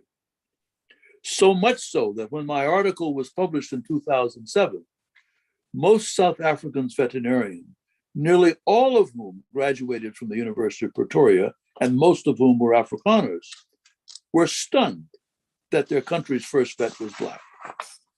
So well had Dr. Soga's very existence been hidden from easy public view. Even members of the Soga family who knew that Jotello was a vet did not know he was the first. They could have found out if they had just done the math, but again, they didn't. Most other South African Blacks were surprised too. One Black host of a weekly radio talk show in Cape Town threatened to cancel an interview with me on his weekly program because he said that it was, quote, impossible for a Black South African to be the country's first vet in 1886. He had agreed to the interview because he thought I was going to talk about South Africa's first Black vet. He only decided to conduct the live interview after being shown on the South African Veterinary Association website that Dr. Soga was real and that I was telling the truth. He later apologized.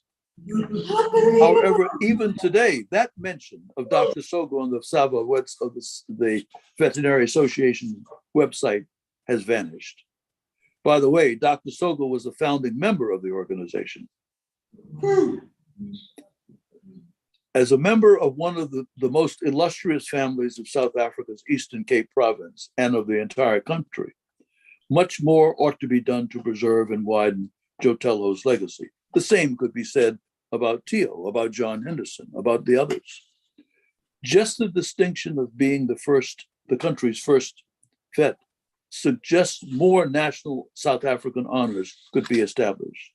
Why not a commemorative South African postage stamp bearing Dr. Soga's image? Why not a high school in each of South Africa's 9 provinces be named for him? Further, Dr. Soga made vital contributions to South Africa's thriving and profitable dairy and cattle industries. This historic role is still unrecognized, even dismissed and ignored. I have repeatedly sought, without success, to interview the CEO of one of the Western Cape's largest, or perhaps the largest, dairy enterprise. We all know the broad details of Jotello's life. After his father died in 1871, his mother took the 4 boys and 3 daughters to Scotland, where they enrolled as day students in the prestigious Dollar Academy. As Janet Carolyn, the school archivist, will discuss in much more detail this afternoon. At Dollar, Jotello played on the school's starting rugby team and was elected the team's secretary.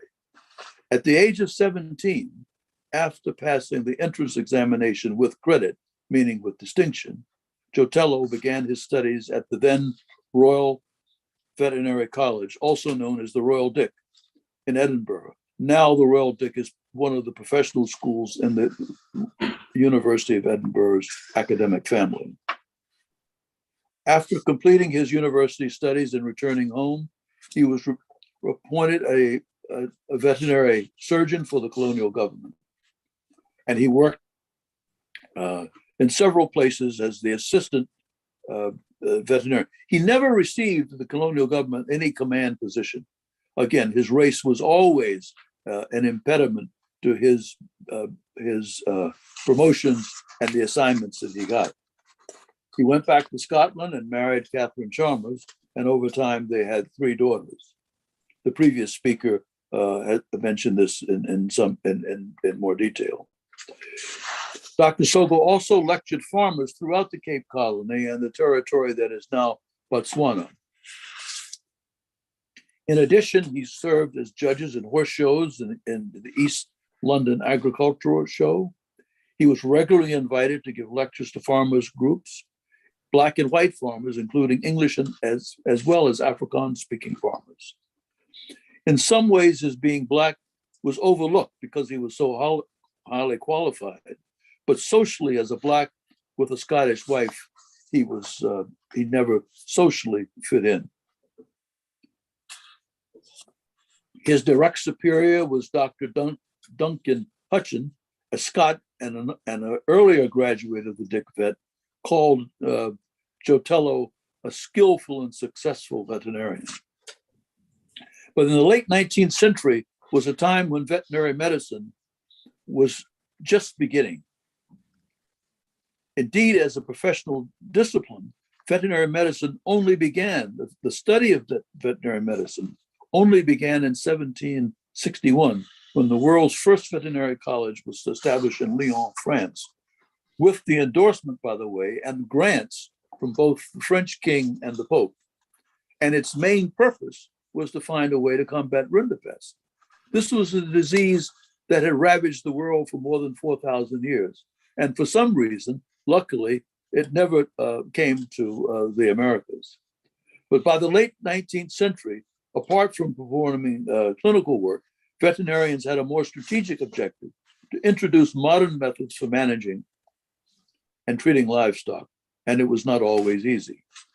I might mention here that today the general public normally thinks of veterinarians caring for pets, or they're called comfort animals in the profession. But in those days, and still, far more professional resources, people and money are devoted to ensuring the health of farm animals, including the safety standards for dairy and beef products, cattle, poultry and pork, sheep and goats, and in some parts of the world, these animals include camels. Earlier in my talk, I said that Dr. Soga's name was deliberately omitted from history. Even today, Wikipedia's entry says Dr. Soga was South Africa's first Black veterinary surgeon. He was the very first, Black or white. In a separate article, Wikipedia says that Dr. Arnold Tyler, a Swiss citizen who came to South Africa as a farm worker in 1891, 5 years after Jotello earned his degree, Wikipedia calls him considered to be the father of veterinary science in South Africa. Dr. Tyler, however, because he was white, and he had a very strong personality, he was a bright guy, but so was Jotello. But because he was white, he went on to become the first dean of the faculty. He died in London in 1936 at the age of 69, and he was awarded a prestigious British honor.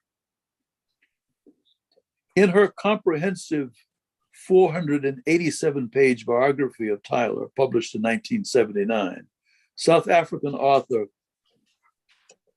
Thelma Gucci wrote that Tyler introduced someone called P.R. Viljoen as, quote, the first South African to qualify as a veterinary surgeon. Tyler, she wrote, either ignored or forgot Jotello Soga, who had qualified even before himself. In her book, it's interesting to note Ms. Gucci makes multiple and positive reference to Jotello and his work. But she didn't forgive Tyler because Tyler and Soga did, while they did not work directly, because one was in Victoria and Soga worked elsewhere, but the two men had substantive professional contact. Researching Dr. Soga's legacy has been required going beyond the surface just to find evidence of his existence, but there are clues. In a way, during my research, I often felt like a 21st century version of Indiana Jones, uncovering hidden facts about South Africa's history. You probably know that I'm making a documentary film about Dr. Soga's life and legacy. And my plan is to complete the movie by late summer or early this fall of this year. The documentary project is not for profit. Indeed, the film will be available on YouTube and in DVD format for free for showing in South Africa's public schools. For me, the real value and benefit is measured in the context of expanding awareness and, of course, pride. I want the documentary about Dr. Soga to inspire all South Africans, particularly young South Africans of all races and cultural groups, whose perceptions of their past and their hopes for the future are still being formed. At the same time, I want all South Africans to be aware of Dr. Soga's legacy and his contributions to the success of one of the most important sectors of South Africa's economy. All South Africans should be aware of all aspects of their history, particularly the episodes that contain examples of determination and accomplishment. This concept of shared history and common future is something I want to convincingly state and strengthen, because they are vital ingredients for secure and confident development and nation building. These are the driving forces. The fundamental purposes of the film is to make a positive contribution to this process. I might invite all of you to join the Jotello Soga documentary group on Facebook. Again, thank you very much. I apologize for not being able to show some of the slides. I have really riveting photographs of cattle being killed and dying, but you have to watch the movie to see those. Thank you.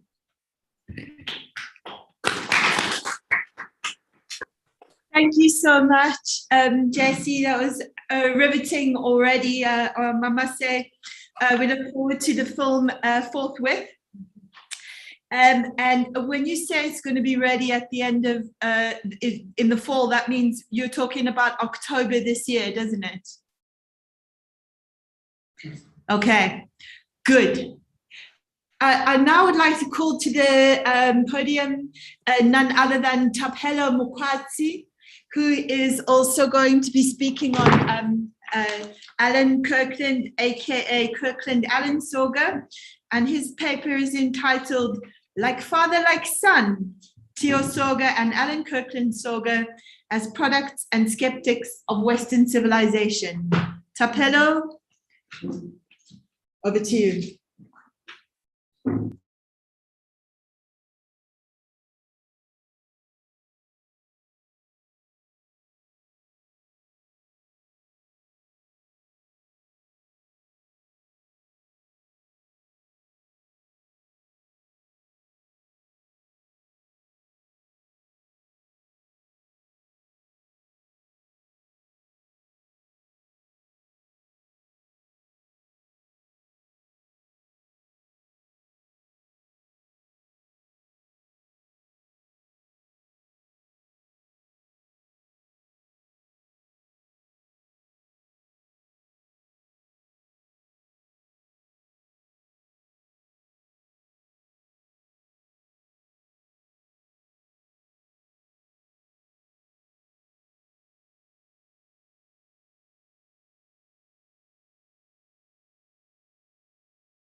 I haven't got any sound. I don't know if anybody else has got any sound, but I haven't.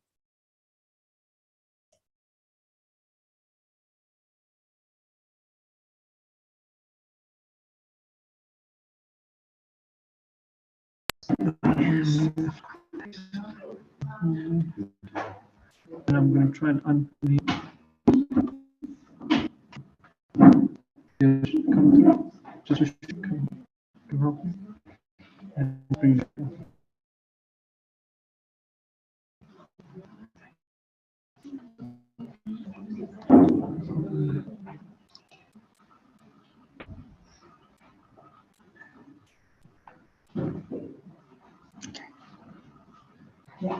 Should I continue? Is it fine? Okay, should I start? Okay. Okay, is it audible? Am I audible? Is it fine? Yes. Sorry? Okay, I'll try to speak up. Okay, so I was saying, Joe, that my interest in AK Soga, I call him AK Soga, was revived lately, but the last time I had an encounter with him was in 2015 when I was 26. I wrote my very first piece, journalistic piece on his life, looking at him as a journalist. And I was writing for an online publication called The Journalist, which was mainly about paying homage to late 19th century to early 20th century South African pioneer journalists. So now I'm 32, going to be 33 at some point this year. Here we are again, me and AK Soga again, but now with his grandchildren, great-grandchildren. So how do you explain that? I was not keen, to be honest, because I felt, but I'm a Solomsani scholar. I spent the last 6 years doing my PhD in Solomsani, so why must I go back to AK? Let him rest in peace. But then I thought, maybe there's a reason why I should be revisiting AK. So part of it was what you see in the program. I'm talking about him and his father. But along the way, I thought, let me refine my thinking of the subject. So what I'm going to present to you today is mostly, you can call it palate cleanser, because I'm in the process of turning the article into a book, into a paper, academic paper. Yeah, maybe a book will come, we don't know, we'll see. Yeah. So I want to focus mainly on what will the gist of my paper be. I left out a lot of details because I understand that we already established who T.O. Soga is. So there's no need for me to reinvent the wheel. But the main point is that I need to stress is his father was his main influence. And I also want to emphasize that I also see T.O. Soga as one of the fathers of Black consciousness. Especially when you look at the context of the time in which he lived and becoming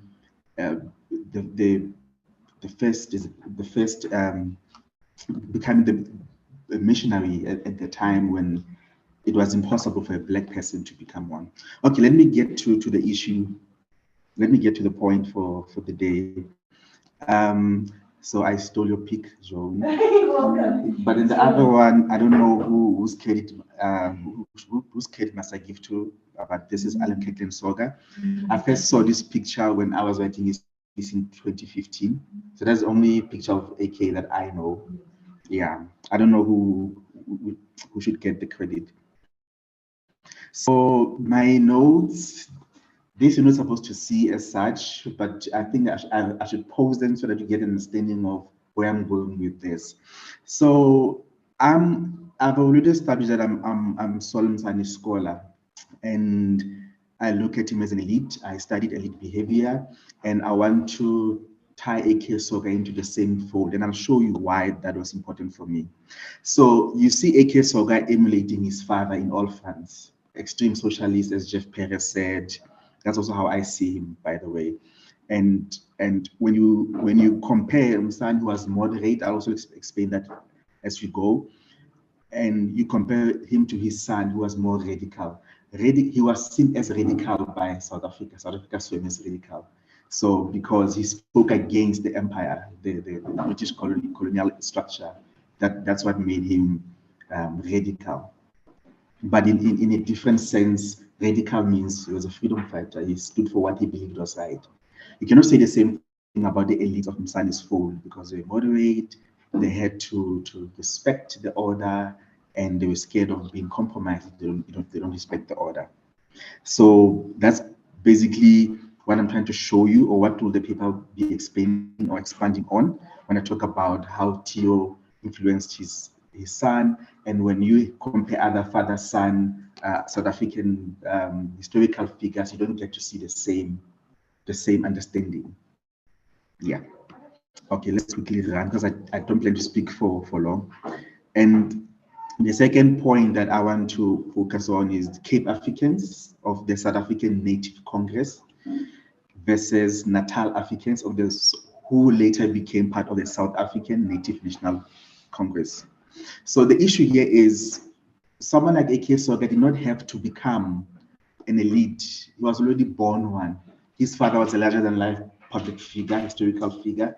His mother, Scottish, European, and he challenged the system with that understanding, with that background in mind. He knew he had nothing to lose compared to his contemporaries of the time, who, under the Natal colonial missionary fold, had to constantly show that they are elitist and they are callers, and they wear your three-piece suit, they go to church, they speak English with the British, somehow British accent. I know Msane spoke with English, this accent.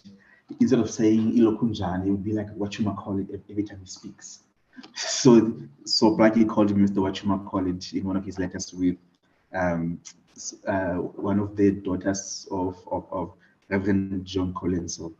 And you bring Soga back into the fold, into the whole context of elites, both in the Cape, and in Natal, and realize, and on top of that, the politics of the Cape and Natal were also different.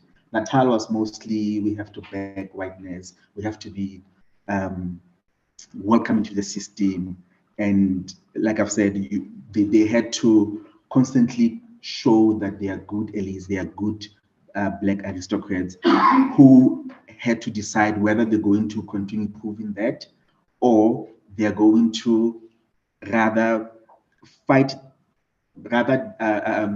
concede the fight against the system.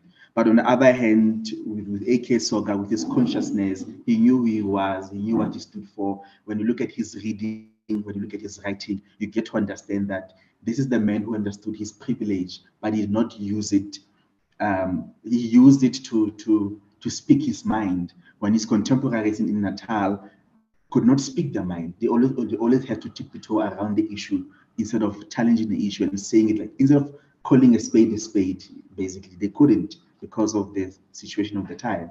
So those were the two choices elites, and Cape African elites and Natal African elite were left with. I know somebody's thinking John Tengo Jabав, I'll get to him later.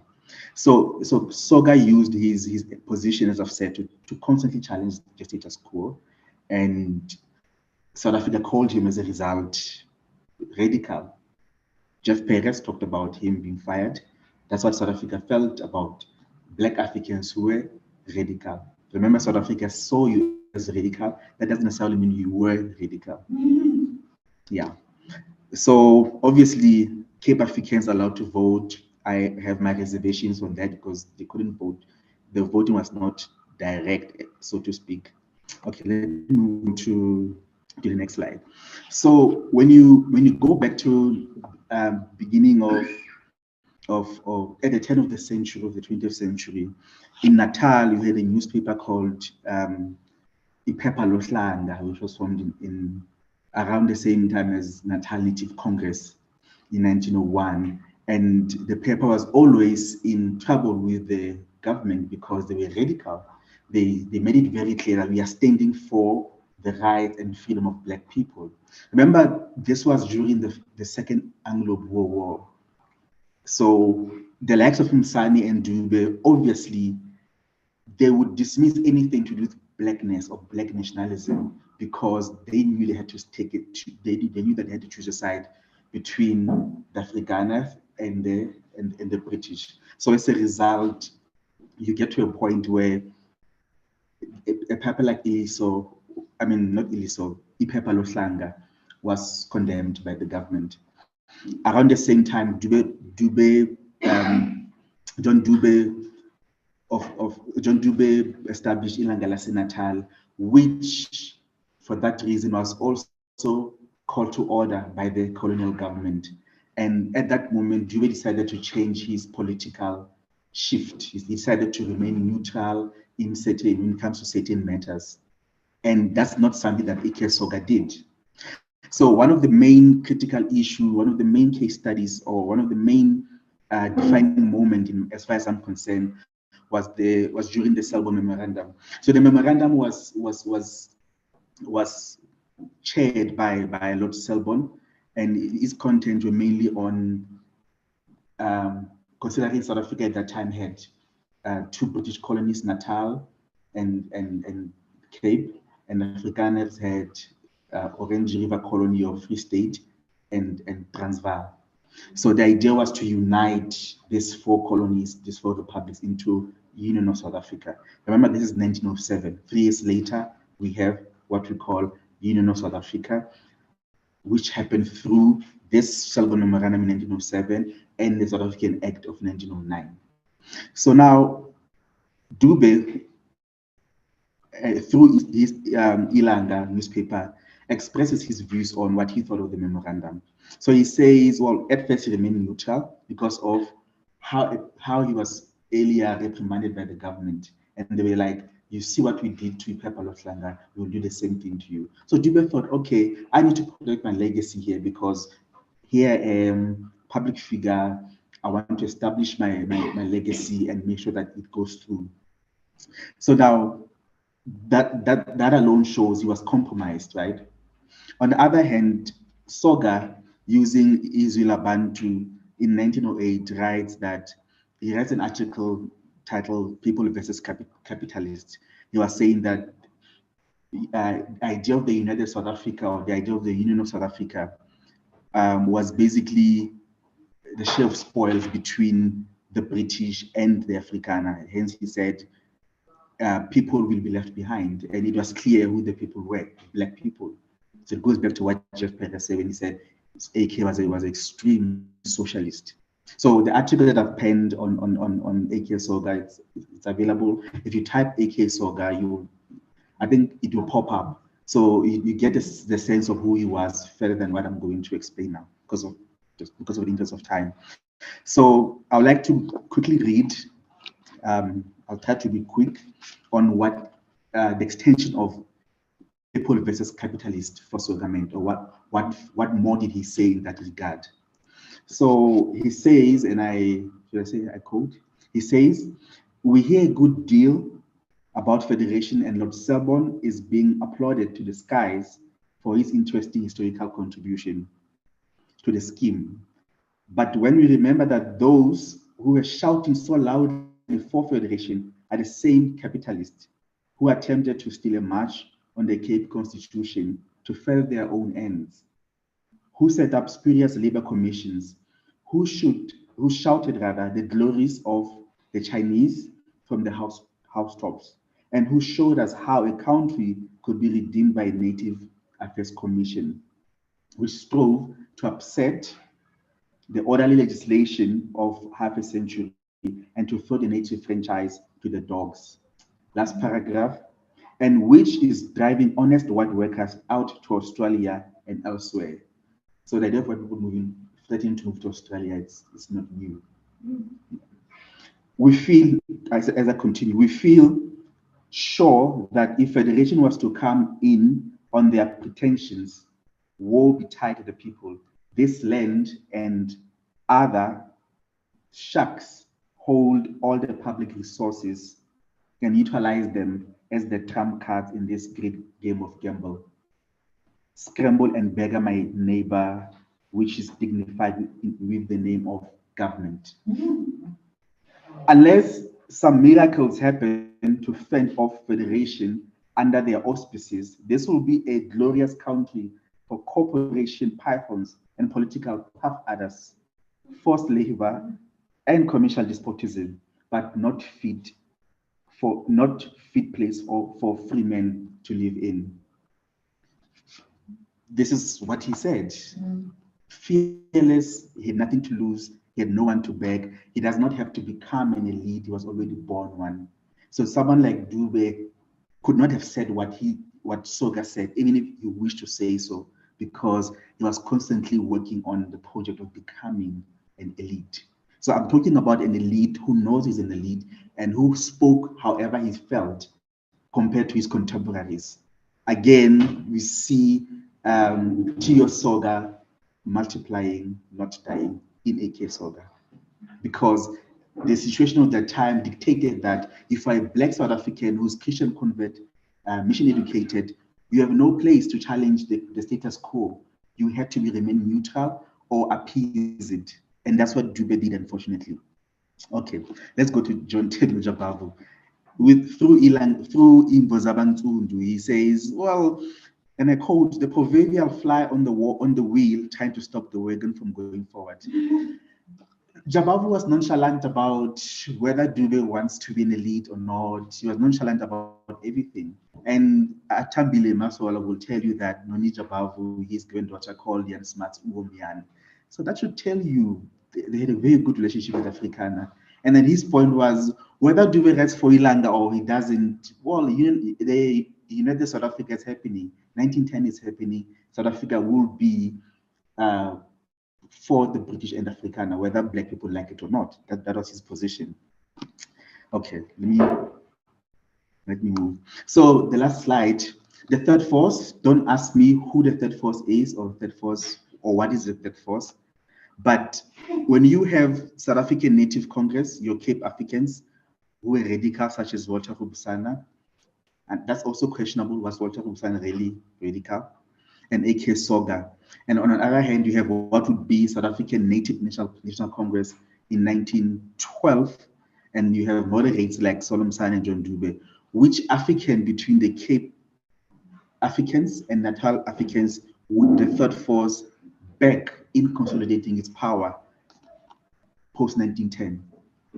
Who do you think when the British and Afrikaners sat together and decided we are going to establish Union of South Africa, which type of Black person would they go for? Would they go for the one who is challenging the system constantly, or would they go for the one who is scared of challenging the system? I know scared is a very harsh word to use, but the point is what we can learn, if I were to produce a paper on AK Soga's life at this point, is that Natal Africans' loyalty to Britain compromised their struggle because they couldn't speak their minds. They were censored because they were all constantly thinking we need to become elite. And you becoming elite means you need to look the part all the time. You need to, through your politics, through your socialization with whiteness, and you always need to look at yourself and see yourself as a point of reference. Should government decide, should South Africa decide, we want to speak to Black people, you should always consider yourself as one of the first people South Africa will consult, because you are a good Black man, so to speak. So, but the problem is that they had to overcompensate, they had to overcompromise the idea of elitism. So it was easy for Dube, or maybe not easy for him. It was so hard for him to choose a side. He was left with no choice but to decide, I will protect Ilanga Natal and his legacy. If that means I will not, if that means I will censor myself in terms of whatever I wanted to say, because I'm constantly in the fight of becoming an elite. But with AK Soga, with Alan Kirkland Soga, he did not have to become an elite. He was born one already, so he had no pressure whatsoever. And when you look at his relationship, yes, I don't know what kind of relationship he had with his father, but then through text you understand that he was a very huge influence. So that is my story for the day.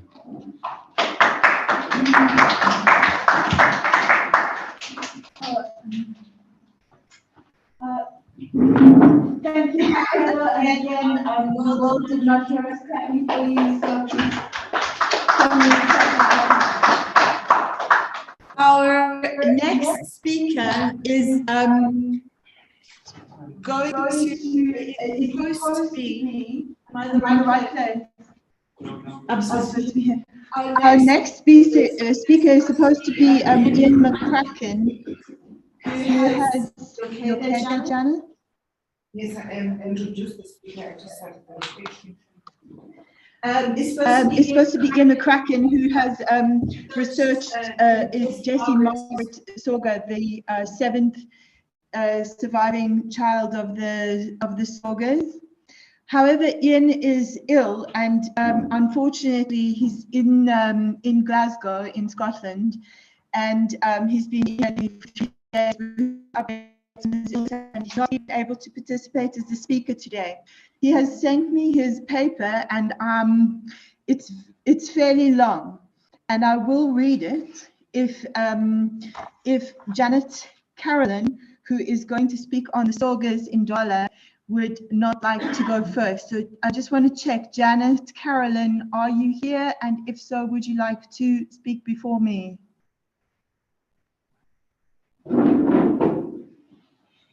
Janet, are you around? Okay, in that case, Janet, please feel free to interrupt me if you are having troubles in any way. Can I use my memory stick to put the presentation on?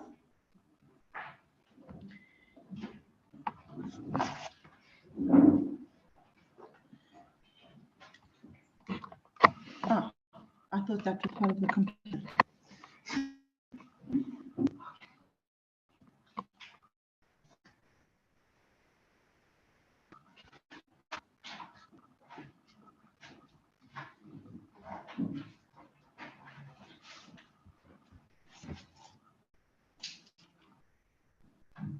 So it is, it's in there. Can you go into it? Is that all there is? Hello. This is Eric Cole, a message from Janet Caroline. I've got a message from Janet Caroline. She's trying to unmute. Someone is talking. There's Janet. Perfect. Janet, Can't do it. Can't do it. I read you already, and you can go ahead. Is that true? Janet is trying to unmute. She's not allowed to, apparently. There she is. Can we unmute her from here? Janet, just Janet has to unmute from our side. Definitely, we haven't restricted any unmuting access. Janet, if you just press on mute on the mute button on the very left-hand side of your screen, on the bottom where there's a microphone. I think she's been trying that.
Yes.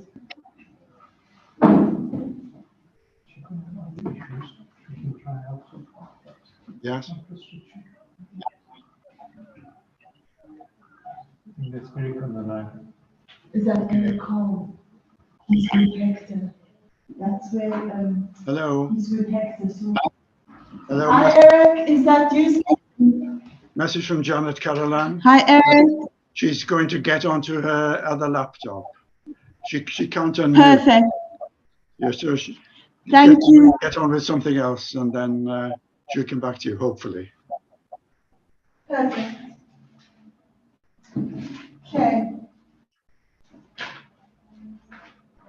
Give me 1 second.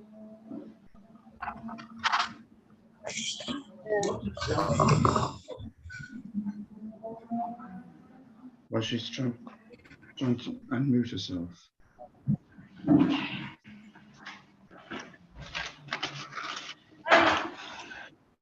Hello, Helen. How are you? I'm good, thanks. And to yourself? Good, good. Okay. My sister I beg your Shirley. pardon? Yeah. Hello. Hi, Shirley. I'm fine, thank you. Good, thank you. Okay, I'm going to go on with the paper on Jesse, although I don't have access to the PowerPoint presentation. So like Jesse Lewis, I'm going to just read if that's okay with everybody. And given that this is not my paper, I hope I read it well. Okay. Oh, Janet, you're there. Can you unmute yourself? Mute. Yes, you're there. Okay, perfect. Oh, all right, gosh. everybody. I'd like to hand over the microphone to the indomitable Janet Carolyn, who has been the archivist at Dollar Academy and in Dollar Town, and has been absolutely instrumental in working with Soga studies for the past at least 20 years. So, Janet, over to you. I'm so sorry about that. I don't know what happened. I've been practicing on this and it worked fine. So let's see how it will go now. Oh, slideshow from beginning. Why is everything so difficult? Ah, here we are. Yes, there we are. Okay, hello everybody, and many apologies for that. What you're looking at is Dollar. It's a fairly recent photograph of Dollar, and I'd quite like you to look at one or two things before I start on my talk. You'll see that Dollar, this is the village nestled here. Over behind the village, up a little bit up the hill, is the Castle Campbell, which is a great feature of Dollar. And over to the left on the hill, which is called Dollar Hill, you can see some yellow, oh, it looks like flowers. In actual fact, what they are is broom bushes. Broom is a plant which grows, a shrub which grows in this area, and it's very beautiful and very striking. And in fact, I will tell you later that Janet Soga and her family, when they came to Dollar, they lived in a house called Bruminow Cottage, which is actually over on the the right-hand side of your screen, but that would have been a more rural area at that time, and there would have been broom. So let me start. Theo Soga died in Africa in 1871. His widow, Janet Burnside Soga, returned to Scotland in 1873 and settled in Dollar with her 7 children. This is the family register, which was written by Theo Soga, and it gives the dates and place of birth of each of his children and also deaths. I don't know if you can see it very clearly, but at the bottom, I'm sure most of you know the names of the children, but we'll just read them. The ones who came to Dollar were William Anderson, who was 15, John Henderson, 13, Kirkland Allen, 12, Isabella McFarlane, 9, Festeria Justello, 8, Francis Maria Anna, 5, and Jessie Margaret, just 3. The family stayed in Dollar for around 10 years. Then Janet moved to Edinburgh in 1882-83. Well, in fact, she moved in 82, but one of the family was still here in 83. And that was when Justello enrolled at the Royal Dick Veterinary College. I imagine the children finished their education, the ones who were quite young still, will have finished their education in Edinburgh, but we don't know where.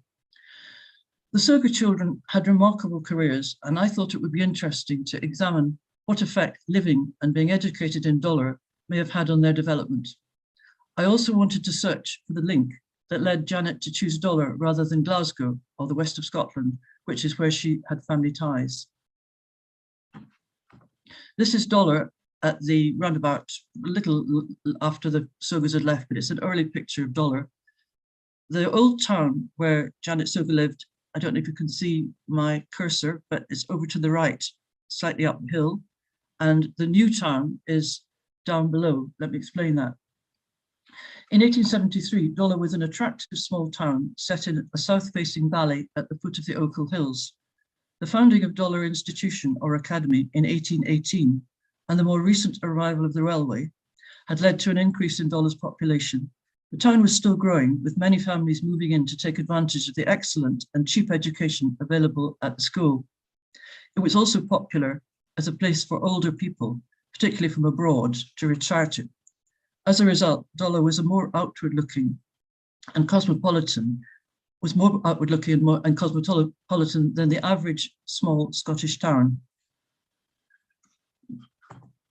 This is a rather romanticized view of the new town. It shows the main road through Dollar and a lot of new houses which have been built in that area. Many of the incomers were those who came to send their children for their children to attend the school. This is the old town and Hillfoot Road on the left of the picture. The large building to the left of the picture actually was the original UP church, which the Sogas will have attended. It was just quite close to their house, although you'll hear about a new one, which was built just a little later. This is Hillfoot Road, or Hillfoot Street, I think it was called in the Sogas time. And at the right-hand side, you can see a porch and just the edge of a house. And that is the house that the Sogas lived in. So this is the road that the children walked up and down to get to school. And that's what the house looks like now. It's called Bruminaw Cottage. You can see the name just over the porch. And I think the owner of Bruminaw Cottage is actually watching this as well. So hello, Cecilia. We'll move on. The 1881 census shows Janet and 4 of the children living in Bruminaw. See at the left-hand side, it says Bruminaw. And I've given you the names and ages of those who are staying there. Janet, who was 52, Ella, 15, Francis Francis, 13, Jessie, 10, and a visitor, Eleonora Aiken. Then we'll meet the name Aiken again later on. She was 14. And if we carry on, the valuation roll, if you can see that, the valuation roll for 1881-82 gives the owner of the cottage as the Reverend Alexander Aikman, and the tenant or occupier was Mrs. Soga. The Reverend Alexander Aikman was minister of the UP Church in Muckett, it's a village about 3 miles from Dollar. I think he may be part of the link which brought the Sogas to Dollar. He owned Bruminaw Cottage, which Janet rented, and his 12-year-old son, Alexander, was a pupil at the academy in 1872-3, when the Sogas arrived. Also, one of his brothers was the Reverend Dr. John Logan Aikman, minister in Anderston UP Church in Glasgow. He was a moderator of the UP Church, and in 1877-8, he was editor of Chalmers' biography of Tio Soga. And now I've got an extra point to add here. Jo pointed out to me about 2 days ago that she had found that Tio Soga and Alexander Aikman were in the same class at the Theological Hall in Edinburgh. So there's another link between the Aikmans and Dollar, and the Soga family, sorry. That was in 1852. 2 extracts from the General Minute Book of the Foreign Missions number 4 of the UP Church are relevant here, and my thanks to Vivian Peters for drawing my attention to these. In March 1872, the committee agreed that Tio Soga's 3rd son, Alan, would be financed from the Fund for the Education of Missionary Children, together with his 2 older brothers, William and John, who were already in Glasgow. In October 1872, I quote, authorization was given to Mrs. Janet Soga, widow, so that she can use monies to bring herself and the 4 younger children, 3 girls and a boy, to Scotland, so that she can take care of all 7 of them during their education.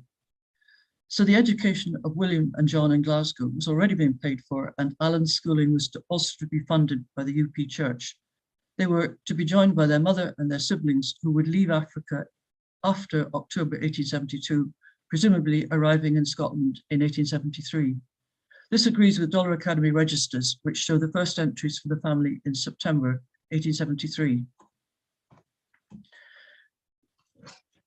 It seems likely that the UP committee advised Janet to educate her children at the well-known and academically excellent Dollar Institution, which you can see on your slide, with its very low fees, and also to rent the cottage belonging to Reverend Alexander Aikman. Families with 3 years residence in Dollar and an income below £50 a year were entitled to free education at the academy, but the Sogas were always classed in the registers as fee-paying. They may well have paid extra for dancing, music and gymnastics.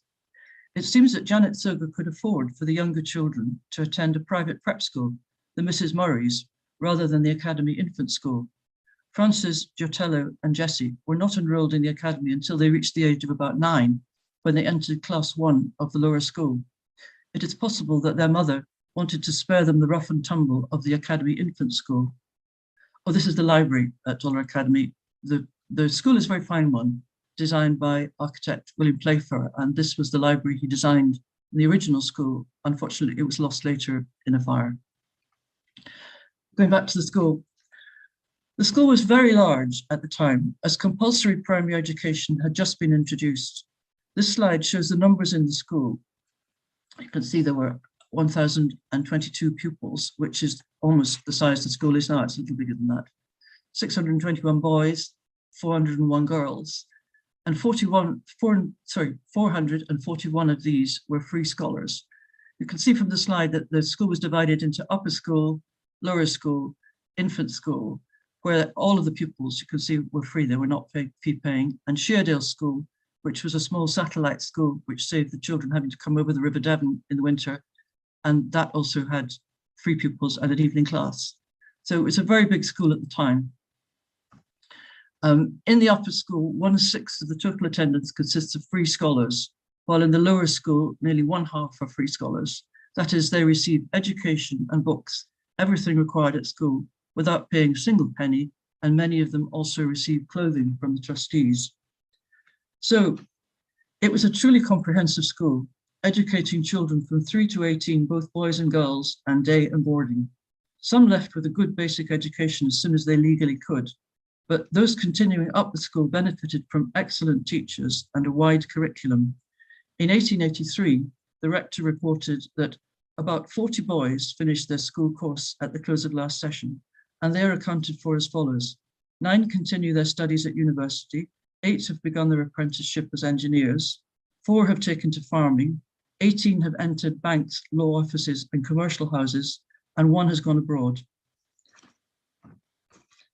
Another attraction of Dollar for the Sogas will have been the town's UP church. It was originally just a mission station set up in the old town around 1840 by philanthropist John Miller of Sheerdale. When the Sogas arrived in Dollar in 1873, the members of the mission had just recently been accepted into the Stirling UP Presbytery in 1870. The first minister was ordained in 1872, the Reverend William Wilson, a clever man. He was sub-editor of the many-volumed Shorter Oxford Dictionary and was reputably responsible for entries beginning with the letter T. The foundation stone of a new EP church was laid in 1876 in East Burnside, and the church opened in 1877 with 106 members. Dollar already had an established church and a free church, but the Dollar UP minutes show a steady stream of admissions, some moving from other congregations. This slide shows Janet Soga was admitted on the 5th of November, 1873. I don't know if you can see my cursor, but there is her name.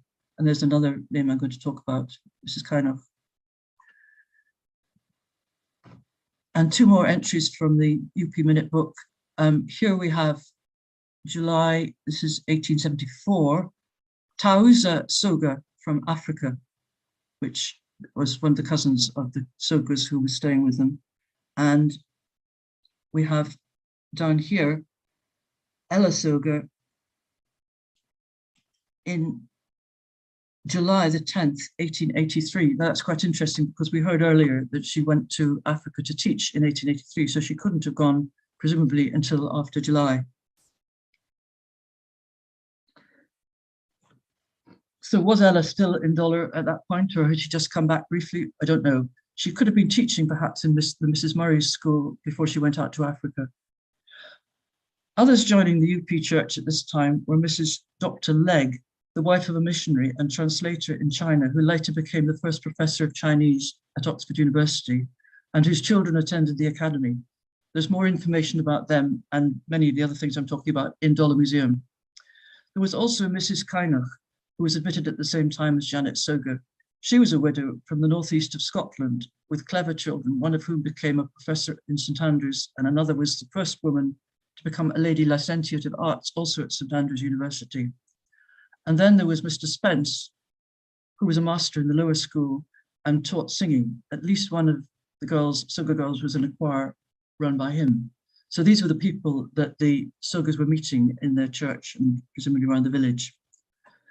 This is the staff at Dollar Academy, so to return to the education. I'm showing you here Mr. Spence, since we mentioned him, and there's an interest in the Soga family and their musical ability.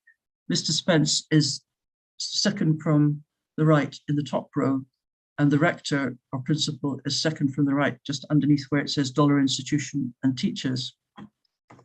This is a list of the teachers and the subjects that they were teaching. These are the teachers who would have taught the Sogas, and if you can see that there are a lot of different subjects being taught, and this is only the principal teachers. There were many assistant teachers as well.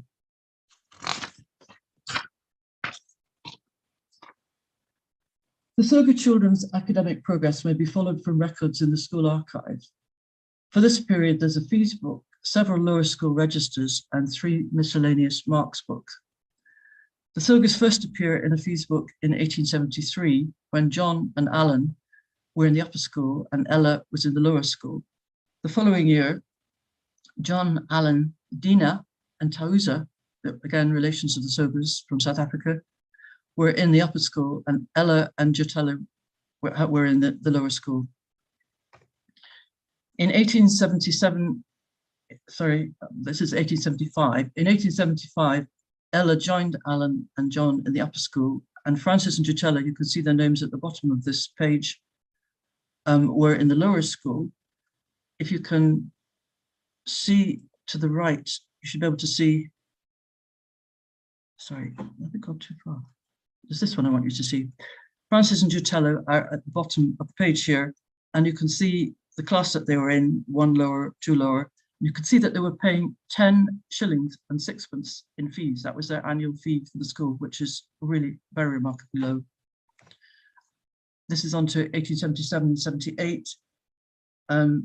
We've got 4 Soga names here, Alan, John, Ella, and Jotella, and you can see the subjects that they're taking. Alan, for example, is studying Latin, Greek, maths, and drawing.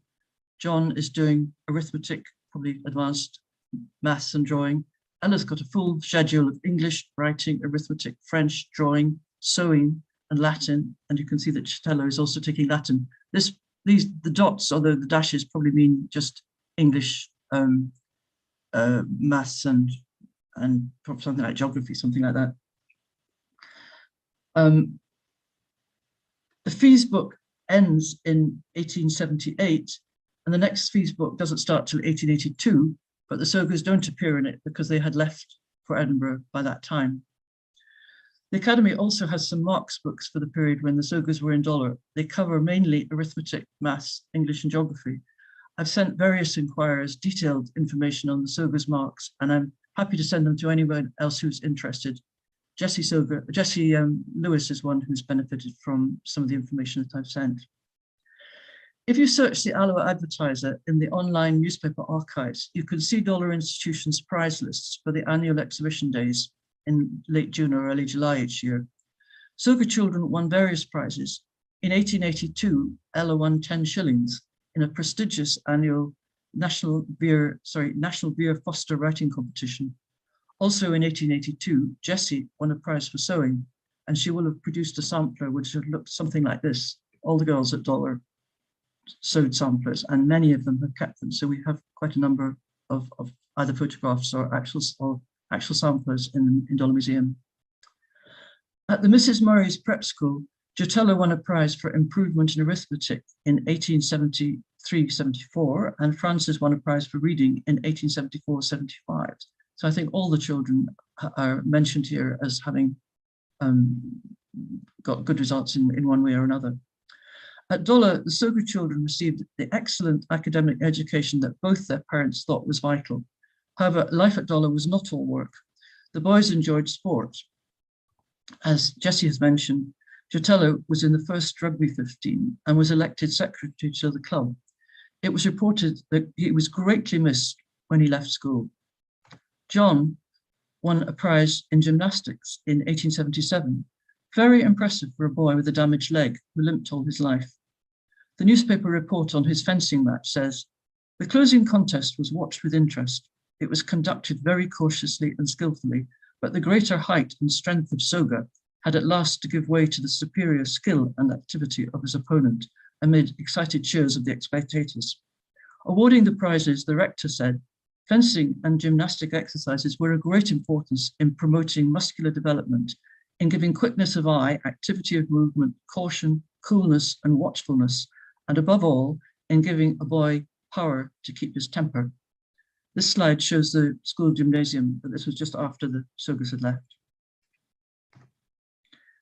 All the children will have walked up the New Glen paths to Castle Campbell, a romantic ruin, and will have taken part in such Dollar traditions as climbing Dollar Hill on the 1st of May to wash their faces in the morning dew, activities with friends, ice skating, sledging, botanical walks, swimming in the River Devon, fishing in the Dollar Burn, dancing classes, and picnics are just some of the memories of 19th century former pupils, memories that they have of their school days at Dollar. Sadly, there are no photos of the family in Dollar, but Alan left a unique memory. He carved his name and the date 1873, he'd be about 13, and they must have just come to Dollar at that time. It's on a wall in the back road, and it's the only inscription there. So that was quite a rebellious act of his, I imagine. It's still there, although it's quite difficult to find. There is Eric Cole just finding it. The Soga children must have cherished their link with Dollar as they subscribed to the Dollar magazine, which was first published in 1902. The slide shows the Soga names in the subscribers' address list for 1902. So Alan, Jessie, John, and William all kept up with school after they had left quite a long time before. That's interesting. Later generations of Sogas also attended the academy. The Soga Cup for Music is awarded annually in memory of Ross Soga, grandson of Tio Soga and father of Dr. Hector Soga, who is a former pupil and retired member of staff, and I may say is watching this at the moment. I hope you'll have a chance to see him later. In conclusion, Janet Soga chose well when she brought her children to Dollar. The school had many children from abroad and it did not tolerate racial prejudice. However good the school and the town were for the children, it is Janet Burnside Soga, single parent of 7 children, who deserves the credit for ensuring that they made good use of their opportunities. Thank you.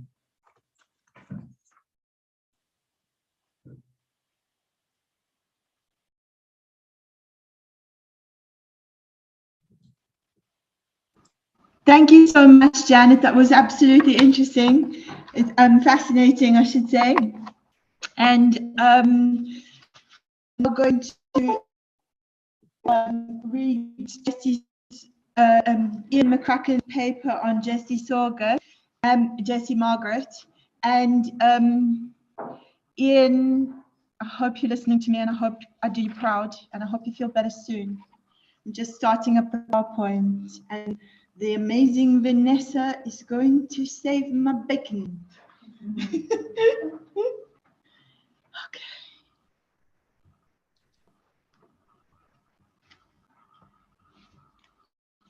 Yeah, that's it, the red one.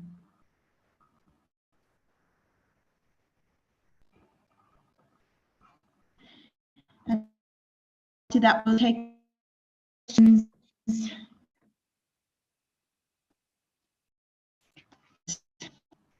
Thank you much, Vanessa. That's good. I can work with that. And I use the clicking button as always. Okay. It's good. All right. So Jessie Margaret Soga was born at the recently founded Tutucha Mission Station in the Transkei in 1870. Sadly, her father Theo died the following year.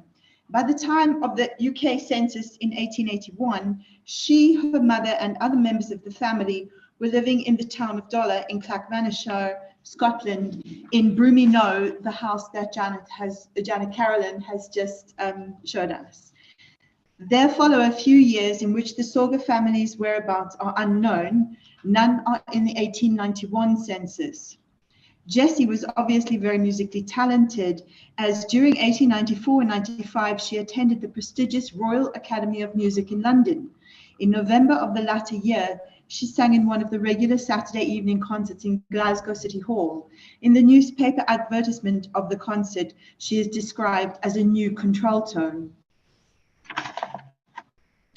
As you will observe, the advertisement noted, is that right? Oh, I beg your pardon. The following month, a further newspaper report has her performing as a soloist in a musical piece called The Wreck of Hesperus in Kelvin Grove United Presbyterian Church, Kelvin Grove being close to where Jessie stayed in Glasgow's West End. Sadly, the church burned down in 1920. From 1896 and for many years thereafter, Jessie placed advertisements as a singing teacher and performer in the Glasgow Herald newspaper and later also in the Edinburgh newspaper, The Scotsman. You can see her very first advert here, singing. Oh, it's underneath the sign. Oh, I'm not sure how to show that. Anyway, it's underneath the sign, pupil of Giovannini. She offers singing classes. In February 1896, when the advertisement appeared, her address was care of Reed, 6 West Bank Terrace. Maybe Jessie was a lodger. Possibly before then, she placed an advert in a local shop window. As it says, the advert says, resumes classes. She must have given lessons previously. Some shops even now have adverts for music language tuition or language tuition in Glasgow. Alternatively, advertisements may have appeared in other newspapers which have not been digitized. As you will observe, the advertisement noted she had attended the Royal Academy of Music and had been a pupil of the distinguished singer, composer, and music maestro Alberto Giovannini of the Milan Conservatory, which means that she traveled to Milan, and Ian and I are working on finding those exact travel details right now. Just to give you some idea of where Jessie lived in Glasgow, until she was elderly, she was in the middle-class West End area of Hillhead, which had an independent borough and only became part, which had been an independent borough and only became part of Glasgow in 1891.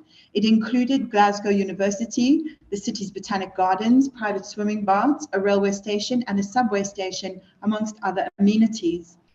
There was good housing in flats. There was also a great variety of shops with message boys to deliver goods. In Glasgow parlance, messages means groceries.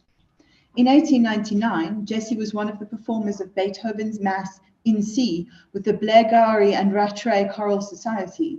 This was in the country town of Blairgowrie, which is 75 miles northwest from Glasgow. She also performed several solo items. Here's what the newspaper article said. Miss Soga proved a great favorite. She is the possessor of a rich, mellow voice, which manifests at times the caressing quality characteristic of a daughter of the Orient. She was heartily encored for her first song and responded with a sympathetic rendering of Bonnie Wee Thing, whilst Stay at Home was sweetly interpreted. Her outfit was also described in a section called Some of the Dresses as an gold satin, veiled black striped gauze, the rounded yoke of the high bodice being defined by graduated ruches of black chiffon. This is the only reference Ian can find that describes her attire. In the 1901 census, she is listed with her family at 6 Montague Street, Glasgow, which is near the picturesque River Kelvin. Throughout the long period of my research, I've been trying to find out more about Jessie and following up whatever clues I can. One was the family's religion, and it occurred to me that she might have attended a local church. The nearest for her denomination was the Wellington Free Church, and they therefore sought out records in Glasgow City archives. I was delighted to find Jessie's name firstly in the context of her singing on the 13th of May 1902 as part of a Wellington church social evening. She sang first in a quartet, "O Come Everyone That Thirstieth," then as a soloist, "Like as the Heart Desireth," which is from Psalm 42, "Like as the heart desireth the water brooks, so longeth my soul after thee, O God. My soul is athirst for God, yea, even for the living God." I more recently found much more information in Wellington Church itself, whose records are in the most ramshackle mess. However, due to many days of searching and the invaluable help of one of the church volunteers, much has been found that provided considerable evidence of Jesse's impressive range of skills. Guys, ik nou foto gevat van niks. Helen, I think that's you. Please mute yourself. Here's a picture of the archives that Ian has been searching with. And those of you who've ever been to work in an archive will know that's exactly not how you expect to find them. But so, yeah, many Saturdays have been spent there. Jessie was involved in 6 different church organizational groups that I have identified. Until I found the initial information about Jessie's connection to Wellington Church, I had no idea at all how much they resembled each other, other secular organizations. I naively didn't expect to find bylaws, motions, or printed constitutions several pages long. However, I found Jessie's name in connection with both of the former, as well as being involved in other organizational procedures, such as acting as the secretary and auditing, as well as more traditional types of church work. In the records found so far, disjointed though they are in many respects, the most important information I found that related to Jessie was in connection with the Young People's Christian Endeavour Society, of which she was the correspondent secretary from the society, from its inception in Wellington Church in 1897 through to 1902. It is also clear that in many instances she acted as the de facto secretary, writing the minutes and signing them, and being listed in the sedurant simply as secretary. The quoted aim of the society in the church's annual reports was to promote an active Christian life among the members, to increase their mutual acquaintance, and make them more useful in the service of God. The society met weekly, and there were guest speakers on such subjects as home and foreign missions and temperance, plus links with other organizations, such as the Student Volunteer Missionary Union. Social events were also held. Some of the church's printed annual reports ended the section on Christian Endeavour Society by including its pledge. One of my prize finds was a Christian Endeavour membership card with a pledge handwritten on the reverse, written twice due to errors in its copying. I very much doubt if many other such cards survive. Another find was a Christian Endeavour penny, and I think we have that. Here's the Endeavour card. Another find was a Christian Endeavour penny. The mistakes, though, there it's been written twice. And here's the Endeavour penny, found only because it had been inserted in one of the minute books and had lain there undisturbed for over a century.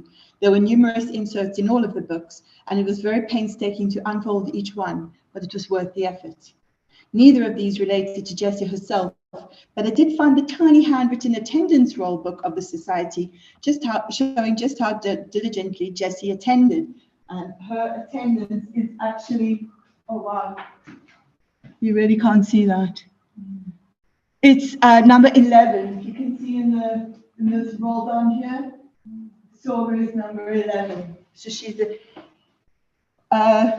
when photographing it, I placed a ruler against so you can all see how remarkable it is that such a tiny book has survived all these years. Jessie was on several occasions the representative from Wellington Church's branch of the society to area meetings. For example, the Glasgow and West of Scotland Church of England annual conference, and in 1900 she was honoured by being nominated to attend the World Christian Endeavour Convention in London, which attracted 15,000 young people. Countries represented included the USA, Canada, the colonies, and even Japan.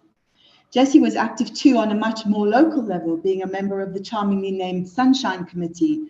She is listed as buying plants and flowers, which she would then deliver, no doubt with a warm word as well, to sick or elderly members of the congregation. Her title was Sunshine Visitor, and I'm sure she would have lived up to that appellation. During a couple of separate years, Jessie was also on the Lookout Committee. This apparently existed to encourage those who had lapsed in their attendance to come back to the church. One of the minute entries for this organization makes it clear that its members were carefully chosen after careful consideration, is the phrase used, and their role was the visitation of such members. I'm sure Jessie would have done this supportively and diplomatically. There is much less information about the other organizations Jessie was involved with. They were the Welcome Committee, the Prayer Committee, and the Temperance and Missionary Committee, whose purpose seemed to involve supporting missions abroad and at home in poorer parts of Glasgow. Alcohol abuse was rife, and Wellington Church supported missions to two areas not far geographically distant, but a world apart in nature. In 1896 and 7, Jessie had been a Sunday school teacher in one of these areas, the Piccadilly Mission Church. Ooh. Resuming where I left off before my section on Jessie's work connected with Wellington Church, in 1902, Jessie sang in Coatbridge, a town nearby Glasgow. The town hall had a grand concert featuring Handel's Messiah, and Jessie was the featured contralto. According to the local newspaper review, Miss Soga was weak to begin with, but improved wonderfully well. The Musical Times noted in January 1902 that Jessie had now qualified at the Royal Academy of Music as a singing teacher. In September 1903, Jessie's mum sadly died. Janet left, here's the sum. Janet left all her money to Jessie, £676, 6 shillings, 3d in total, £200 of which was deposited at the Standard Bank of South Africa in Burgersdorp. According to the Bank of England inflation calculator, that would be approximately £84,000 in current value, 1.75 million bucks. Jessie must have been very well received in Coatbridge, as she was invited back as a soloist in October 1903. On this occasion, she sang When the Heart is Young by the well-known Austrian composer Franz Lehrer, which, according to the newspaper Royal Review, was well received. Jessie also gave a nicely sung rendition of the ballad Oh Dry Those Tears, composed by the now long forgotten composer Teresa del Riego. And here's a picture of Lehrer. Oh, sorry, there's Piccadilly. There's Messiah. That's the concert advert. Although in 1903, Jessie was in the northeast of Scotland in a small town called Tirith, where she again, also in 1903, so she again performed the Messiah. The concert, as you can see, didn't start till 8 p.m. So Jessie must have stayed the night in the town. It's 177 miles from Glasgow. From the newspaper reports I have found, she seemed ready and willing to travel anywhere in Scotland, and I wonder what her method of transport was. As Jessie's advertisements in the newspapers were only published annually and in September, I would infer that the singing course she offered was from then until the following summer. Although, as you will see, Jessie continued to perform in public, after 1902, the ads didn't mention any availability to form oratorios, concerts, or at homes, as they had done previously. Whether this was because she now had regular customers and didn't need to include the information, or whether she had stopped such performances, is open to speculation. It's possible also that she gave more public performances, but that these were unreported in the local press and consequently extremely challenging to find information on. In 1905 and 6, Jessie sang in the manufacturing centre of Paisley, famous for its Paisley pattern and just a few miles from Glasgow. In the latter year, Jessie was one of the artistes, status as being by special engagement. The venue was the imposing Clark Hall. Although neither of the press reports state what Jessie sang, the 1906 article does note that there were repeated encores for her performance. In early 1907, Jessie provided vocal solos at a major temperance meeting in Alloa, which I like to call Alloa, but Scottish people always frown at me, in Alloa. a town about 30 miles northeast of Glasgow. The local newspaper devotes nearly an entire column to the meeting, but only mentions Jessie in passing. Later in 1907 and in the following year, extended adverts from Jessie appeared in the Scotsman. This is particularly interesting as this newspaper is Edinburgh published, and that consequently Jessie expected to get customers in Edinburgh. Customers could contact her at Pentlands and Patterson, both were sellers of pianos in the city, and possibly Jessie played and sang to encourage business both for the shops and engagements for herself. I have found only one example over all the years for her being an accompanist, but I still think this is a possible suggestion. I think Jessie was now giving lessons in Edinburgh. There is no Stafford Street in Glasgow listed in the contemporary directories, but there is one in Edinburgh. I've checked street directories and other sources, and at 21 Stafford Street is a Miss Wayne who ran a private school for girls. One can speculate on whether Jessie gave lessons to the pupils there. And here is a photo of her advert singing Jessie M. Soga, LRAM, that means London Royal Academy of Music, pupil of Giovannini Milan, also of Jacques Bourbie, Paris, and of the Royal Academy, London. Well, resumes teaching Wednesday at 21 Stafford Street at Pointland. Oh my, I need new glasses. The advert also mentions that Jessie had been taught by another international figure in music, this time the Belgian baritone Jacques Bourbie, most famous for being the first to sing the Teriado song in the role of Escamillo in the camera opera Carmen. Singers taught by him who received, I think he has, there's this picture. Singers taught by him, he looks like Clint Eastwood, doesn't he? Singers taught by him or who received instruction from him include such distinguished artists as Dame Clara Barth and others. So it's no wonder that Jessie wanted to mention him in her advertisements, as to have been taught by him was most prestigious and demonstrated just how good a singer she must have been for him to accept as a pupil. And we also think that she attended his classes in Paris, not anywhere else. So we're sort of really working to locate her mobility up. Suffrage activity. As I mentioned right at the start, Jessie was a suffragist. These were peaceful advocates of women's rights as opposed to the better known suffragettes who used violent means to get the vote. And it was the Women's Freedom League, a suffragist organization covering the whole of the UK, that Jessie joined. It seems evident to me that Jessie was able to transfer many of the skills and abilities that she had demonstrated in her church work. She was an accomplished speaker at meetings. She had so impressed church organizations that she had been frequently chosen as their representative. As secretary and corresponding secretary, she was able to communicate effectively, and she demonstrated planning and organizing ability par excellence. Supporting and motivating others, as she would have done in the Lookout Committee, would also have been prime assets in the suffrage movement.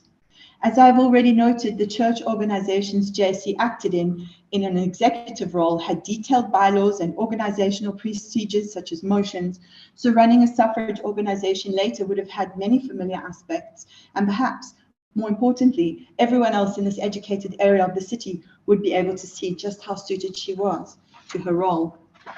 In the musical sphere, she had been undoubtedly in contact with many musicians and could readily call on their support for the suffrage events, which she did in a most successful manner, as we shall see.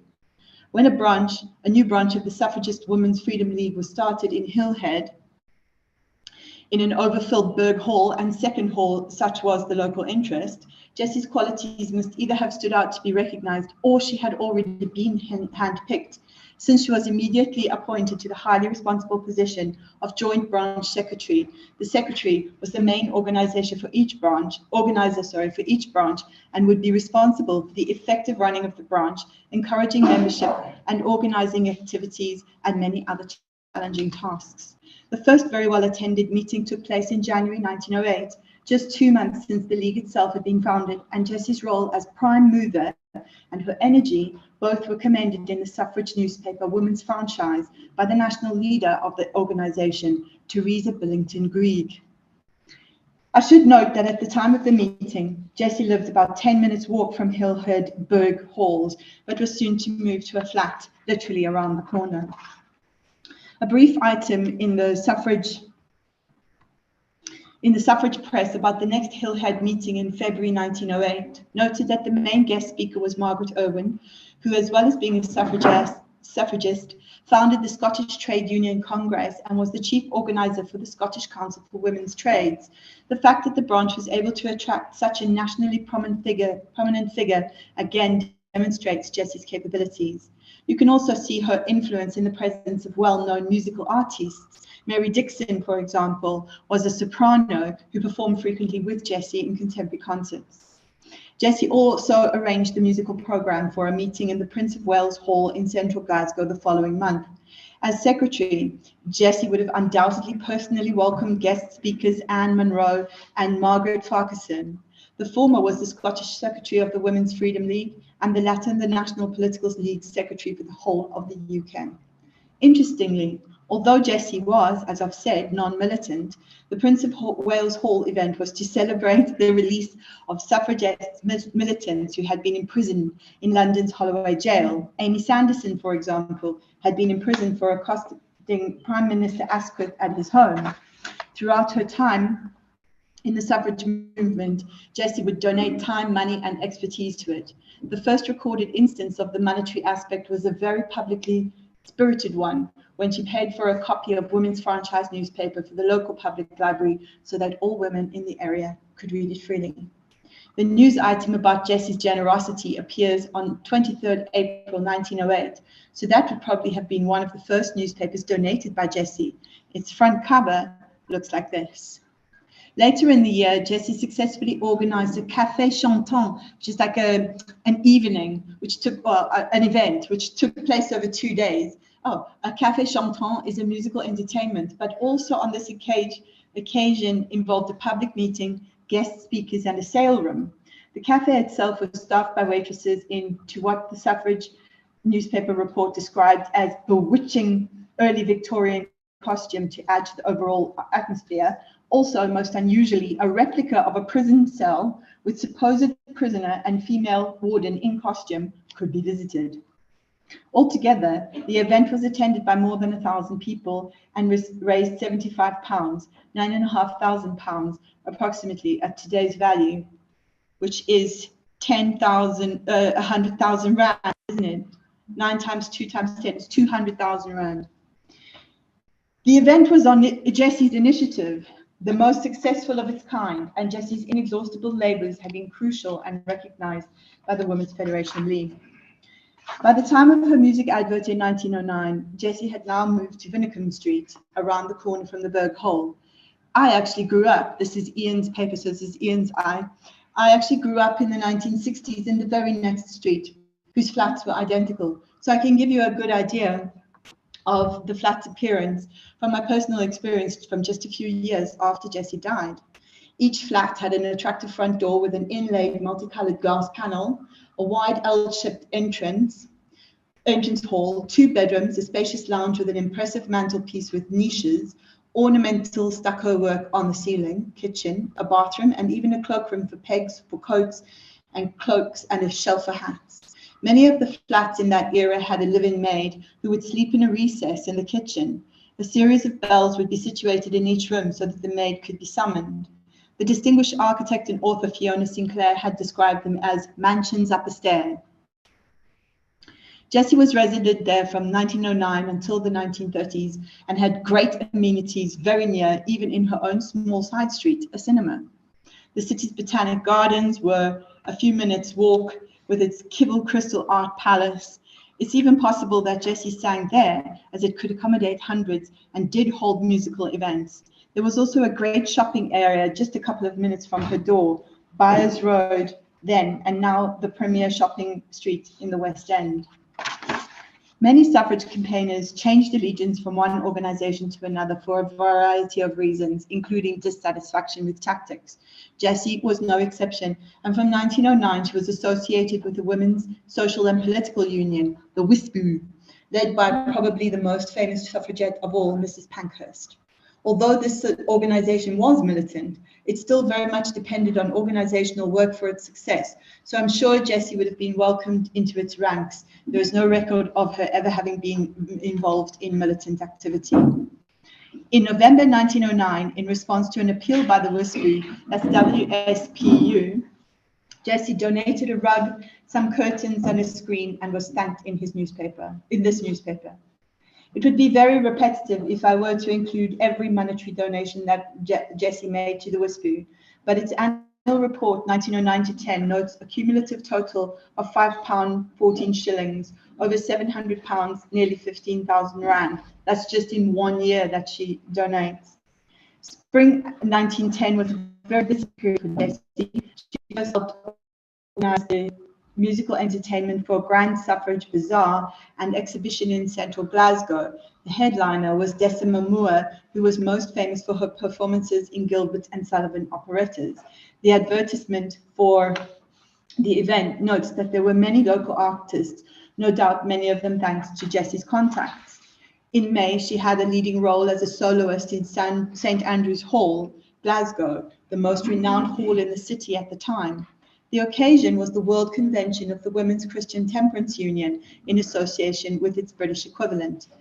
There was a youth choir numbering a massive 600 and one soloist, namely Jessie Soga.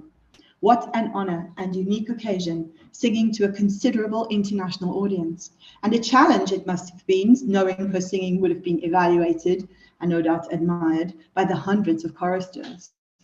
1910 was certainly a momentous year for Jessie, as in September she had another pass at the Royal Academy of Music, in this time in voice culture and class singing. Apart from her regular music ads, the next mention of Jessie in the press is in July 1912, when she is thanked for donating a copy of Who's Who to the Glasgow branch of the WSPU. She also made several monetary donations later in the year. For whatever reason, Jessie's name is not recorded in the 1911 United Kingdom census. The WSPU's London Christmas Fair of 1912 was supported by so many people that the amount of their contributions wasn't recorded, just their names, just including that of Jessie. Such support from throughout the UK led to the evening having a profit of more than £3,000, an enormous sum. In 1913, Jessie expressed thanks in the WSPU's newspaper to several people for donating books to the library. From that and other evidence in subsequent press items, it is clear that it is a subscription library run by Jessie, with members paying an amount to borrow books. One of the brief items relating to the library requests donations of feminist and political novels, also that books were donated by the National Political Union, giving a slight indication that the stock must have included fiction as well as non-fiction. A donor of books mentioned several times was Nancy John, who wrote a book of poems relating to her time spent imprisoned for suffrage activities. Frequently, that's St. Andrew's Hall, and here's the Holloway jingles. Frequently, money raised from the library is acknowledged in the suffrage newspaper, which would clearly indicate that it was well used and would, I assume, have had specified opening hours. What is also significant is that thanks to the library, Jessie met yet more prominent suffrage campaigners, the most important being Dr. Marion Gilchrist, the first woman to graduate from Glasgow University, one of the two first women doctors in Scotland, and a leading suffrage activist. Also in 1913, and although trivial, one of my favorite items relating to Jessie's support for the suffrage movement, she made marmalade and donated it to be sold to finance the printing of a poster advertising the suffrage newspaper in the West End of Glasgow. It is fanciful on my part, but I like to think of her late mother had taught her to make marmalade and that she used this recipe. Even if my flight of fancy is wrong, it shows that it wasn't just her time and money she donated. In November, Jessie is reported as chairing a meeting in Blackwood School. This school was situated in a small village called Colburn, quite difficult to get to from Glasgow, although it's only 30 miles from the city. It would have taken well over 90 minutes by bus. Maybe the speaker, Miss Kelly, was able to give Jessie a lift by car. The WSPU suspended much of its actions during World War I, and what Jessie did during this period is something I'm still trying to find out. I know that she was neither a nurse, Ian must have spent a year looking for her in the nurses' registers, nor a volunteer assistant nurse. It would have, as I've checked both databases, I'm convinced that with her wide circle of contacts and organizational skills, she would have played an active role, and I am still searching. I recently went through every printed issue of the local newspaper from the start of 1914 until the paper's demise in March 17, a total of 650 pages, but no mention. At least I tried. I've only found one news cutting relating to her from the First World War period. In December 1917, she acknowledged books received from the suffrage library. Both in 1918 and 19, Jessie had professional singing engagements at social meetings of the Land League in the Oak Hall in Edinburgh in the former year and in a Masonic hall in the latter. It is possible that she sang for the League in other years, but 1918 and 19 are the only years currently digitized. And this research, a lot of this research has taken place during COVID. So Ian, who actually is an archivist as opposed to a researcher, was able to tap his contacts for any digitized archives, but actual archives that are extant, like those Wellington ones, are were much harder to access. There's Dr. Marion Gilchrist, the Land League venues where Jessie sang. Jessie's adverts in the Glasgow Herald resumed in September 19, unchanged from their pre-war format. 1920 to 21 were the same, but a telephone number, Western 3193, is added in 1922, which must have made it much easier both for business and for personal communication, although at that time postal deliveries were much more frequent than they are now. Another change is that the advertisements for 22 and 23 are simply headed singing and make no mention of lessons. Her next musical appearance in 1923 was as an accompanist in the Wilson Hall in the village of Law, about a half-hour's journey southeast of Glasgow. In 1924, Jessie joined the Gaelic organisation An Cumún Gaeilge. Whether she spoke Gaelic or sang it, I have yet to discover, but she must have had a good reason for joining the organisation. I did check to see if her late mother had originated from a Gaelic-speaking part of Scotland, but it turned out not to be the case. In my quest for information, I have contacted An Cumún Gaeilge itself and numerous other organisations and archives in connection with this intriguing story, but so far with no result. Also,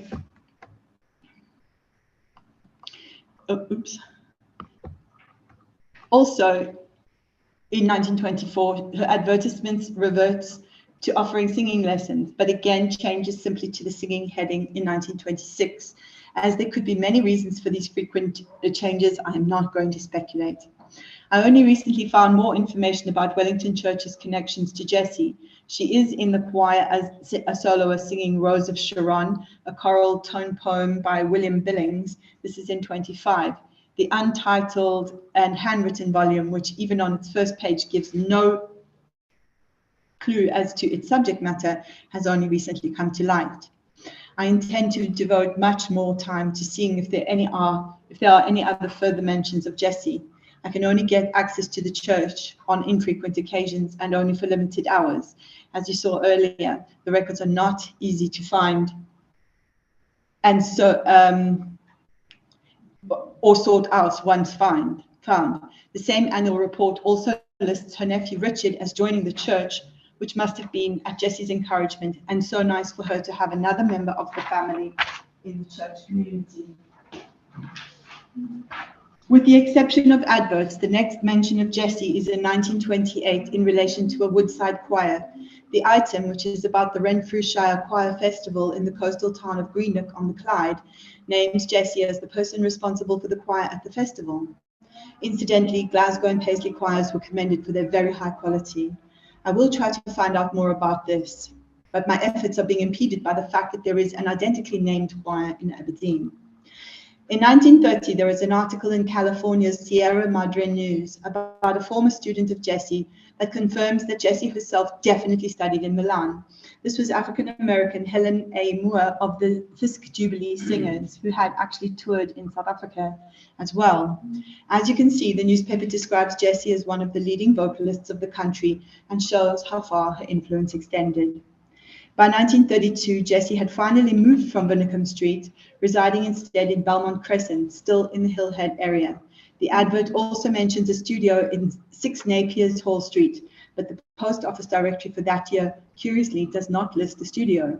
This, I confess, has me baffled. The next year, the studio has the studio at 6 West End Park Street, but there is no number 6 in that year's directory either. 1933, in fact, turns out to be the last year that Jessie placed a newspaper advertisement. Although not digitized, I checked the Glasgow Herald for several years thereafter to no avail. Jessie was now in her 60s, so perhaps she retired. However, she stayed in the West End area until at least 1940, when the most recent valuation rolls show her as a tenant in 25 Huntley Halls. That's Belmont Crescent, there's Huntley Gardens. From an unknown date until her death in 1954, Jessie resided in Rotten Row near Glasgow Cathedral. The area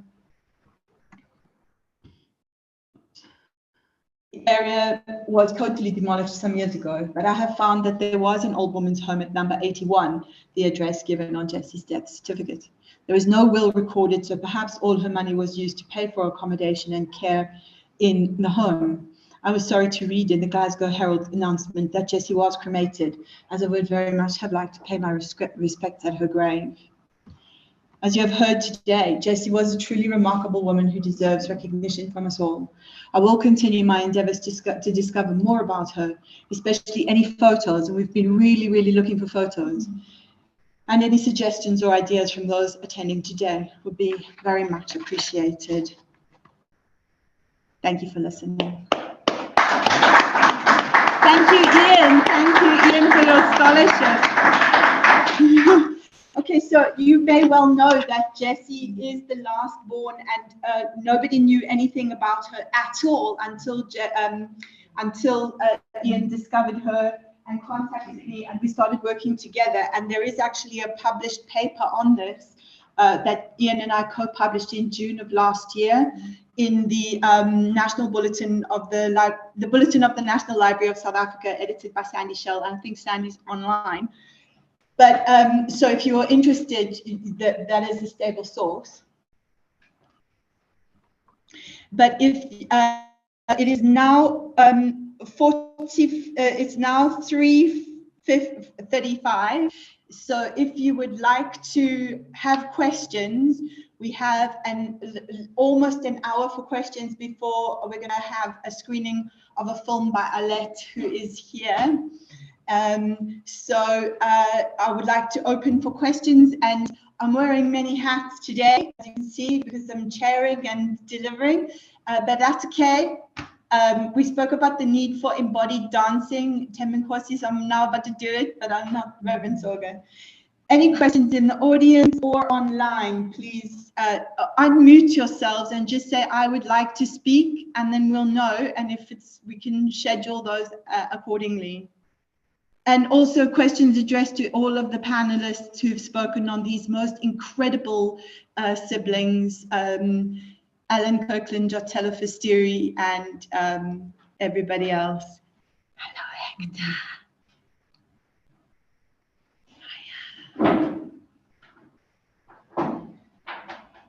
Questions? I have a question from Janet Pezzi. Oh, Janet Soga. Okay. I'm not sure if this is a question or maybe a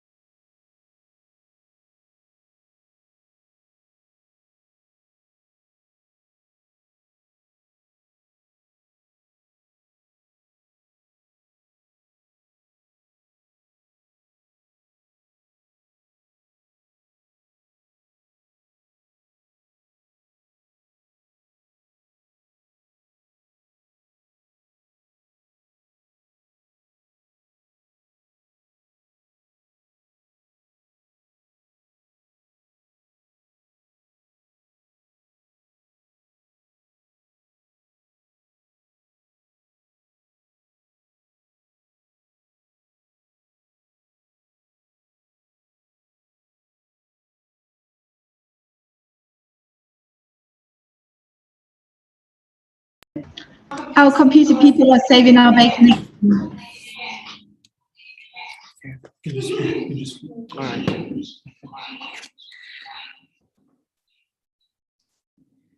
Okay, as I was saying, big thanks to Jeff and Chapela for bringing his name to light. I'm very intrigued to learn more about my grandfather, A.K. Soga. It has been a concern to me that A.K., being the only son of Diozisani Soga, who married a Black South African woman, Umakulu Ellen Umba, Umamgwashu, from the Transkei area, whose family, by the way, is also based in Tsendane,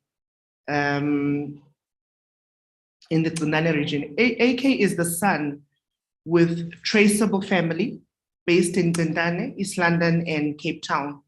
And today, 4 of his grandchildren are attending this conference in person. I've seen extensive research conducted on the siblings of A.K., their families and location of their grave sites, and I'm noticing that not much is covered about the family of Alan Kirkland. His home, where his gravesite is situated.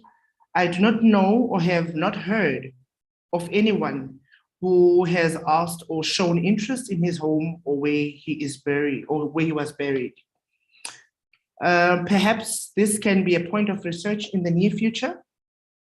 However, just to mention that A.K. is buried alongside his bride, Mamgwashu, and next to them are graves of 2 of their children, Francis Nongeba, Dons near Soga, and his last born, Makaya Soga, Kufeni Eqebeni, Upendani.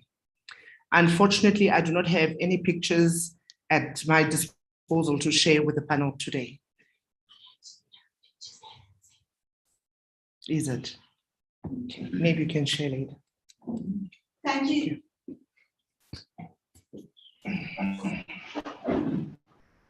Can I unmute on this one? Okay. Thank you so much for that, Janet. And yes, exactly. This is exactly the kind of research that we desperately need to do. And when I say desperately, I literally mean desperately, especially into Ellen Mba and who her family are, because Alan Kirkland married quite late in life as well, and it's an important avenue of exploration.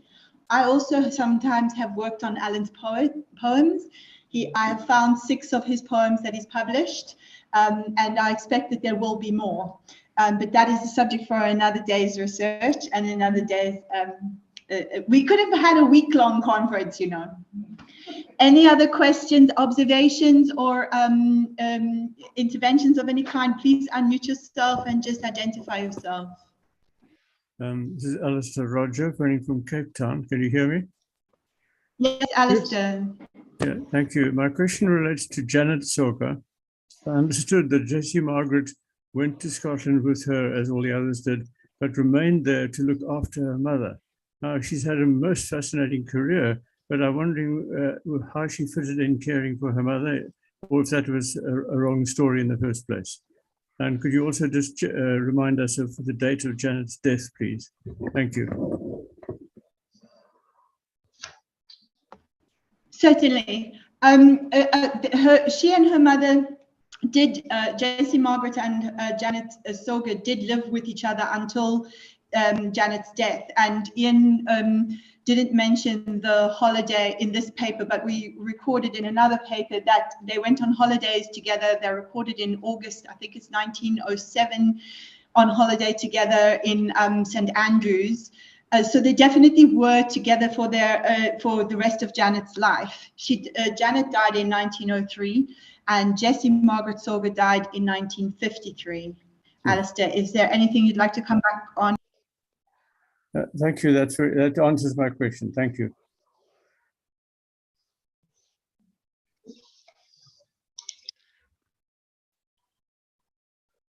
Can I say something?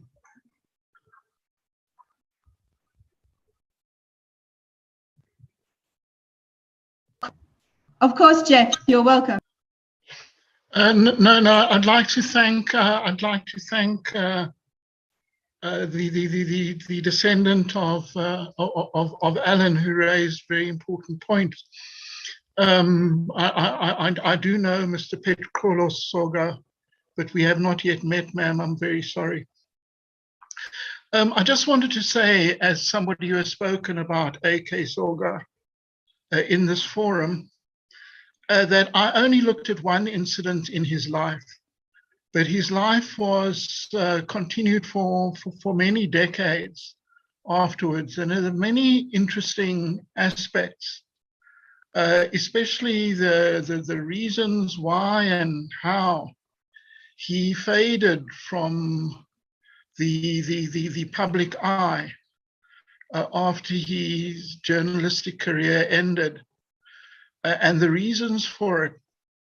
And I wouldn't like to prejudge why that happened, but I think it had something, I suspect it had something to do with the origins of Fort Hare, which is an interesting topic in itself, which may not be sufficiently well known, which is that in those days, there was a polarization between the faction of W.B. Khubusana and the faction of J.T. Jabavu. And A.K. Soga was firmly aligned with the faction of W.B. Khubusana, which in the end became the African National Congress.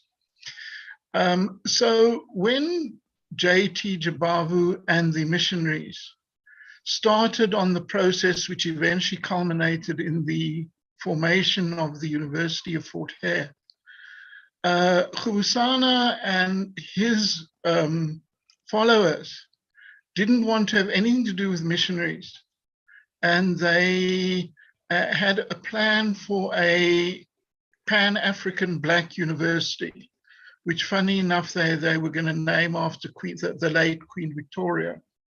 And this was not viable. And as far as I understand it, A.K. Soga broke ranks for the sake of saying, look, you know, let's be realistic. This is not going to work. Therefore, as the Jabavu proposal is up and running, let's get behind it. Now, I would be interested to know if that was not perhaps why, although he lived for another 20 years, he never attained the same prominence. I would also like to inform the family, because I did mention in my presentation that A.K. Soga as a corruption buster was equivalent to Kofimvaba to W.T. Brownlee, the son of Charles Brownlee in Dutra. W.T. Brown, whereas A.K. Soga faded from prominence, W.T. Brownlee eventually became the chief magistrate of Transkei, and he lived the rest of his life in Gua, that is Butterworth, just around the corner from Tentane. And the two of them, W.T. Brownlee and A.K. Soga, there's correspondence in the Corey Library at Rhodes University about reviving the Khachabe kingdom, or the Khachabe kingship, which had been destroyed by the colonialists during the Ngqaqibi War.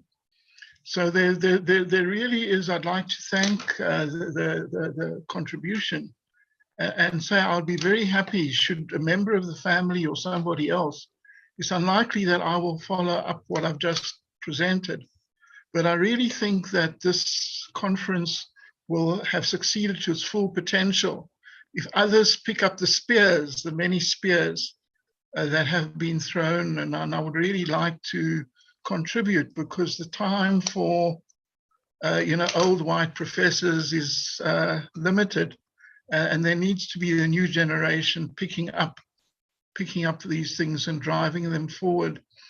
And if I can just, as I'm about to leave this forum, could I actually ask some questions to the organizers?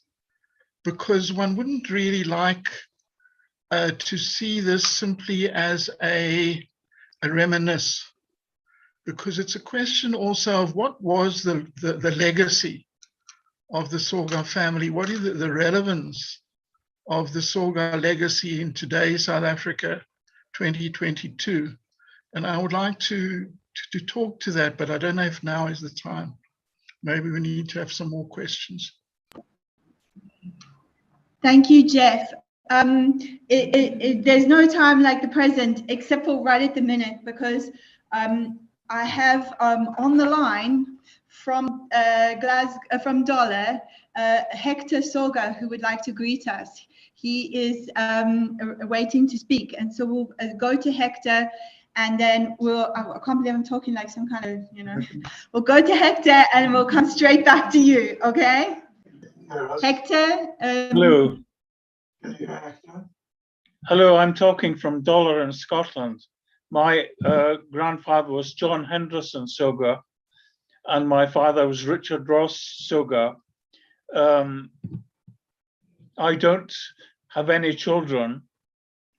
In fact, I'm not married. But I'm interested very much in what you've been talking about today. And it's been quite enlightening. So thank you. It's a pleasure, Hector. Thank you so much. We're really honored that you've joined us, and we're really grateful for your words. Would you like to say anything else?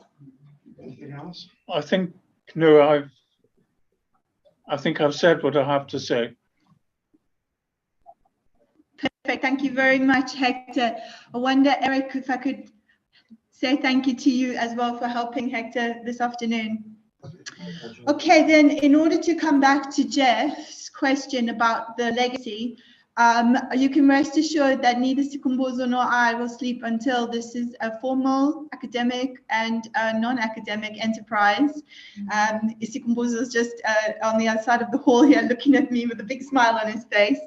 It is absolutely our intention to grow this information and to allow it to develop. For we have no idea where we are going, but we do know that it is an important journey to undertake, and that the information will become visible as we move. At the moment, there is no institution where we can house this these studies, but we do know that it is vital that an institution does house them. And not to get into the delicacies of this morning's panel again, but these issues are definitely foremost in our mind, Jeff. And thank you so much for everything that you've contributed. And actually, in relation to what you've just said about Alan Kirkensoga, I also have a question, which was that I discovered that in 1927, Alan Kirkensoga was the secretary to the Minister for the Interior, whose name was Salopo Thema, Thema, in a projected Black African alternative government, which was supposed to be run from Queenstown and funded by the Wellington Universal Improvement Association and the African Communities League. And that projected alternative African government included Jabavu, as well as one other member whose name's just gone out of my head. I wondered if, firstly, I'd like to put that into this, what will be digital archive. So it is recorded and it's now here with that information. But I wondered if there's anybody who could throw any light on this, perhaps you, Tapelo, on this piece of information as well. I've certainly never seen it written about this alternative African government anywhere else, only that one source. So that I found in through Pauline Hopkins' Colored American Magazine articles. Anyway, please unmute yourself and speak if you would like to speak. We still have 35 minutes for questions, observations, and suggestions. Tapelo's coming up to speak.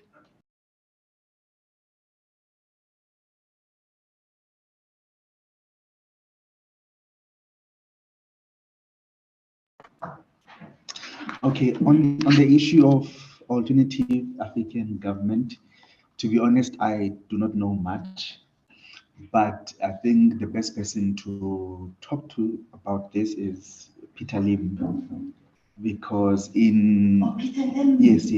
because in his edited book on Abantu Batu, he does portray the ANC more or less as the alternative government, or the way I interpret it rather. I get the sense he portrays ANC as the go-to outlet when it comes to dealing with issues that were affecting Black people at the time.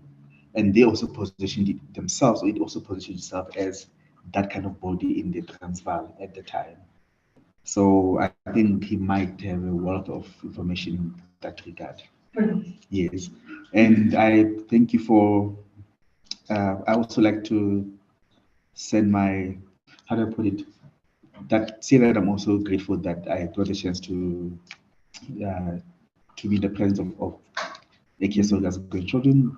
It's a huge honor for me, and I'm hooked now. So I want to write a paper anymore. So hopefully there'll be a book afterwards. We'll be talking about Soga Studies Center here. So you never know. So, but I've taken keen interest on AK Soga from the time I wrote an article about him in 2015, and let's see what the future holds.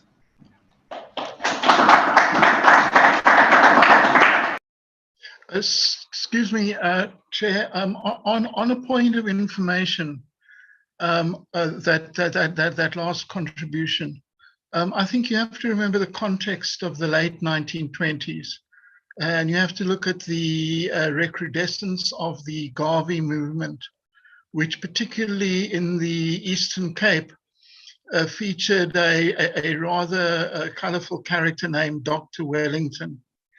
And whether this was not some sort of revival of another aspect. I mean, we know that AK Soga at some point was almost a Marxist. I think perhaps later on he was also a Pan-Africanist, because that is the Pan-African moment, the late 1920s, when the African National Congress was at a very, very low point. So I found that a very, very interesting thing. But I would also like to ask a question of the House, as it were. I think Donovan Williams, who was the last professor of history at Fort Hare before it was taken over by Bantu Education, wrote a biography. I don't think it's a great biography, actually, of Tio Soga, in which he puts forward the argument that Tio Soga was the first African nationalist on the basis of the testament which he presented to his children. I think that is one viewpoint, but I think one could also see, but this is a challenge, this is a provocation, this is not what I really necessarily think, whether one could not also see Tio Soga as an earlier incarnation of Bishop Tutu, because he also stood for something that I think could be interpreted as a rainbow nation, and that we are all one race, the human race, as the Pan-African Congress has always said. And the fact that Tio had such a wonderful legacy, if you actually look at his children, and all of his children could have succeeded in Britain as Jesse did, but coming back to South Africa, they were crushed by the system. How does that perhaps reflect on our situation in South Africa today? Because in the old Cape, like in the new South Africa, theoretically, everybody was equal, but in practice, some were more equal than others. Thank you. Jeff, thank you for raising those very interesting questions, some of which refer to debates we were having yesterday around, the complexities around understanding the impact and legacy of Soga on African Christianity, and also the impact and legacy of that Christianity on Xhosa communities and indeed Southern African communities, more broadly speaking. And I'm nervous to get into that discussion while we still have the children on the table. So, I mean, the issues around the children, also the kinds of theologies that he espoused, which you may be right, are more similar to Bishop Tutu than anything else, will be discussed tomorrow in the Christian Studies panel. So I'm going to hold your questions for tomorrow and raise them on your behalf if you're unable to attend. Then they're very important questions. I completely concur. But I would also like to say that it's not true to say that all of the children were crushed by the system. William Anderson Soga was a very successful medical missionary and lived his entire life treating 1,500 patients a week in his medical at Miller Mission Station. Before he would sermonize to them before healing them. So first there was a sermon, then there was a medical, practice that went on, and his wife would help him to do that. And John Henderson Soga himself also had a very long and illustrious career as a historian and as a missionary, as a minister and a missionary. And when his brother William Anderson decided to give up missioning and just focus only on being a medical doctor, John Henderson took over William Anderson's mission station, because John Henderson was inland and removed from his family. So he went back to Miller Station, and he was much happier there. In 1936, he went to England and died in the Second World War, as I'm sure you already know. And Francis Maria and Soga lived a long life in also at the Miller Station.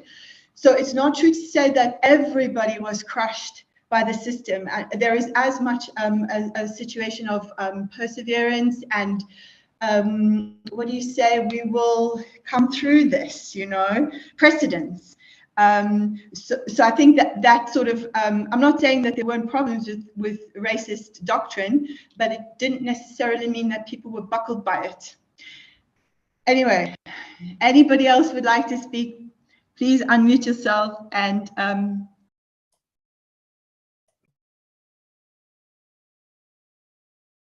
Oh. Hi, Joe. I wonder if you should invite Jeff to reply to what you just said. Oh. Jeff? No.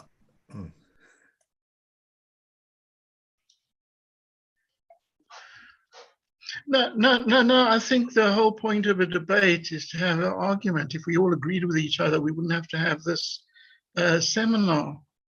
Obviously, there's no historian of the Eastern Cape, especially myself, who can quibble with the historiographical importance of John Henderson Soga. But I would also like to point out that his great history, which is translated into English as the Southeastern Bantu, which everybody presumably in this house has heard of, but it was originally written in isiXhosa, and that manuscript, the isiXhosa version of Southeastern Bantu, is still sitting in Corey Library and is still unpublished, even today. So the human spirit is resilient and adaptive and can face hardships. As far as Dr. W.A. Soga is concerned, I think if he had not, if his surname had been Miller rather than Soga, maybe he would have carried on in the administration. Thank you. Thank you, Jeff. Sorry, but just to argue against myself and against in terms of the legacy of Dr. Jotelo Soga, I think it is worth knowing that which I didn't hear, that the South Africa's primary veterinary institution at Onderstepoort has now been named after Jotelo F. Soga. So maybe the Soga name will come back. So yes, I overstated my case, but there is a case there. Thank you. Thank you, Jeff. Jesse Lewis, are you around? Do you want to say something to that point?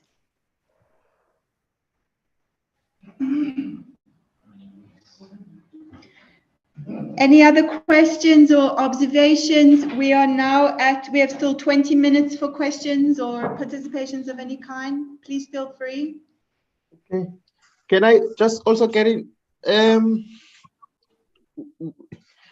Just for interest sake, I would like to just put a question here. Am I audible? Yes. Okay. With this about the racism that Tio Soga and his children basically experience in South Africa. Why was such a racism experience that they had here in South Africa compared to Scotland, for example? Because I'm just also looking at the fact that the colonizers of that era are obviously British, which are coming from the United Kingdom. So I believe that is the very same white people that you still find in Scotland. But why will when they come to South Africa, then they will treat people differently? But also notwithstanding the fact that obviously in South Africa, there's a bit of mix, you know, of all Europeans flocking into South Africa. There's also Afrikaners. But on the English part, I'm just interested on that English part. Why will they treat people differently here compared to Scotland or England in general? Thanks. Unfortunately, I feel that I may be the person to answer that question, although you must be bored of my voice. If anybody else would like to answer that instead of me, please unmute yourself and do so in the next 5 seconds.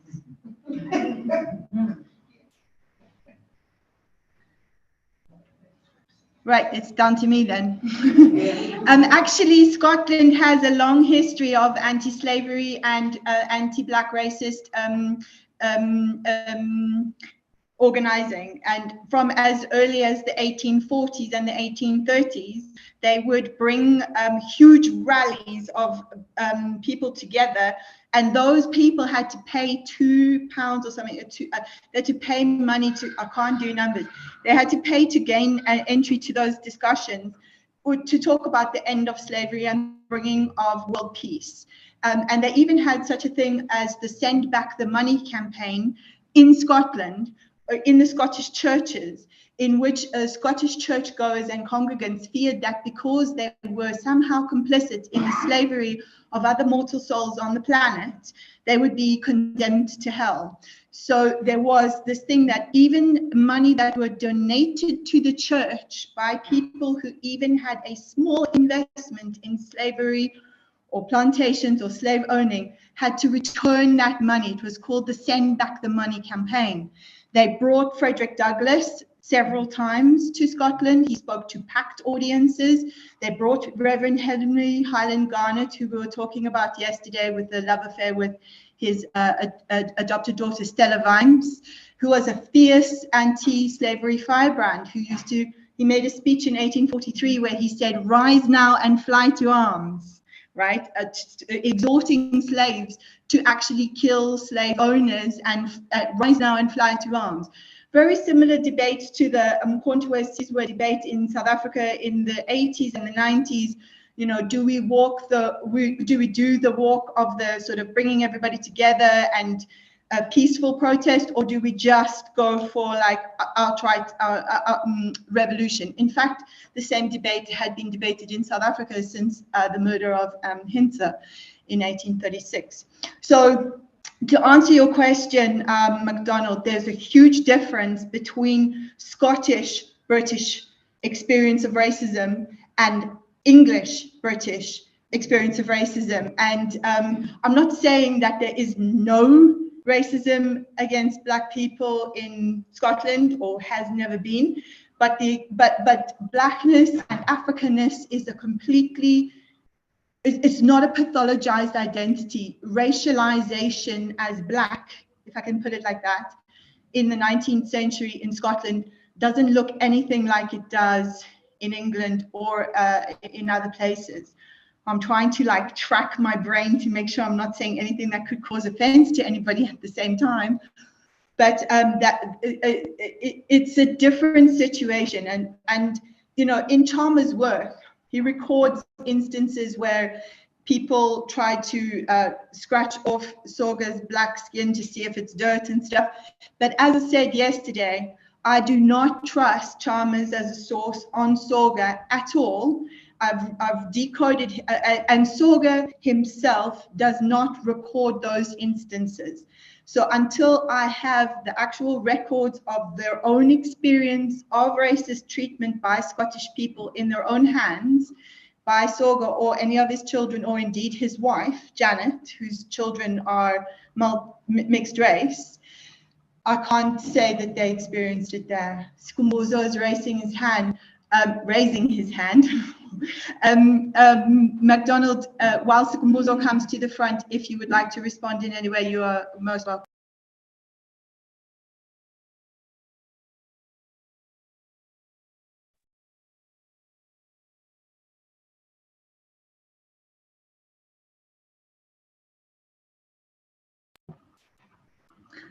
And as you're talking now, I'm thinking of the letter that Soga wrote, and this kind of a debate we were having, that the letter that Dio Soga wrote to his own children, saying, no, I mean, what was that? I mean, what the idea that they would have in this letter that take a stance as black men, and what was that about?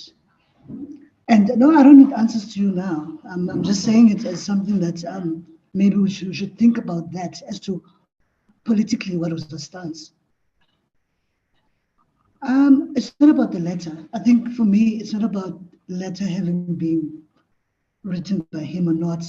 I think for me, it's the content, him saying that. How does it look like now, and how does it affect now the current family and the genealogy, and with the sidelining of them in South Africa? What are the implications of that within 19th century? Because I think the assertion that the letter would have been there wasn't his writing. And I think this is the thing for me, that people who are versed with Soga is his tone in his Xhosa is very different to how he writes in English. And if you take that very same letter, you convert it to Xhosa, and you think to yourself, what was he grappling with? The very same letter that I was from Indaba, I was grappling with, as to like reminding that rhetorical question as to like what it wasn't about the agenda of humanizing everyone or humanity. It was about what is a political stance, and the question of land and space, and taking ownership of that to his own progeny. What is that? And I think this is a question which MacDonald was actually grappling with. But I think, how do we juxtapose that in South Africa? And how then do we think of the Sogas within South Africa? How is it that they're sidelined in South Africa? What are the repercussions of that? Not to us as scholars, to them. What do we owe to them, as to say, who accounts, how do we treat them as just these inanimate objects, Soga name as if like there isn't a physical blood. It stands to knowing that they are children who are affected. Because I think this conversation can be quite easy, where we talk about Rainbow Nation, we talk about Desmond Tutu, the question here is about what was his political stance, and whether the letter was there or not. The question was, what was his intimating toward? His assigning political stance as to what stance should they take in position. And I think this is a conversation, this is why we're here, because now, for the first time, when we actually not just talking to ourselves as scholars, but we're talking to Soga family with them. And I think because it troubles that, and again, I think for me, it's about the thing of isithunzi sabantu, seriti sabantu, where we think people is just like a human, the body, the physical. But what about isithunzi somntu, isidima somntu? And these things, I think, within the academy can be quite careless, can be quite something which we don't take. Why does it take so long for us to talk to actually be versed with the Soga family? Him having died, why is it that only now in 2022, the inroads that me and yourself have to do what is this gesture toward? What is the intimate and where is it going to? To what end, actually? Because I think these conversations actually can be quite politically dangerous when we think about them. And I think we need to be very clear as to, I don't want us to kind of like ANC Soga. I don't want us to talk about how when we talk about nationalization, Soga had a particular agenda and his political stance in the world. We don't want to put them as if like we are all now in a hullabaloo where we're talking about like remuneration. There were pertinent things which cuts on the issues of the ontology. What is the ontology? What are the basis of that? So I think there's a danger in which we need to be quite careful about into making Soga this kind of a ANC project. And I don't want that. We need to be quite careful of that. Thank you. Thank you, Mbozo. So any other questions for the panelists or observations by the panelists, or MacDonald, if you'd like to come back to that point in any way, please just join in. Now, I think I'm fine, Joe. I'm just busy struggling to get a paragraph where Soga was giving a message to his children when they were on their way to Scotland. You know, where he's talking about telling them to embrace their blackness and also embrace the Scottish or European heritage that they have as well. But it's what Sku has also alluded to, you know. Thanks. So that that discussion, okay, that letter is a very, very important discussion base, because I know that many African nationalist Soga scholars use that letter in a very particular way. However, I personally do not believe that Soga wrote that letter. I think it was written by Chalmers, and that is a discussion that we can't really go into right now, or we could, but it's a long discussion and it's a difficult discussion because so many, even Thabo Mbeki quotes from that letter in his most important works on Soga, because Thabo Mbeki is also a Soga scholar. And so, as School has correctly said, this is a very dangerous situation, a very dangerous discussion. But I do have the courage of my conviction in my beliefs about the authorship of that letter, and I will answer those questions if necessary. However, if anybody would like to speak in any other about the Soga children, I would love those questions to come forward. Joe, I've got a question for Jesse Lewis about Jotello Soga. Oh, hang on. Yeah, I've got a question for Jesse Lewis about Jotello Soga. Oh, can you hear me? Go right ahead, Will. Oh, yeah. Okay. Yeah. So I've got a question for Jesse Lewis about Jotello Soga. If oh yeah, okay. So the question is, basically, you said that he was had to deal with the African healers in kind of trying to persuade the farmers for the culling of the cattle, and I just wondered if there was much, if there was a sort of if he had a big issue with that or big tension with that, because given his father's respect for African custom, whether that was a sort of like a very fraught kind of thing that he had to deal with.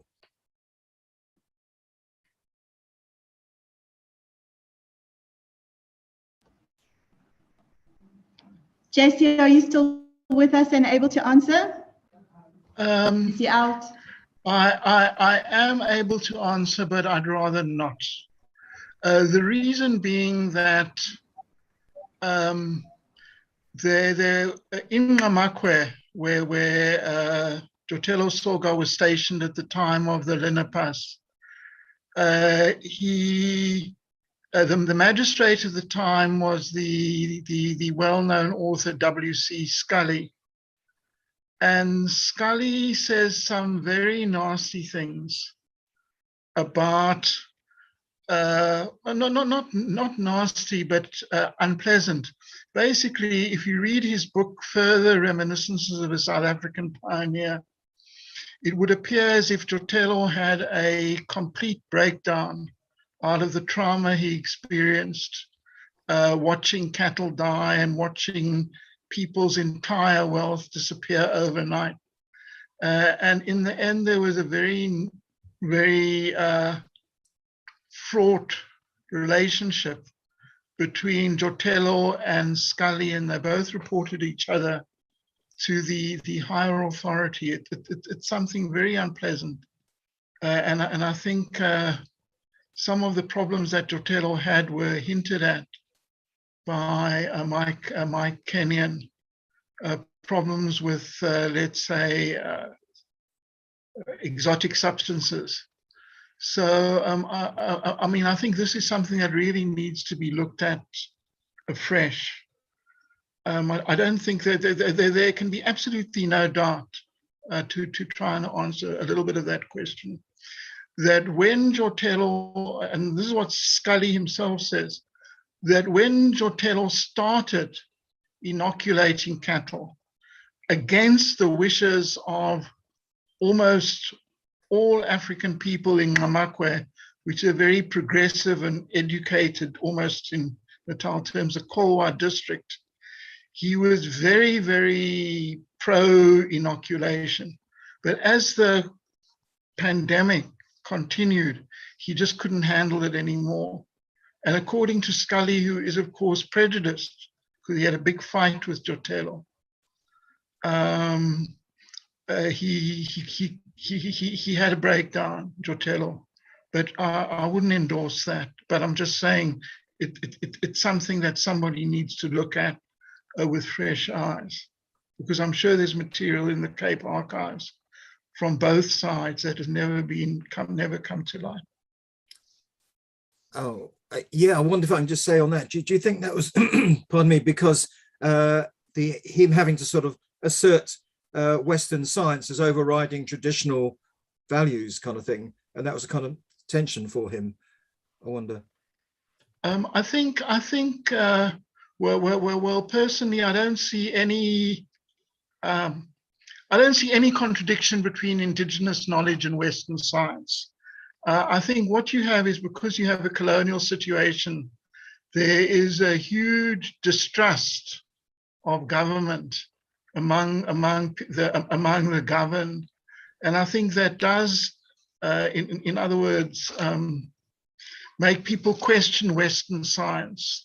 But I don't think that Jotelo Soga, having had the kind of appreciation of Western science, being himself a trailblazer of Western science in Africa, I doubt that he would have had the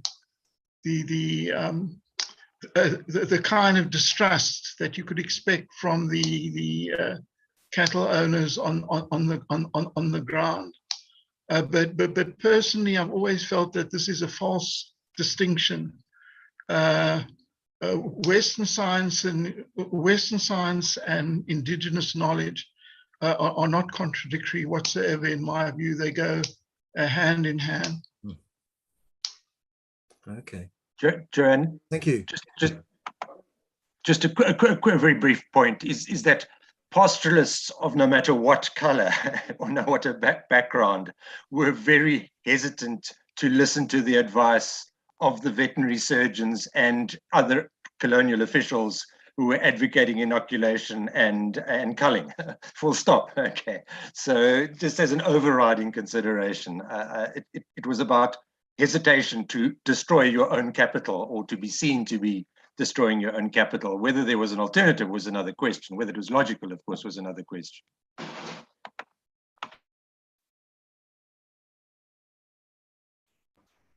I'm told that we are almost on time because we need to move the projector for the film that's starting at 4:30. However, if there are still questions in the audience, please do send them, unmute yourself and ask straight away. I do have a question.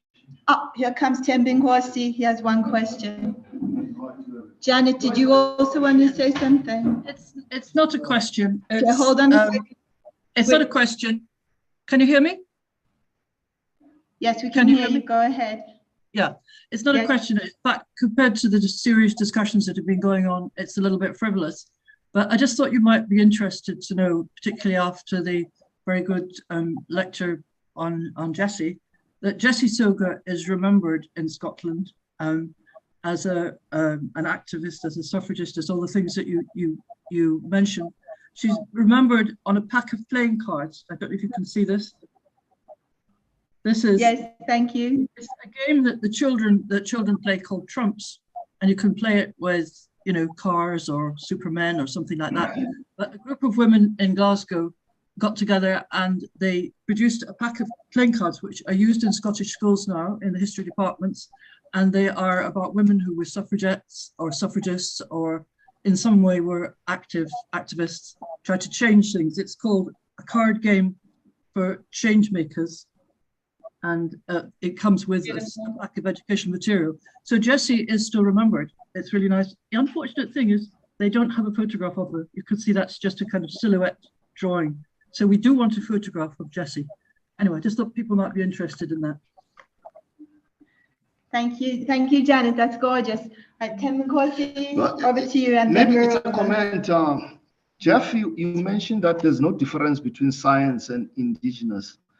I would like you to enlighten us why even the linguistic that indigenous and science must be discussing difference, and yet there's no difference. I'm not saying you're contradicting yourself, because it always, it's curious that on one hand, we blame the colonial conditions, even when the language we use itself is implicated in differencing between indigenous and science. So I would like you to help me to understand what it is that's not different between science as the way in which West has not only designed it, but also has imposed it. At the same time, while you still keep the notion of indigenous as if that is that other. Because I find that very kind of concerning, that there's no difference, and yet linguistically we are speaking in difference. That is directed to Jeff. Thank you. I don't think I can do anything but agree with you. I was in a corner with terminology, as the former President Reagan used to often say. I think I might have misspoken myself. I think all knowledge is one, but sometimes it bumps against the barriers of language. But really, I think I understand where you are coming from with that comment, and I fully endorse what you're saying. Thank you. And I'd like to just add to that. Come and stand there so that they can hear you. Yes, I'd just like to add to what in support of what Jeff was saying there, is I think modern biology has shown that, you know, African traditional beliefs, which really look at how we as human beings are related and indebted to other living forms through clan names, etc., is now being confirmed by modern science, while Western religion has always relied on this dualism that we are essentially different from animals, and the whole history of colonialism has really been about modernism and the exploitation of the earth, which has landed us in quite a bit of trouble at the moment. So, you know, I think, you know, that those two examples really point to, you know, recognition that, you know, that aligns maybe present scientific thinking much more closely with the African traditional thought. Thank you, Alette. Thank you, Alette. Colleagues, it is now 4:28. We have been sitting here since 12 o'clock.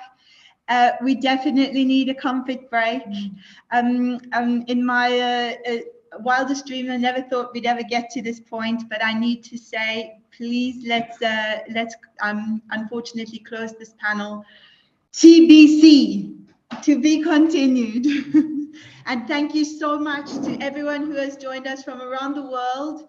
We've had Janet Carolyn from Scotland. We've had Hector Soga from Scotland. We've had Jesse Lewis from America. We have Jeff Pius from, I'm not sure exactly where, Makanda, and Ian McCracken, who was in Glasgow, and Tapelo Mokwatsi, who came here from from Bloemfontein.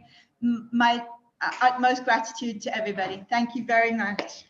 It's been wonderful. So in 10 minutes, can we go, is 10 minutes doable? 22, we'll start the streaming of the film, The Critical Screening, Intellectual Giants of the Eastern Cape, made by Alet Skoon, who was just speaking 1 second ago. Thank you, everybody.